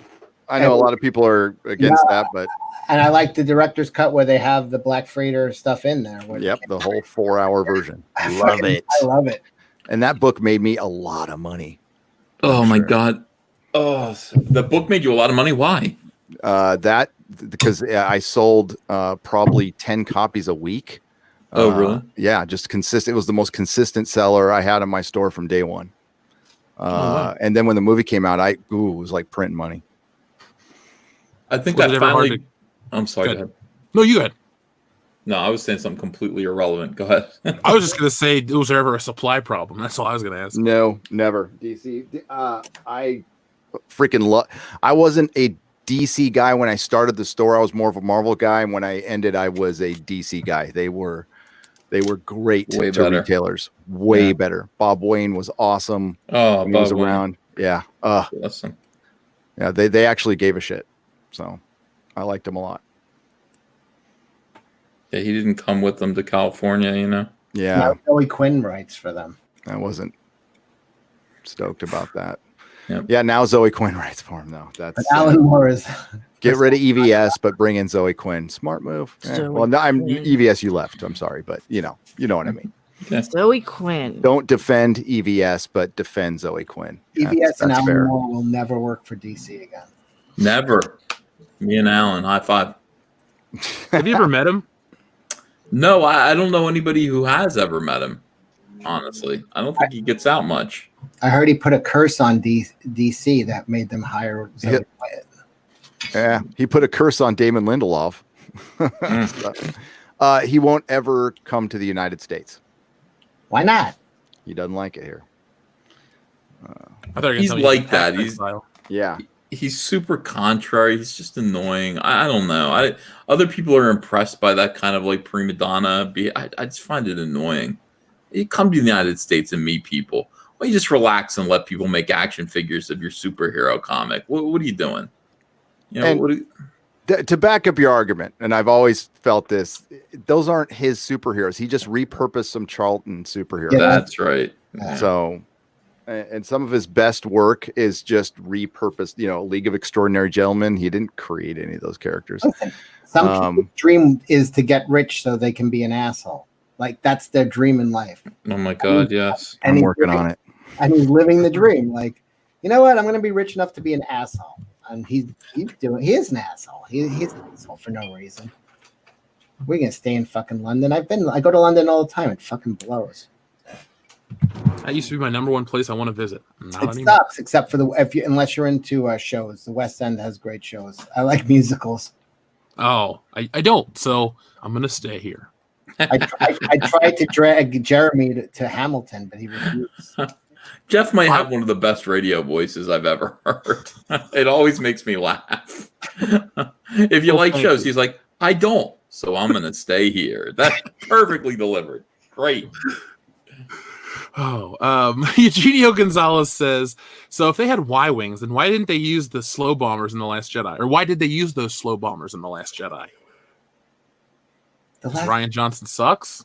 Yeah. Because Brian Johnson had complete contempt for the whole series. Yep. The audience. It was nothing but a spite movie of hatred towards the fan base. Mm-hmm. And somehow that made it through Disney, a major corporation. And this guy's hate bomb to the fucking fans made it through. And what's so sad is that so many people applaud him and defend him for it. Because they're hateful too.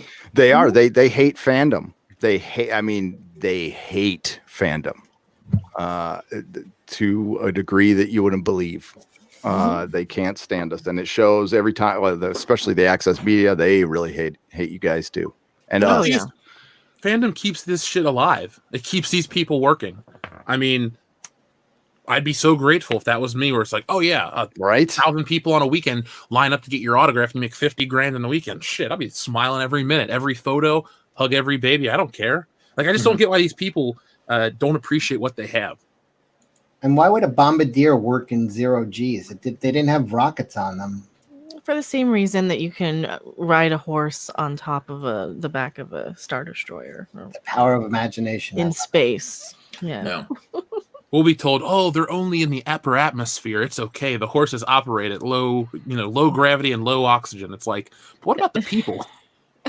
They're like, what Star Wars? Don't think about it. But like in the original Star Wars, the people didn't go into space. Like they went there. They were in ships. They didn't just walk out. All right. Spence in the chat says they're magnetic bombs, but isn't their ship made of metal and coal? Yeah. Dumb. I heard that. Yeah, I heard that excuse when it came out. And I'm all same. I used the argument. Well, it's not said in the movie, so it doesn't exist. Yep.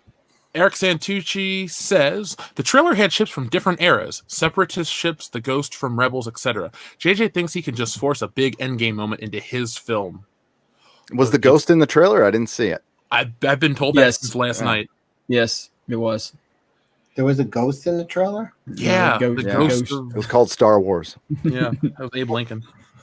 No, I keep hearing, hold on, I don't keep hearing, but the comparison to Endgame and the big tube moment when all the shit comes out, I'll be pissed off if this is essentially like Star Wars Endgame.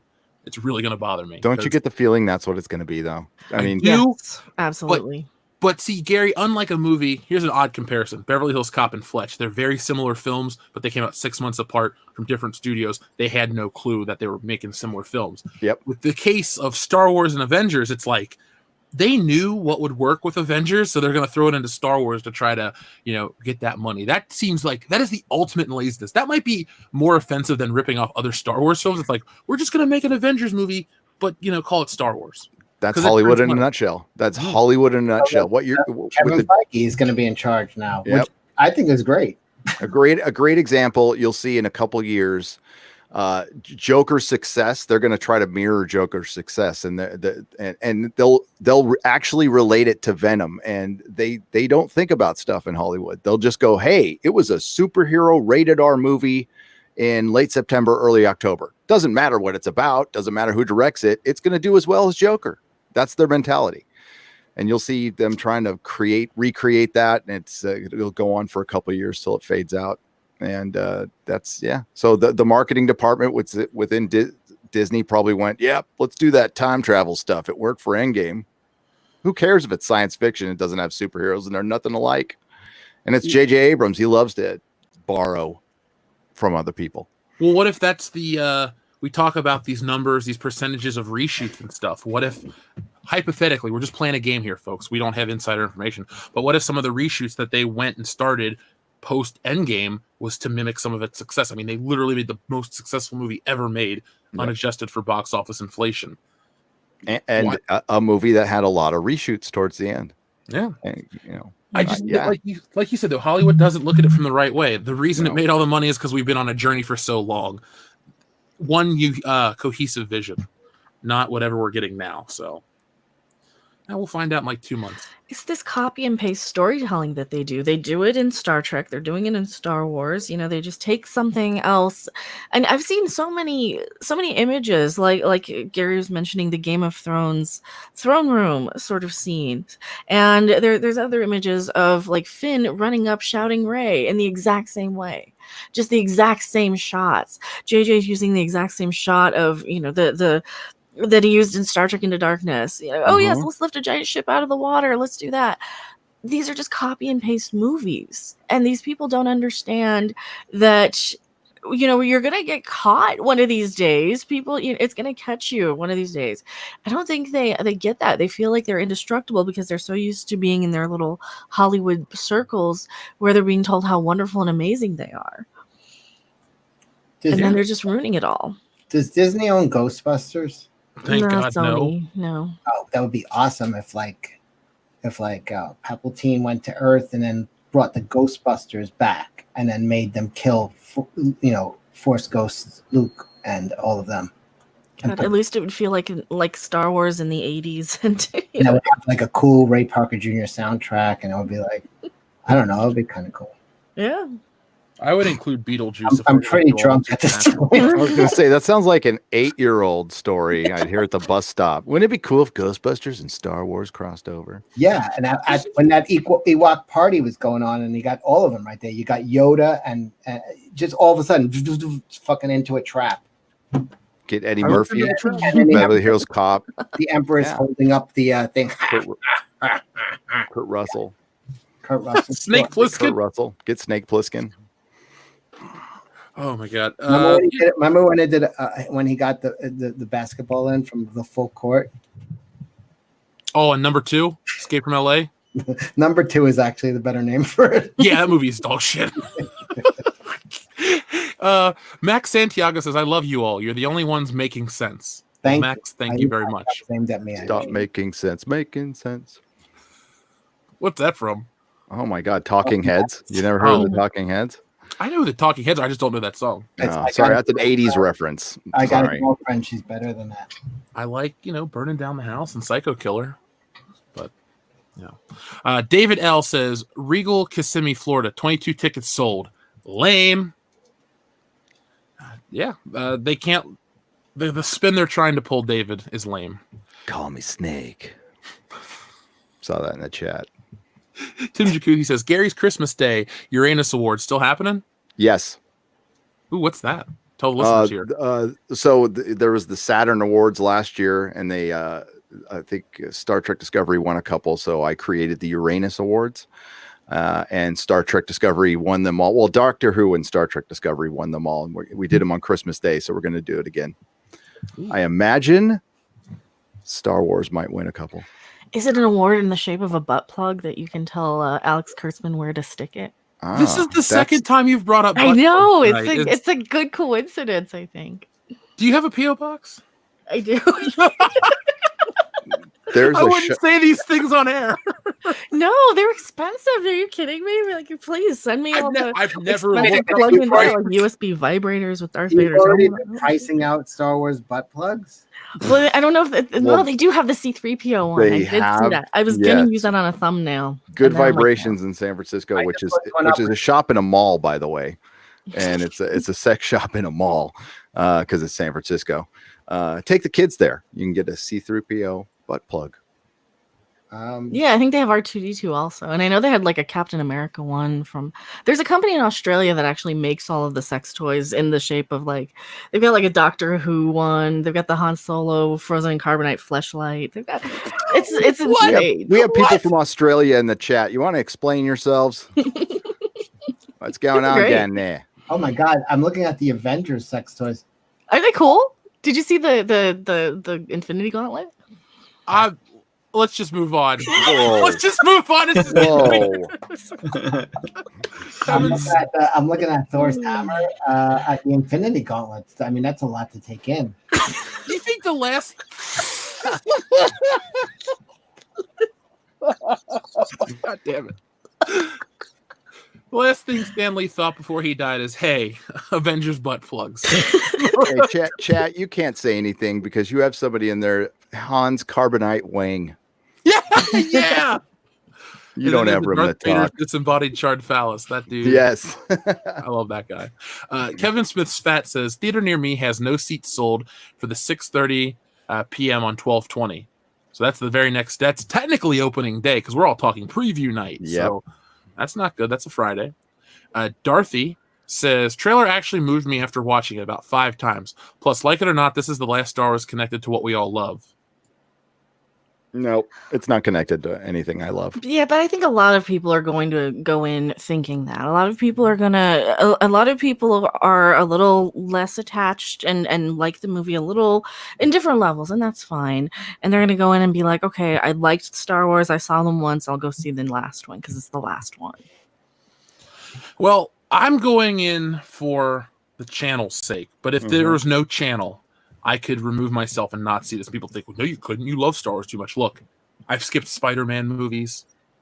I like Spider-Man probably more than Star Wars. So if I can go skip a Spider-Man movie because I'm offended by how terrible it is, Star Wars can easy sell as well. If they make a terrible James Bond movie, I can skip the next one. You just got to put out something so bad that it even gets me to go away. So, that Bond movie is going to be fun. It's gonna be fun to talk about on YouTube anyway. I'm still in the camp that because remember in the last one he drove off and left, that they make a new 007 for this woman. She dies. He gets the title back probably in the first third of the film. And then he's James Bond 007 the rest of the movie. I hope they kill her off. I think she will. All the Lashana bots, her bot fans are worse than Brie Larson's bot fans, to be perfectly honest. To be perfectly honest, I don't think she's famous enough for me to make any content about her. So but that's true. But they're trying to push her as the next like big thing because she's attached to Captain Marvel and all these things. I don't know. And of course she's a double Wokemon. Or no, she's a single Wokemon, I think. I don't think she's a double. I don't think she's like an L or anything. Wokemon. I didn't even know that was a phrase. I've been calling them all anytime they want to like do like the race swap, gender swap stuff. Well, that's a double shiny Wokemon. That's a double. And that's all they're doing with these characters. Like sometimes whenever they swap them out, they want their little diversity Wokedex and they have one of each. Like it's a collection, you know. She is not the next big thing. I don't think so. I don't think she's going. They're trying to push for her to be though. The next big thing is this Hulk dildo I'm looking at. Oh, math. Anyway, Cecil. Moving on. Let's see. We have our friend JRG Projects who says to save episode 9, the Orville crew joins the resistance, and Captain Mercer says to Ray, "We'll handle this. Go and make out with the Twilight Vampire." I'm slowly becoming an Orville fan, Gary. Awesome. It's a great so show. Good. Oh, it's so good. A great show. So far, my favorite episode was probably the one where the dude lost his leg because the robot cut it off, and it was like the death joke Gordon. ever. Yeah. Yay. He's trying to understand humor. Yeah. Yes. It's a damn fine show. The only one that I thought was a little weird was when the mom, the black nurse lady, and her 2 sons crashed on the planet, and those mutants kidnapped her. Yeah. I thought that was kind of abrupt after she shot him, and it's just like, it's over. I thought they were going to try to make like a big thing after it, but I thought the best episode was the one where, what's his name, Borlis. They're from a planet of all men, and they have a daughter.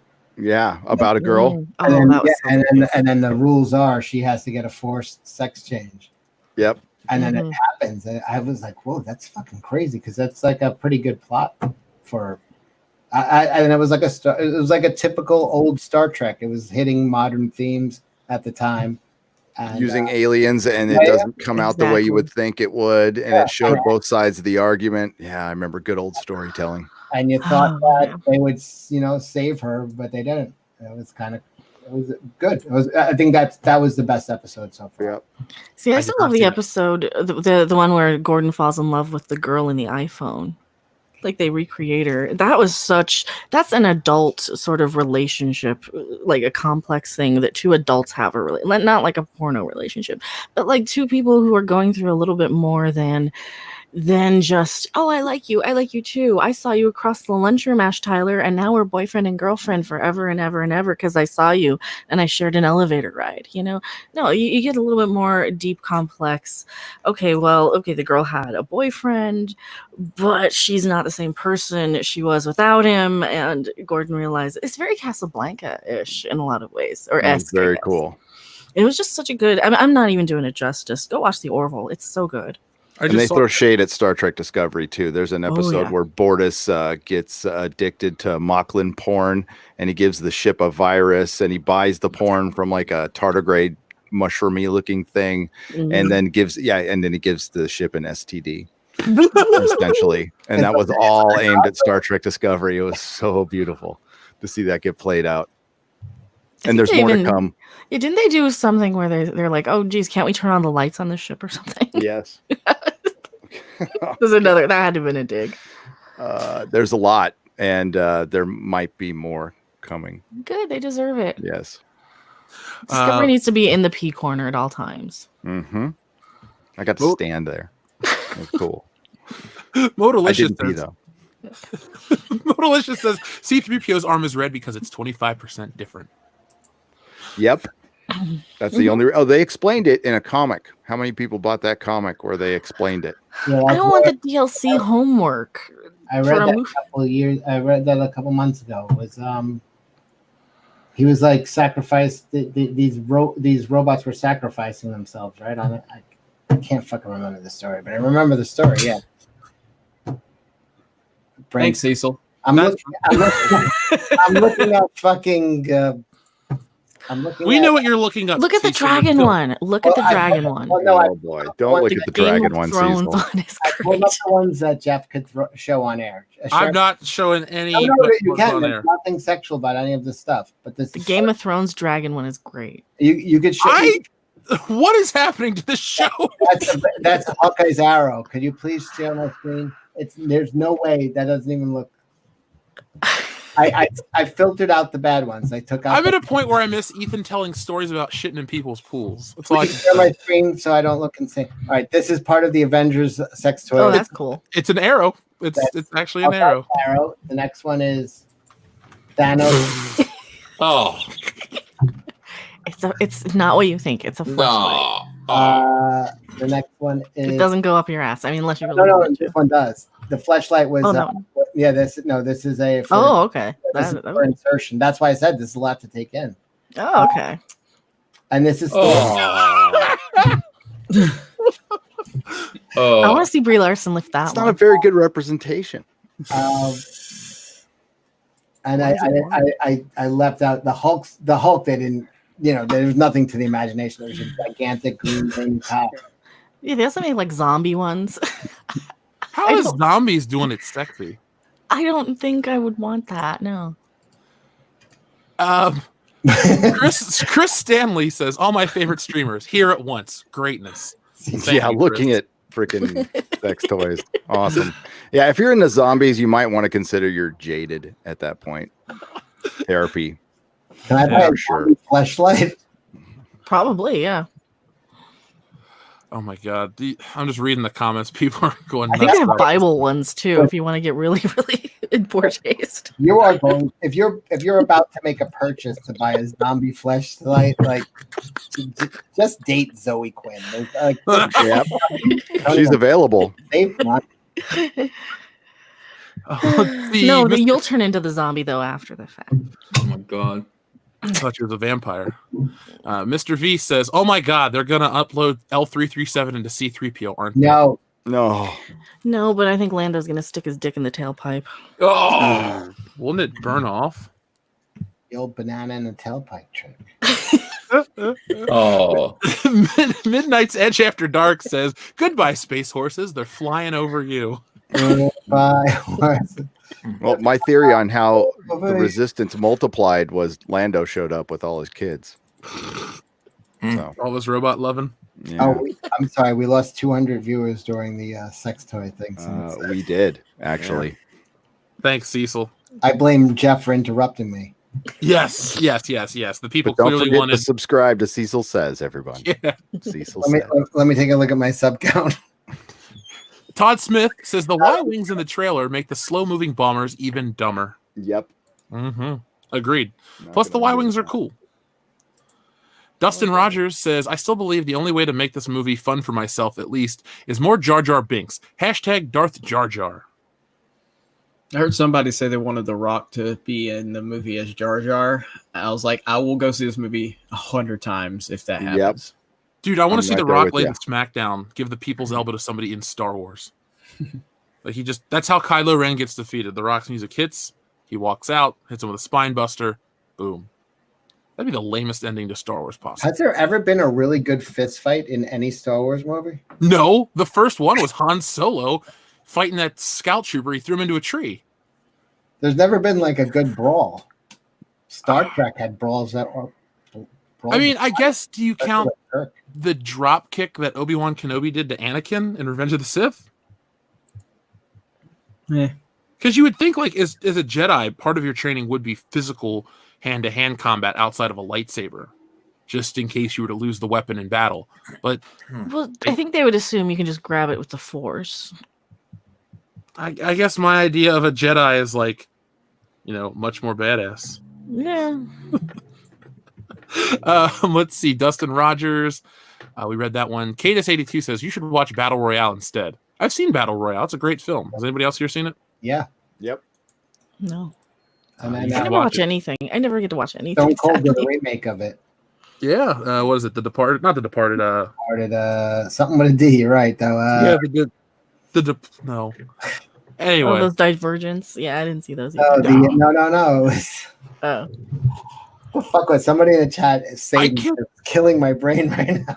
does anybody know the name of the Stone Cold movie? You said Departed, and now that's stuck in my head. It was called the they were prisoners sent to fight. Yeah, with Vinnie Jones is in it. Yeah. I like that one too. It was good. And I love the dildo. That's right. Thank you, Dio Brando. The dildo. The Condemned. That's what it is. Damn. I was so sure you were right with Departed, but I went down the road. DiCaprio and Stone Cold Steve Austin. Condemned, yeah.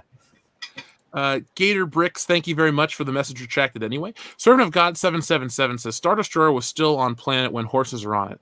That's their excuse. Again, if you have no reason to go, don't. So yes, upper atmosphere, Star Destroyer, space battle, or spattle. Do you know that there were no horses in the United States before the Spaniards came? They brought horses. Mm-hmm. I was not aware of that. Dorothy says, still no way am I giving them opening night money. See all of them except Solo on opening night. We saw Solo to an empty theater a couple years ago. It was interesting. I saw it in an empty theater. I didn't see it in the theater.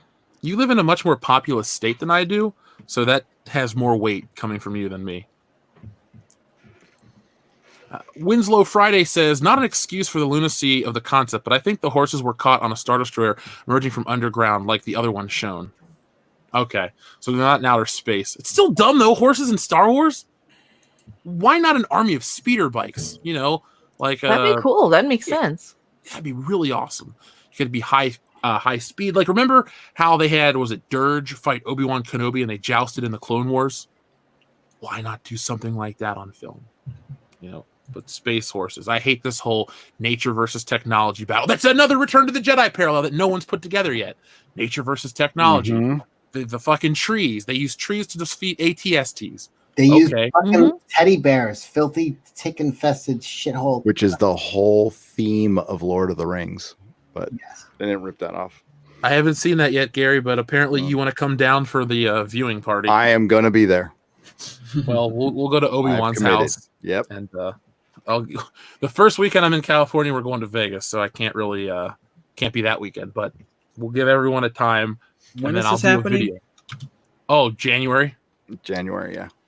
Okay. Why you come out to watch Lord of the Rings? I'll fucking drive across the country just watch Lord of the Rings with you guys. So That's gonna be crazy. We'll have to do a big live stream from Obi-Wan's. Yep. I love that dude. Let's see. Darth Jetty says, so Anakin wasn't the chosen one since he apparently didn't kill the Emperor and bring balance to the Force. Looks like Reylo is the new chosen one. Way to break my heart. We all groan because we know it's true. are you gonna show are you gonna show those leaked images, Jeff? I showed the Palpatine one already. Oh, about the other one. I'll show the other one. It's like A they lot of can't even people- honor the prequels, right? Like there's plenty of people who love the prequels, and they can't even honor those people. Yeah, a lot of people are sharing this right now. So there you go. Reylo. Reylo is happening. Well, and Daisy Ridley said that it'd be addressed anyway. So I don't want Reylo. Nobody wants Reylo. Well, it's just dumb. Yep. I don't know where all this shit's coming from in terms of leaks, but there we go. There we go, right there. could that be photoshopped though? Could they? It could, in a different we, scene yeah, and- and we want to say for sure that this is not like something we're confirming. It's just No.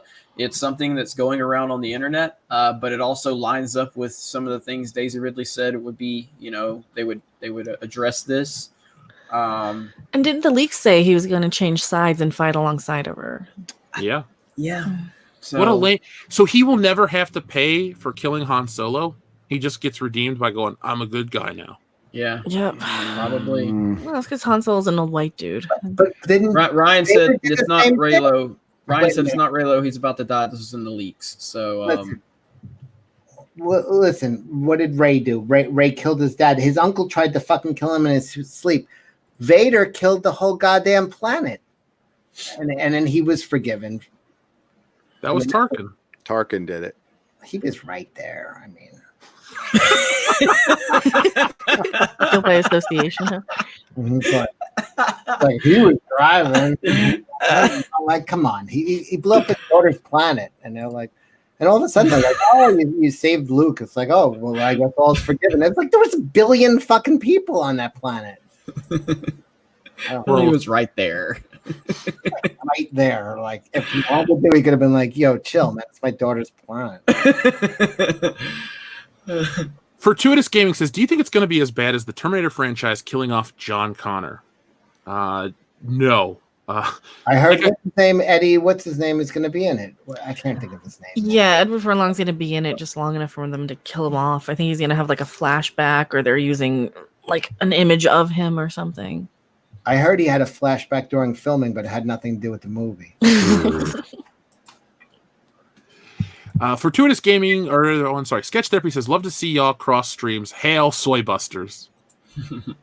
Thank you. Jonathan Hurst, one of my favorite listeners for a personal reason, says, the 6 best YouTubers all in one place. Love you guys. Cecil, you're getting too skinny. Take Kelsey out for a chalupa.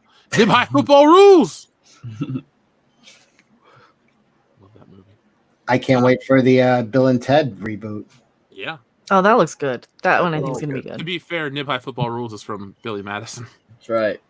Oh, I thought Sandinas. Yeah, Sandimas High Football rules. Nib High Football rules has just a nice ring to it. It does. I fucking love it. Anyway, Cumberbatch Pepper Pot says, if Cecil loses weight, he'll get drunk easier. I look like a drunk what? You'll get drunk easier. Oh, yeah. I could save money. Swinging Cot says, Gary, at least with Alias, you wanted to hang Jennifer Garner the whole time watching it. Other than EVS and Rose, does anyone want to bang in these? Bang anyone in these? Sorry, he says hang Jennifer Gardner the whole time, then bang. So I guess he meant to say you wanted to bang Jennifer Gardner. Yeah, I was like, I never wanted to hang. It's hanged, by the way. It's hanged. Stop shaming him. Well, okay, fine. But no, I don't think anyone here wants to bang anyone from the new Star Wars movies. No. Mecca, is John Boyega your type? Nah, not really. I mean, there's just I don't know. There's just nobody in the movies. To be fair, you only had like 3 people in the original Star Wars movie that were even, remotely attractive actors anyway, right? So there's not a whole lot to choose from in Star Wars anyway. But I would bang Holdo, but only because she was in Wild at Heart. Rose's sister. Thank you. Yeah, Rose's sister was cute. I mean, oh yeah, her. I'm trying to even remember any characters. Wasn't there somebody interesting? Oh, if what's his name didn't have that damn stutter, he'd be all right. But Benicio del Toro. Yeah, but like seriously, they don't put attractive people in movies. Period. Though, I mean, look at what they're doing with like Captain Marvel, for example, or Ms. Marvel, or any of those things. They just don't they want self-insert people. Well, on the flip side of that, though, the Avengers was made up of very attractive people. Yeah. Like, you have Scarlett Johansson, Elizabeth Olsen. For the ladies, you got Chris Hemsworth without a shirt, Chris Evans, America's ass, and Robert Downey Jr. They did make Hemsworth fat, though. Yeah, but after after everybody was already a sex symbol. Yeah. I mean, I thought that was funny. Yeah. But it should have went away when he, like, powered up at the end. That's what I thought, too. It should have been, like, a cleansing. You know what? Kevin Feige's going to come in here and he's going to be like, fuck all this bullshit. Sexy people, let's get back to basics. Let's make movies that puts asses in seats. Like, he's about results. He's got 23 fucking movies that are all fucking hits. He's not putting up with this shit. Yeah, and he shouldn't either. And he's going to put sexy act. I don't need to go to the fucking movies to see dumpy broads. I can see that fucking right out the window. I could see better looking window. That reminds me, I need to jerk off. All right, well, Cecil, you take care of that. We're going to finish reading the super chats. I'm just kidding. I jerked off 5 minutes ago. Oh, okay, Ozymandias.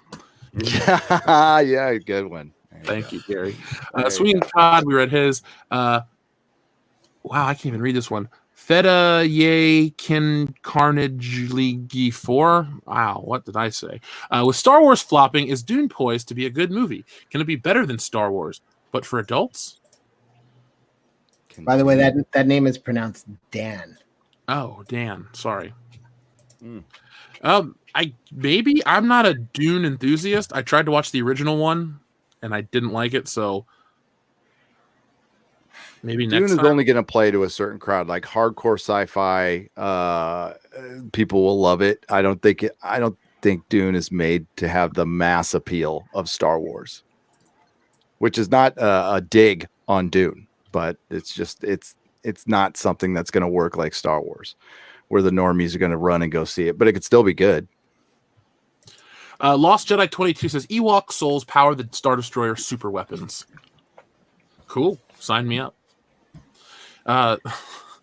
There's just like a pile of dead Ewoks, and they just, shovel them in like the old coal on the trains. Lance Higa says Midnight's Edge video on Pixar, Marvel, and Lucasfilm. Good stuff. And yeah, Midnight's Edge does put out good stuff, and we had all of Midnight's Edge on here last night. That was a lot of fun. Even Andre. Yes, that was. Kendo said how surreal it was to hear that guy's cool. voice. Yeah. That was my most viewed stream. 5,100 people were watching at some point. So. I was watching. Dude, if there's ever a big one like that you want to get in, just say, hey, link me. I'll always send you a link, man. All right. Never hesitate to ask. I made an appearance, and I feel privileged. It was really brave of me to join the stream. It was. I was worried. Stunning. Yeah. I didn't say anything offensive. I kept my language in check. I was very respectable. And I'm proud of myself for that. That stream got demonetized. Because of me? Yeah, but then I disputed it and it got remonetized. But I just thought it was funny. It's like, oh, okay, Jeremy, whatever. I did come in there pretty hot. Yeah. Mark the Cyborg has a question for you, Jeremy. Jeremy, okay. When you're talking to Pablo, ask why he blocked a Canadian cripple. Why has he got to be so ableist? It's very, it's a lot of toxicity coming from Pablo to, why would he block someone who's literally has a cyborg leg, Canadian crippler? That's Chris Benoit. Mark the Cyborg. He's on my Geeks and Gamers team. He has a cyborg. He's a cyborg because he has a cybernetic leg. So clearly, Lucasfilm hates disabled people, and Star Wars Explained hates disabled people and black people, and women. And women and alphabet people and all the people. Pretty much everybody that doesn't suck Mickey's stuff. I'm trying not to get you demonetized. Oh, never mind. Cecil's here. Suck Mickey's dick. All right, thank you. Yeah, we've been talking about sex toys for an hour. So. We'll get Avengers butt plugs, okay? Yeah, stop discriminating against Chris Benoit. Pinion says Star Wars Rebels, the ghost ship is in the trailer. Yeah, I got to look up Rebels. I haven't watched it because, I take it back. I've watched one episode and I didn't like it, so I quit. It's if you watch the first season, it's kind of forgettable anyway. So, but it's got some really. What I should do is I should just give you this. There's like specific episodes you should watch that are really great, and there's a lot of filler that's just kind of irrelevant. So if you ever do get what show? Star Wars Rebels. So there's a lot. There's a lot of filler. And the Ghost Crew is really it's really hard to get attached to them in the whole first season. But there's like I don't know, off the top of my head, there's probably about 8 or 10 episodes that are absolutely awesome. The rest of it it's not really worth going through. Well, we'll have Disney Plus for free because we're Verizon customers all of a sudden. That's right. Do you think they're going to go, hey guys, this counts. This adds to our count of subscribers. I didn't subscribe to it. It was free. Yeah, Absolutely. no, it will. It will. Well, it's the same thing. Didn't they do that with Apple and iTunes and that U2 album that they said, oh, look how much it sold? And I didn't buy that shit. It was given to me forcibly. Mm-hmm. McKinney90 says, I think you guys hit the nail on the head. This trailer was meant to spark excitement for the thrilling conclusion, but considering everything that's happened in the past 2 years since The Last Jedi, it just leaves you depressed. Is Ethan here or did he run out for Taco Bell like an hour ago? Taco Bell. If he was smart, he would have got Taco Bell. By the way, I just realized that Chris Benoit and Homer Simpson had the same kind of parenting style. God damn it, Cecil. Yikes. Thank you, McKinney90. Yes, I feel the same way. This is supposed to be years ago, Dion and I would sit down and think how's the Avengers going to end? How are they going to fight Thanos? How's this going to happen? How's that going to happen? And that should be how we feel with Star Wars. This is, the myth of all of our childhoods. This is a 42-year-old franchise at this point, and it's just like just get it over with. Let's just move on to literally anything else. So that's how it feels, and that's kind of sad and depressing. Let's see. Joshua Trammell says the horse is BS for the win. Or sorry, the horse is BS. What the fuck? I don't know. They tried it the first time in The Last Jedi. It's one of those things where it's like you are going to accept space horses in Star Wars, and you're going to like it. Goodbye, horses. Oh God, is there a video of you dancing to that somewhere? We're flying over you. The camera's on. I think that song, you don't get struck for that song, by the way. I don't know. Psycho Kin I can find out. says the woke virus has infected everything from comics to movies to games to anime dubs. Where's a doctor when you need one? Well, to quote the Joker, this genre needs an enema. So there you go, Psycho. By the way, do you know the story of how that song became in the movie? It was Jonathan Demme, the director of Silence of the Lambs, got in a New York City cab, and Q Lazarus was his cab driver, and she played the tape for him. Is that true? That's amazing. That is amazing. That's true. Always play songs for your cabbie. And, in case they're directors. And yeah, she didn't know he was a director, and he was like, "This is fucking awesome. This is perfect for a movie." And no one's seen her since. Like she's like a true recluse. Like she's covered her tracks, not to be found. So he's back. How was the taco? Did you go to Taco Bell? No, I went upstairs and made a hot dog. Quality meat. Yeah, I didn't want to leave you guys. What do you use, Sabrett? Huh? What do you have, Sabrett? Sabrett. What's Sabrett? That's a hot dog company. No, Ballpark hot dog, and I just put it in the microwave real quick.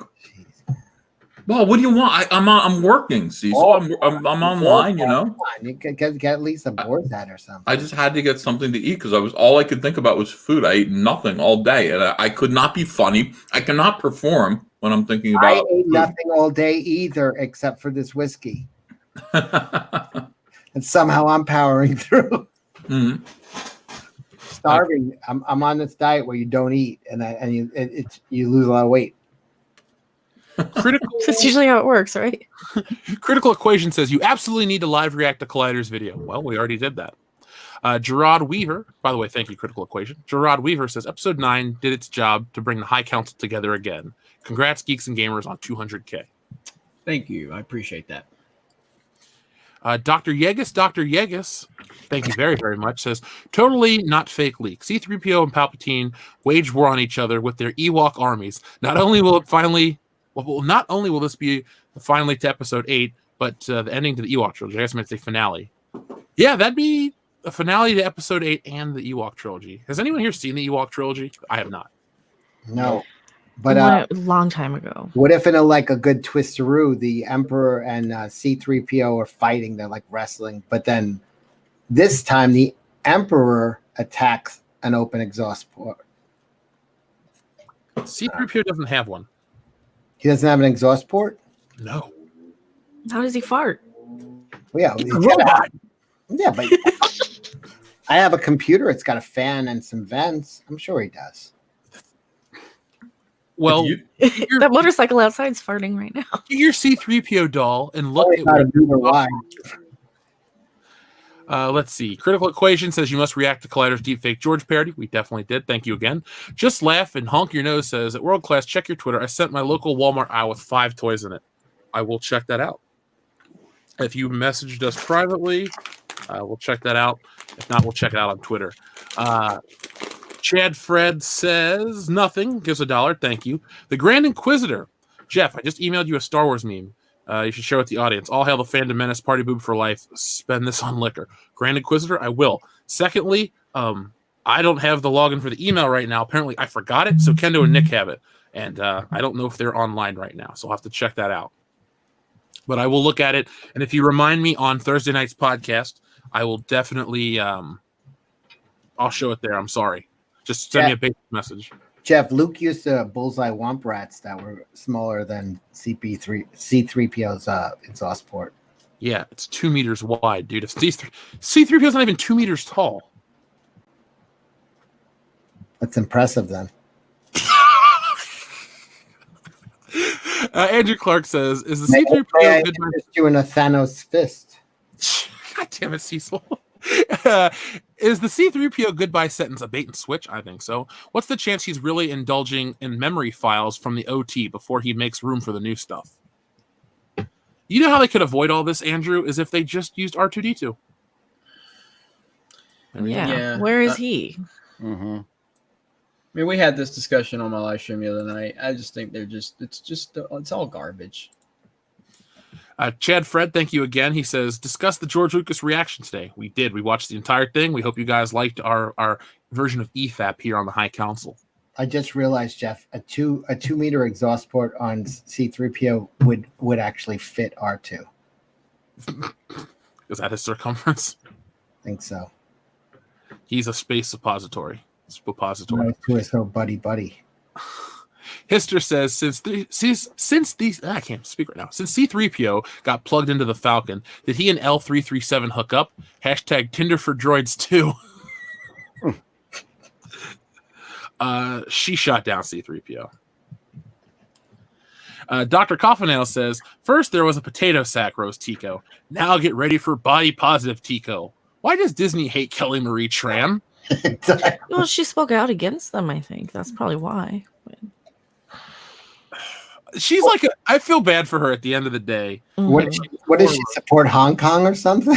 Well, no, she gave that New York Times interview or they quoted her and they used it to spin against us to attack the fans, where she said, yeah, she came to Hollywood and they kept telling her she's not good enough, she's too fat, her body's wrong, etc., etc. And that's probably why I didn't see a lot of her here. She probably got, oh, you're too fat, or something. I mean, everybody said it looks like she gained a little weight, and we're not like insulting her. We're just stating a fact that hell, everybody gains, loses. That's kind of how we all are. But she's in an industry where they have things like weight clauses and all of these things, and they used that New York Times article where she said that she didn't feel good enough, she didn't feel like she was good enough, against us, saying that we bullied her off of social media, and that's just bull. That was just absolute bull. And they're treating her like crap. And I think they probably have either deleted her from most of the movie, blacklisted her, something, bullied her into losing weight or something like that. I think they might have mistreated her in Hollywood. That's my gut instinct. Dr. Ian Malcolm says, Hail Caesar, the 5XL pie eater. Hail. It'd be funny. Down a hot dog to say hello. Hello. Hail. It'd be funny to let people see like a 5X shirt next to you, because that's a shirt that's even way too big for me. Yeah, 5X is too big. That's 3 sizes bigger than I wear, and you've met me.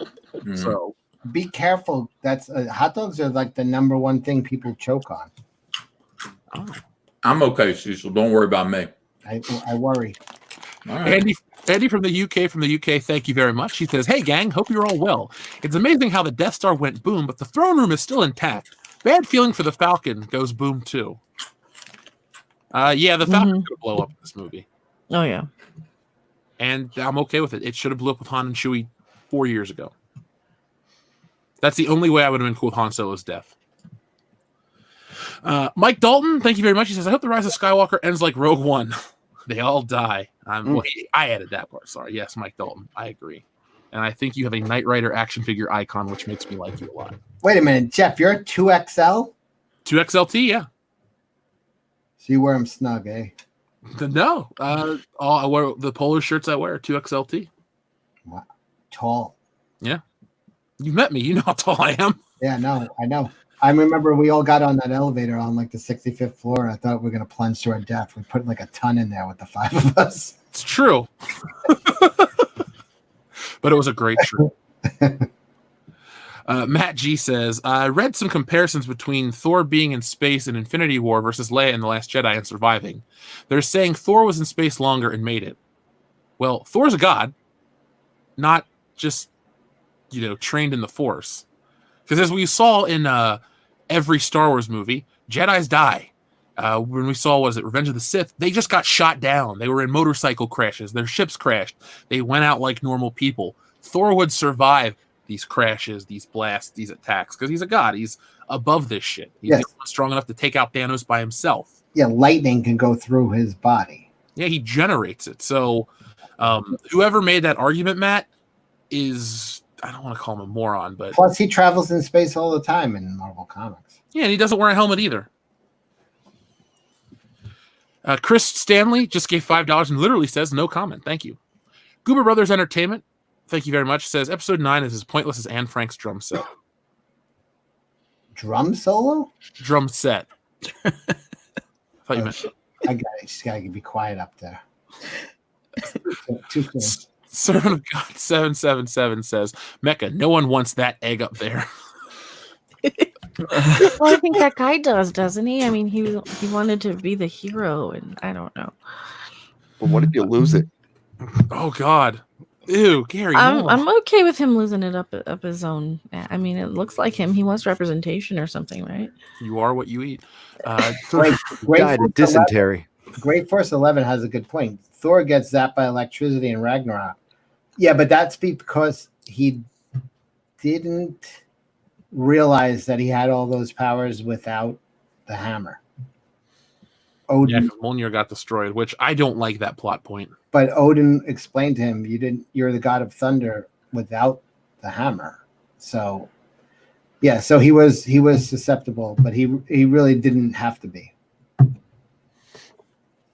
Let's see. Sir Ruin of House Roundhead, thank you. If I had to write episode 9, I would retcon Luke and Snoke's death and have Luke at the forefront of the movie. What would you do if you wrote episode 9?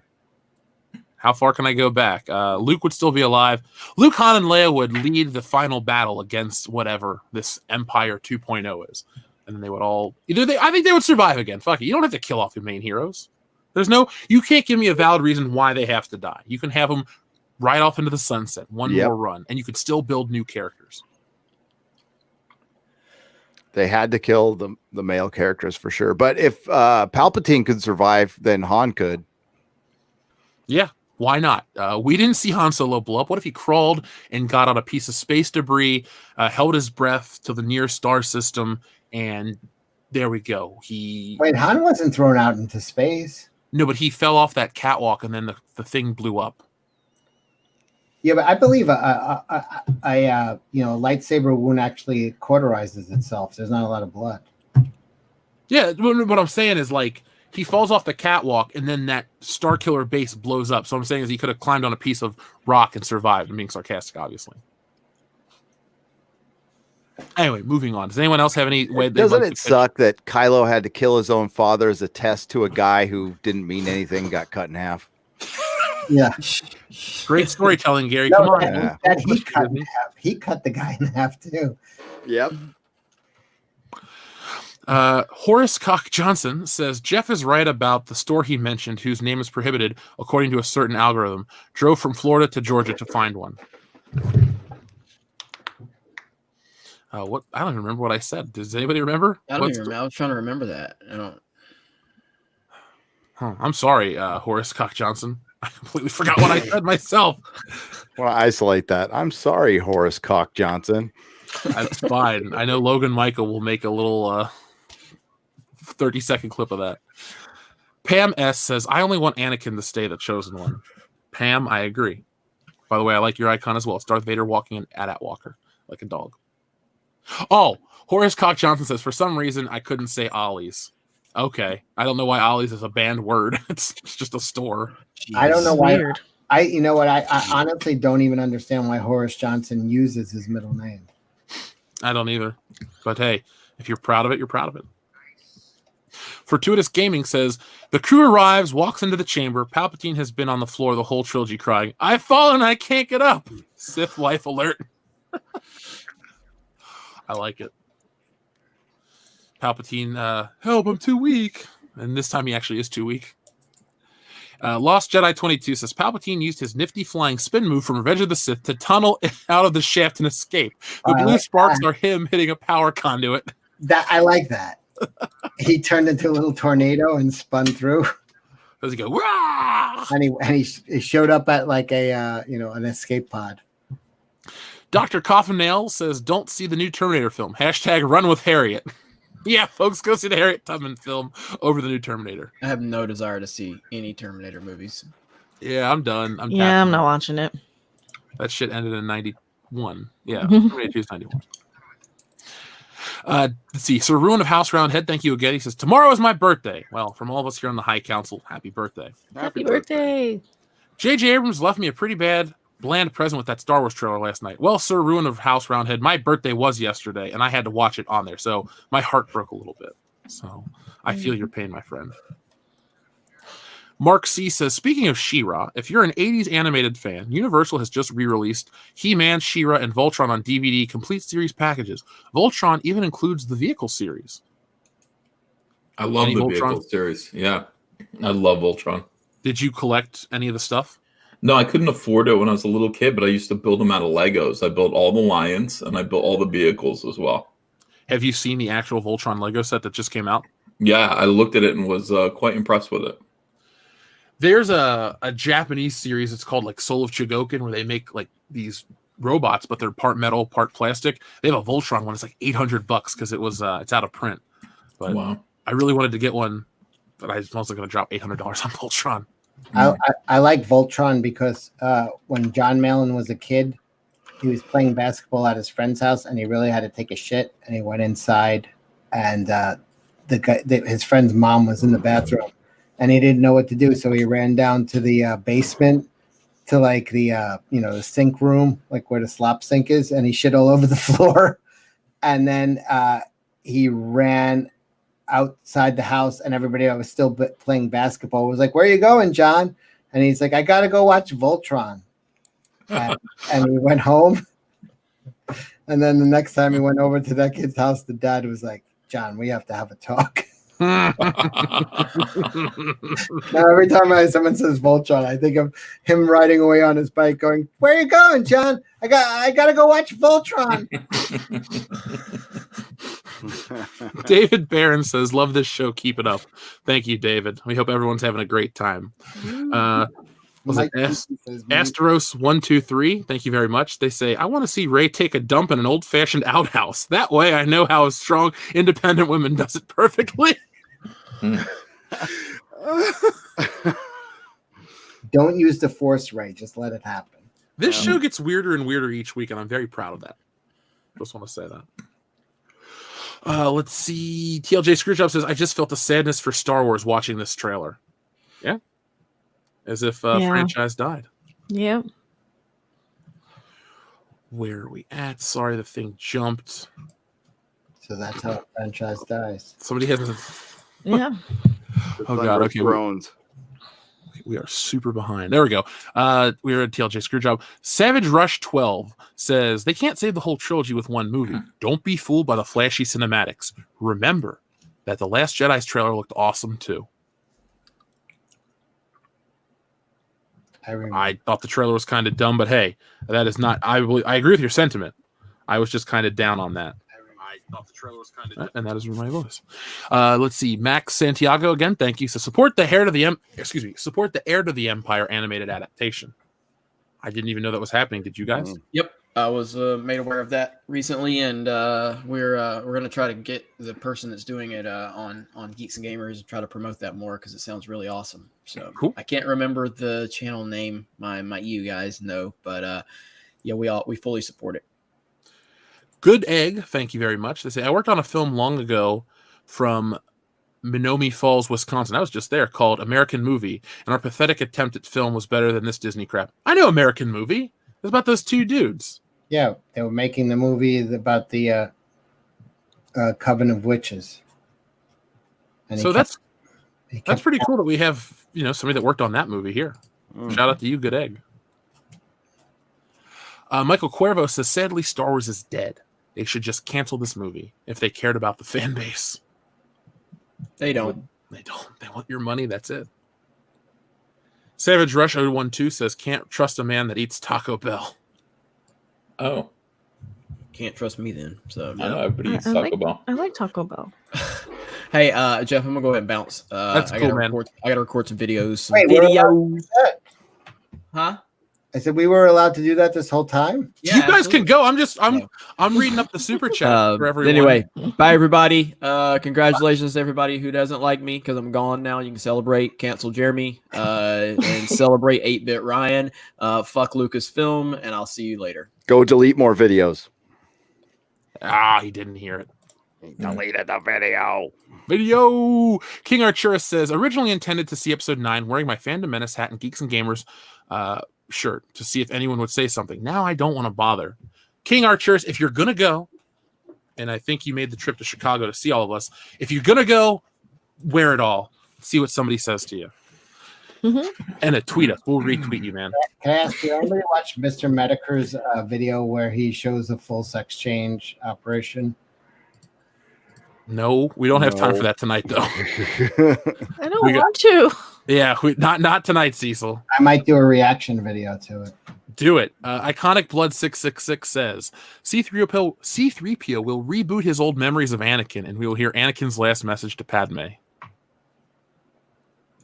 I would think it would be something from Luke Skywalker, but hey, it's just me. No, I couldn't have killed her. Cash Kester says the best thing about the new trailer was your live stream during it. Well, thank you, Cash. I was very happy with the turnout. Kind of was. I had a great time. I'm going to start doing those for big trailers now. We'll just have some fun with it. If it's a movie I care about or know about, I'm not going to be like, oh my God, there's a trailer dropping for the new, I don't know. Bloodshot. It looks fine, but I can't talk about it for more than 3 minutes. Yeah. Is it like a voicemail to Padme? Yes. Hello, honey. I left your cheese out. Can you put it back? Thanks. Sorry if I got sand in your pussy.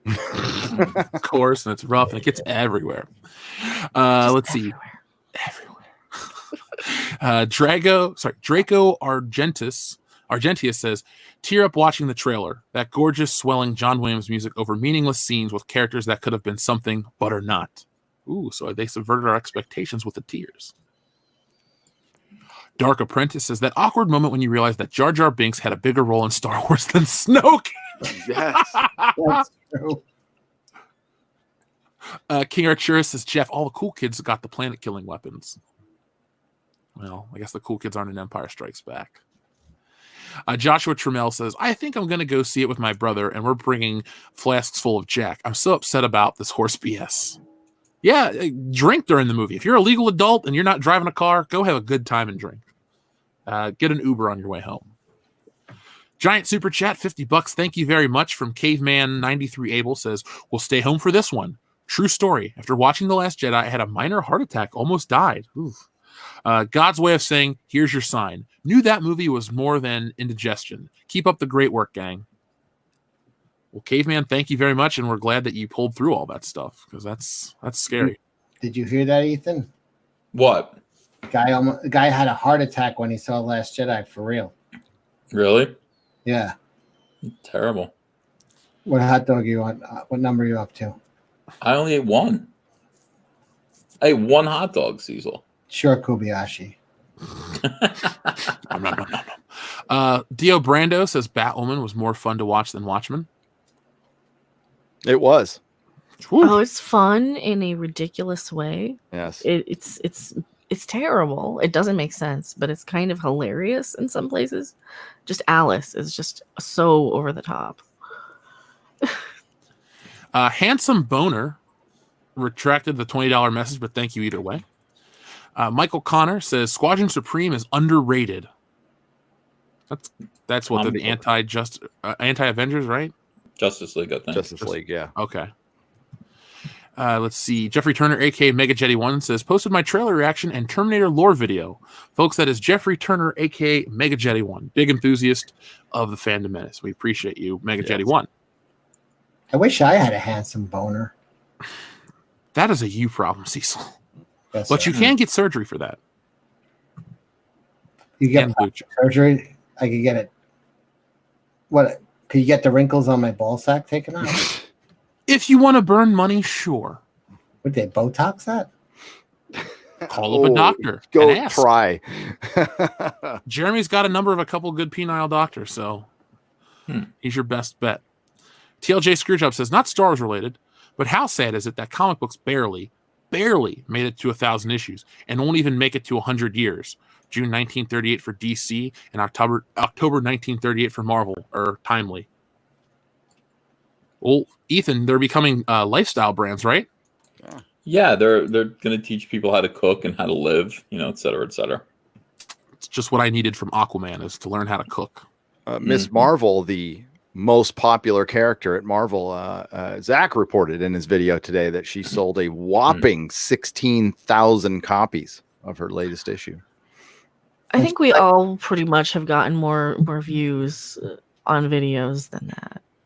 She's like one of the main characters in the new Avengers video game. Yep. Which is a huge fucking mistake. And most normies have no fucking idea who she is and don't care. The funny thing is, though, if the people making the game realize that for the normies like Captain America, Iron Man, and all this stuff, they were B-list characters a decade ago. They're not burnt out on them yet. Like, you have so many adventures you can go on with the A-list Avengers. 70 years of stories. Yeah, you could. I know this sounds dumb, but you could even do a time travel Captain America video game, or just a video game where it takes place in World War II.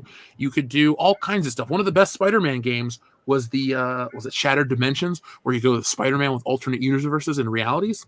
There's just endless possibilities with great characters. But they're like, oh, we got to introduce these new characters for, marginalized voices. It's like, think of your demographic. I don't think the people that read Miss Marvel, which is very few people, are going to buy a video game where if a video game sells 16,000 copies, that is a massive failure for a video game that cost.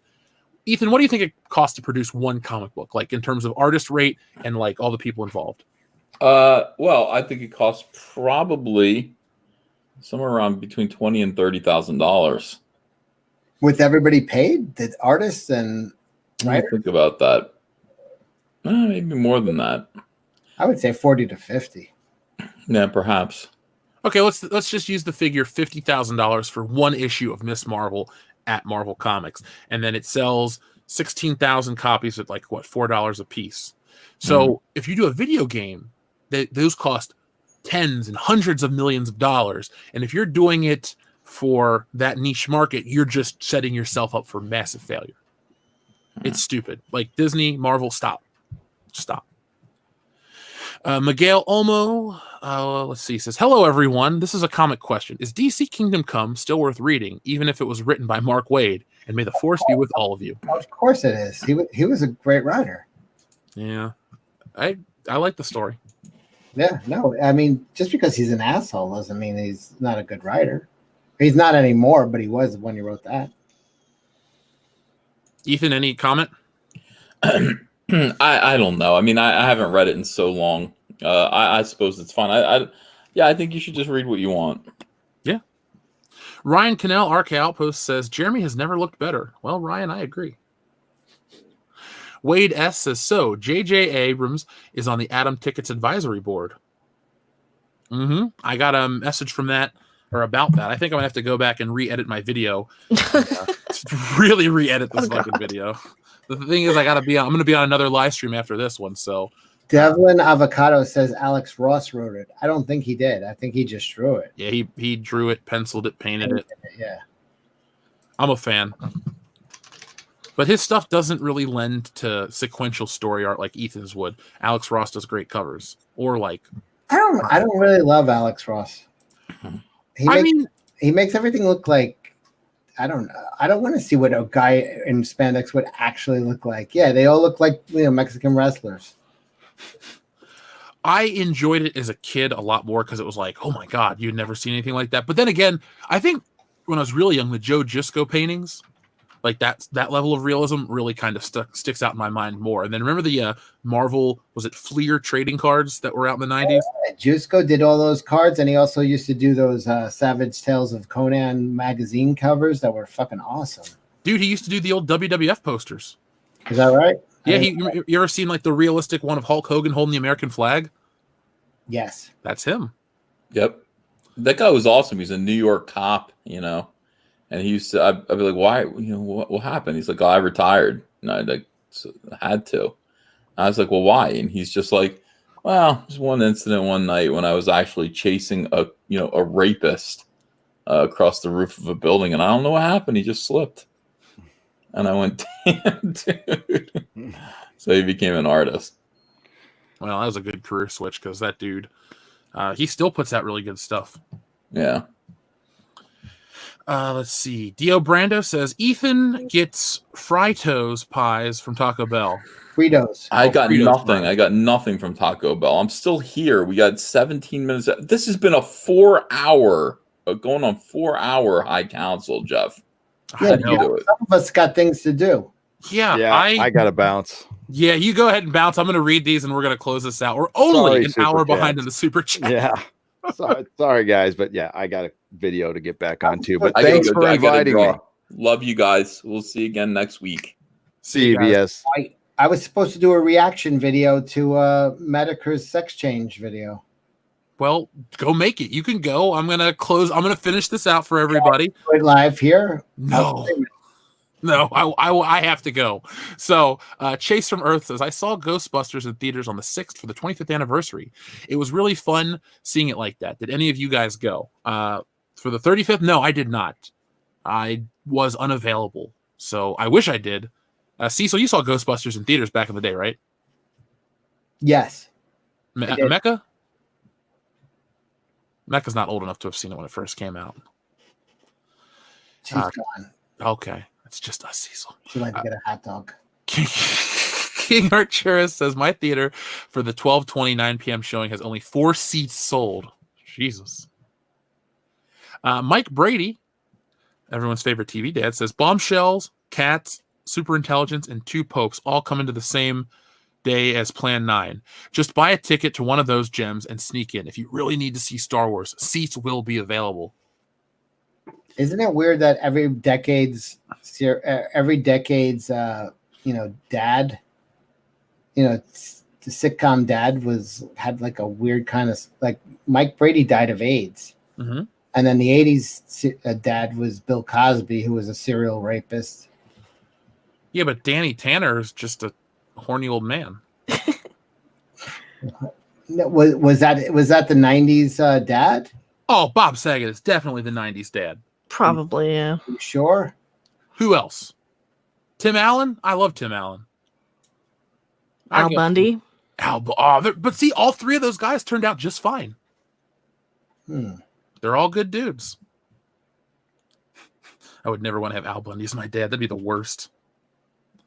Who was the 90s dad? I'm going to go with Tim Allen. It might be Homer. Yeah, Homer is a good choice. Yeah, but he's a cartoon character. That doesn't count. Dan Castellaneta is, alive and well.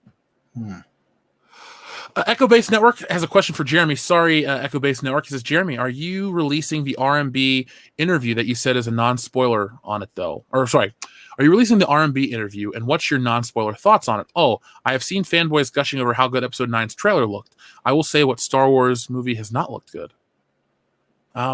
Sorry, Echo Base Network, that Jeremy bounced before we got to your message. We're trying to answer these all in turn. So I'm sorry I can't answer that. But if you want to ask me a question, you can just message me on Facebook. Somebody answered the 7th Heaven dad was 90s dad. If you want to go play into your game of, oh my God, they're terrible, there you go. Stephen Collins. He's trash. A pedophile. Yeah, he's a bad no. guy. Yeah. Oh, no. I can't really watch It's Always Sunny in Philadelphia and not think Oh, about wait, yeah. Great Force 11 says that Alf's dad was great too. He got caught smoking crack with a male prostitute. Oh, well, he is dead now. Rest in peace, Alf. Oh, Wooly. Yeah, that was not too long ago. Yeah. 200 Watt Studio says, Gary, Expanse announced they started production on season 5 today. Well, I'm sure Gary's very excited for that one. I'm going to get into the Expanse when I get out to California because I want to watch sci-fi shows. 6 Turning 4 Burning says, Space Hell's Angels on speeder bikes. That's cool. That's a movie I want to watch. Sign me up. Rhino4563 says, that Y-Wing is Kerry Russell's character ship. They have a Lego set of it, and it has red stripes. Well, Rhino4563, Zori Bliss has to have a Y-Wing. I mean, I guess that's kind of cool. But I feel like her character is going to be like a Jango Fett or a General Grievous or a Snoke, where the hype builds up around the character. We see the film, they do very little. And I'd like to be proven wrong. I would like a new, interesting character because we haven't had one of those. She has a Y-wing, so there's an X-wing and a Y. She should have a V-wing. You know there is a V-wing, right?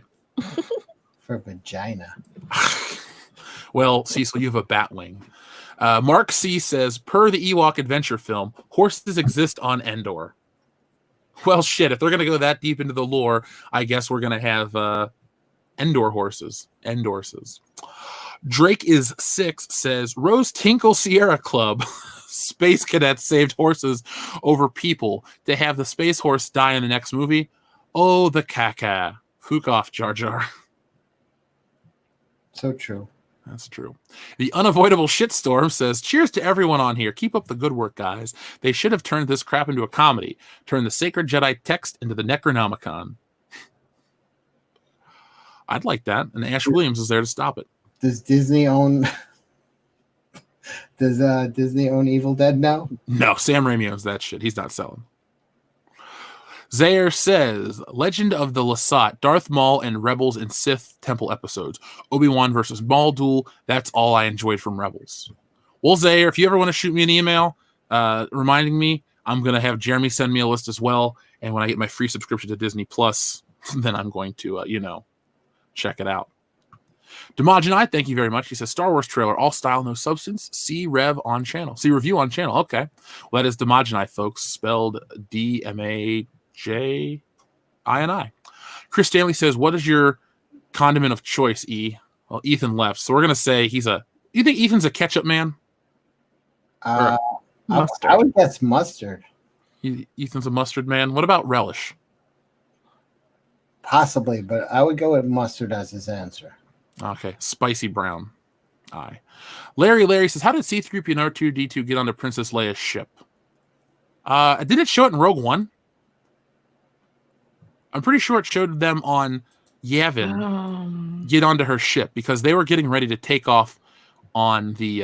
those weren't her droids? No, remember he says in the movie our last master was Captain Antilles. Oh, that's right. Yeah, Larry. Why weren't they like, leave us alone, fucking lady? I'm not taking your message. There'll be no escape for the princess this time. Drake is 6 says, Jeremy has time for his scruffy nerf herder dude ranch and sports ball bar, but no time for the high council. I love that these get longer and more elaborate each week. Speaking of next week, folks, I will be hosting the High Council again because Ethan hosted it for the last 2 weeks because I was out of town at a wedding. So I have it this week and next week as well. And since we've blown past the number for the Good Morning Pop Culture, Thursday morning, I will have a Good Morning Pop Culture as well. So be on the lookout for that. Darth Vetter 04 says, looks like Mike S. Miller took the night off from getting teabagged by Edwin to live stream tonight with the title Cyberfrog Cheetah Chat. I know Mike and Ethan are talking to each other about stuff. I don't know. That's all I can say. I really just don't know Mike at all, personally. The prodigious leader Megatron, I love that screen name, says, here's a challenge for all of the fandom. What is the plot for episode 9 based on the trailer alone? You can't use the leak / Palpatine exploded. My guess is that there's something that calls them to the Death Star remains, and that's Rey's journey. And the journey of the Not Rebel Alliance is they're so distraught from episode 8 that they call in anybody in the galaxy, kind of like in Independence Day when they call in all the fighters to go against the alien ship. That's what my guess is. Something like that, where they get the hodgepodge of people and people just sacrifice for the final battle and the Millennium Falcon leads them. It would be cool if they had Randy Quaid be the guy who saved the day. What if they Twilight this thing? What if they have like this epic battle scene and you've got like Rose Tico's head flying off full 3D right at the screen, and then something happens where Palpatine snaps his finger and says, see, that's a vision of the future, a possible future that could happen. And then you see young Luke and Leia. What if they Twilight this? Be prepared for venom that you've never heard me spit before, internet. What They laugh so hard. What if they do? What if little Anakin did make a thing so that he could put his brain into C-3PO, and they put his consciousness in there, and he's like, we need to get a time machine and stop me from fighting Kenobi so my cock doesn't get burned off in the lava. Those are valid concerns for Anakin. I hope he saves his wang somehow. And if not, the Avengers have it. Can you share my screen? You have to click share first before I can even give you it. Because I would say we got to close the stream out, dude. We're almost at 4 hours. Don't worry, Anakin. The Avengers have a great series of sex toys that are perfect for guys who've had their cocks burned off in lava streams. The Game of Thrones dragon one's better. Oh, they also have I think they also have Dalek vibrators. No. Richard Carter says, I'm sure this has already been covered, but what are Rey's flaws? Well, Richard, as you know, there are none. She is perfect in every way. No, that is her flaw. She tries too hard and she's too perfect. She's like John Cena. She cares too much. Is that a flaw? I guess she cares. I don't really think she cares about people. She seems very selfish. There we go. That's her flaw. She's selfish and dirty. She doesn't change her clothes. No. Stratos Radio Blue says, this new trilogy may be the 3 most expensive bowls of unsweetened oatmeal ever created. It's time for Disney to invest in a gem trilogy. That is the best way to describe this. The most expensive bowl of unsweetened oatmeal ever. Ugh. Yeah, kind of. Wolf Roman Hart says, what kind of boyfriend would Kylo be for Rey? Alpha, beta, incel, or fedora-wearing white knight? Abusive? Yeah. Maybe Ike Turner? Oh, yeah, I think he would be abusive, too. I don't think he has this, like... He's not like a bruised soul that's, like, waiting to be soothed and healed back to, being this loving, caring guy. He's just a dick. Yep. Let's see. Robert Olfley says, thoughts on YouTubers shrilling over this crap? I don't really watch a lot of reaction videos, so I don't know. I know people are. Because they'll get kind of riffed it, but that was the thing. That's all I really do when I do reactions. I'll kind of Mystery Science Theater it. Yeah, you know what? If people are out there excited for it, cool. But if you're going to build a YouTube channel, you got to build it on more than reactions. Because that's not going to get you repeat views. Yeah. Because there's a local channel that I know that they started off. They're like, oh, we do react videos. And they did, they were doing cool for a while, but then they just kind of stopped. And I don't know what they're even up to these days. So I wish them the best of luck. I'll probably see them at the Star Wars premiere. Let's see. Dio Brando says, ban Jonathan Crinden for spamming Ooga Booga. Is that in the chat? I hope the moderators took care of it. Yeah, it looks like there's no mods on. There are no mods. You want to mod me? I'll write something. Hold on. That's me. Oh, where's the... I gotta find the base. Yeah, I put a boop in there too. So let's see, where are you at, Cecil? Oh, crap. Hold on. Please stop fucking move. God damn, YouTube. Let's see. I'll take care of it myself. Jonathan Crichton's getting as many Ooga Boogas as he can. Okay. Very interesting, but what else is there? Boom, he's done. Wait, I still didn't get a wrench. Where are you? You're not popping up. Right there. I see Mecha Random. I'll give her one. Son of a... I'm going to give you one, too. Chill out, man. I trust you. And then let's see. Can I click it if I add him? No.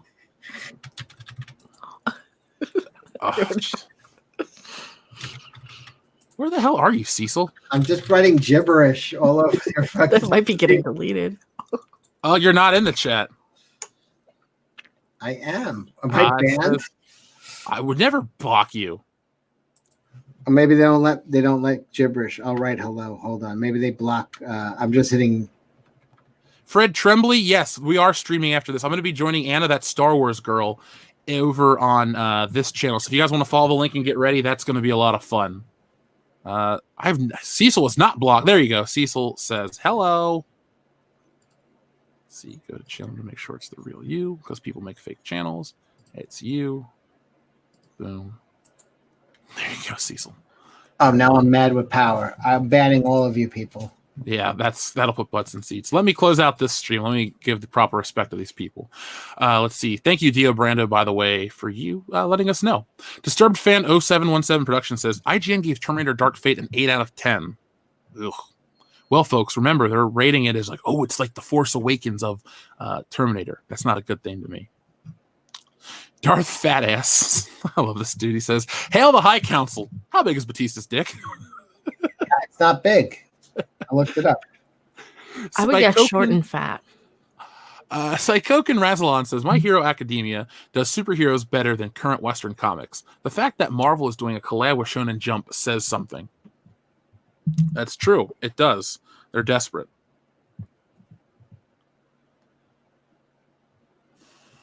What do you want me to say? Well, if you think of it, if you think of a lot of the anime stuff is doing pretty much entertainment better. That's true. Japanese influence has always been there, at least in my lifetime. You know, early on you had just random stuff that you didn't realize was Japanese. Like, the weird part is, like, to talk to my mom, she's like, yeah, we used to watch Speed Racer as a kid. I'm like, did you know that was a Japanese cartoon? She's like, no, I just thought it was weird. So, yeah, but now the Japanese influence is everywhere. And in a lot of cases, it's better because, I don't know if I've ever said this on this channel, but we've had, I think post-World War II, when their whole country was just in shambles, they didn't have the money to build a film industry, so a lot of stories were told in animation, and that's why animation appeals to adults and children in Japan. So, let's see. Caffeinated Comic Book says, that's the point, fam. They want to invalidate or render ineffectual every classic character. Well, Caffeinated Comic Books, they do it for everybody across the board. I've watched all my favorite characters die. It's embarrassing. I don't love it. Polymer says, Cecil, please come home. Dad, we miss you. I'll be home in a minute, son. I had to go to the other He's store. banning everyone. Don't ban everyone. And then finally, King Arturus says, end the damn stream already. Well, King Arturus, final super chat gets what you want. So there we go. So folks, I'm going to go over and stream with Anna, that Star Wars girl. Click on this link right here, Jesse Milestone's Mindless Entertainment channel. We're going to be talking about Star Wars some more. So if you want more Star Wars content and you're not ready for bed, because apparently I'm not at 1 a.m, well, we got that covered. I'd like to thank each and every one of you guys for joining us, and women, for joining us tonight here on the High Council. We had, I think, record turnout, 3,400 almost. So this Star Wars trailer is hot. Here on the channel, we're going to keep talking about all sorts of Star Wars things in the next few days. Make sure you do not miss the podcast this week, Thursday, 8:30 p.m. Eastern Standard Time, episode 195 of World Class Bullshitters. We're going to be talking about this trailer, a little more news, and all kinds of other things, because each Thursday night we take a dump on the world of pop culture. Again, I'd like to thank everybody, and also, again, next week, the High Council will be here on this channel, World Class Bullshitters, 2 weeks back to back. Ethan had the last 2 weeks, so we're going to use that to balance stuff out. And also sub to Cecil Says. Yeah, I was going to give you your chance. What do you want to say, Cecil? That was it. Okay, subscribe to Cecil Says. Mecca? Yeah, subscribe to Mecha Random 42. I'll be over on Creepy Little Book talking UFOs, paranormal, occult. I don't know what the topic is. Last night it was vampires. So send me a link to that channel, because I want to subscribe. I think we're doing a lot of like more spooky stuff. Let me see if the stream's up yet. But yeah, for Halloween we're doing a lot more spooky stuff. And I will be. And folks, come join us over on Mindless Entertainment. We're going to be talking about Star Wars with Anna, that Star Wars girl. It'll be a lot of fun, and have some fun with us. I'm going to send the link out. I'm going to tweet that out. But folks, again, thank you for watching. And as always, excuse me, go out into the world and be excellent to each other.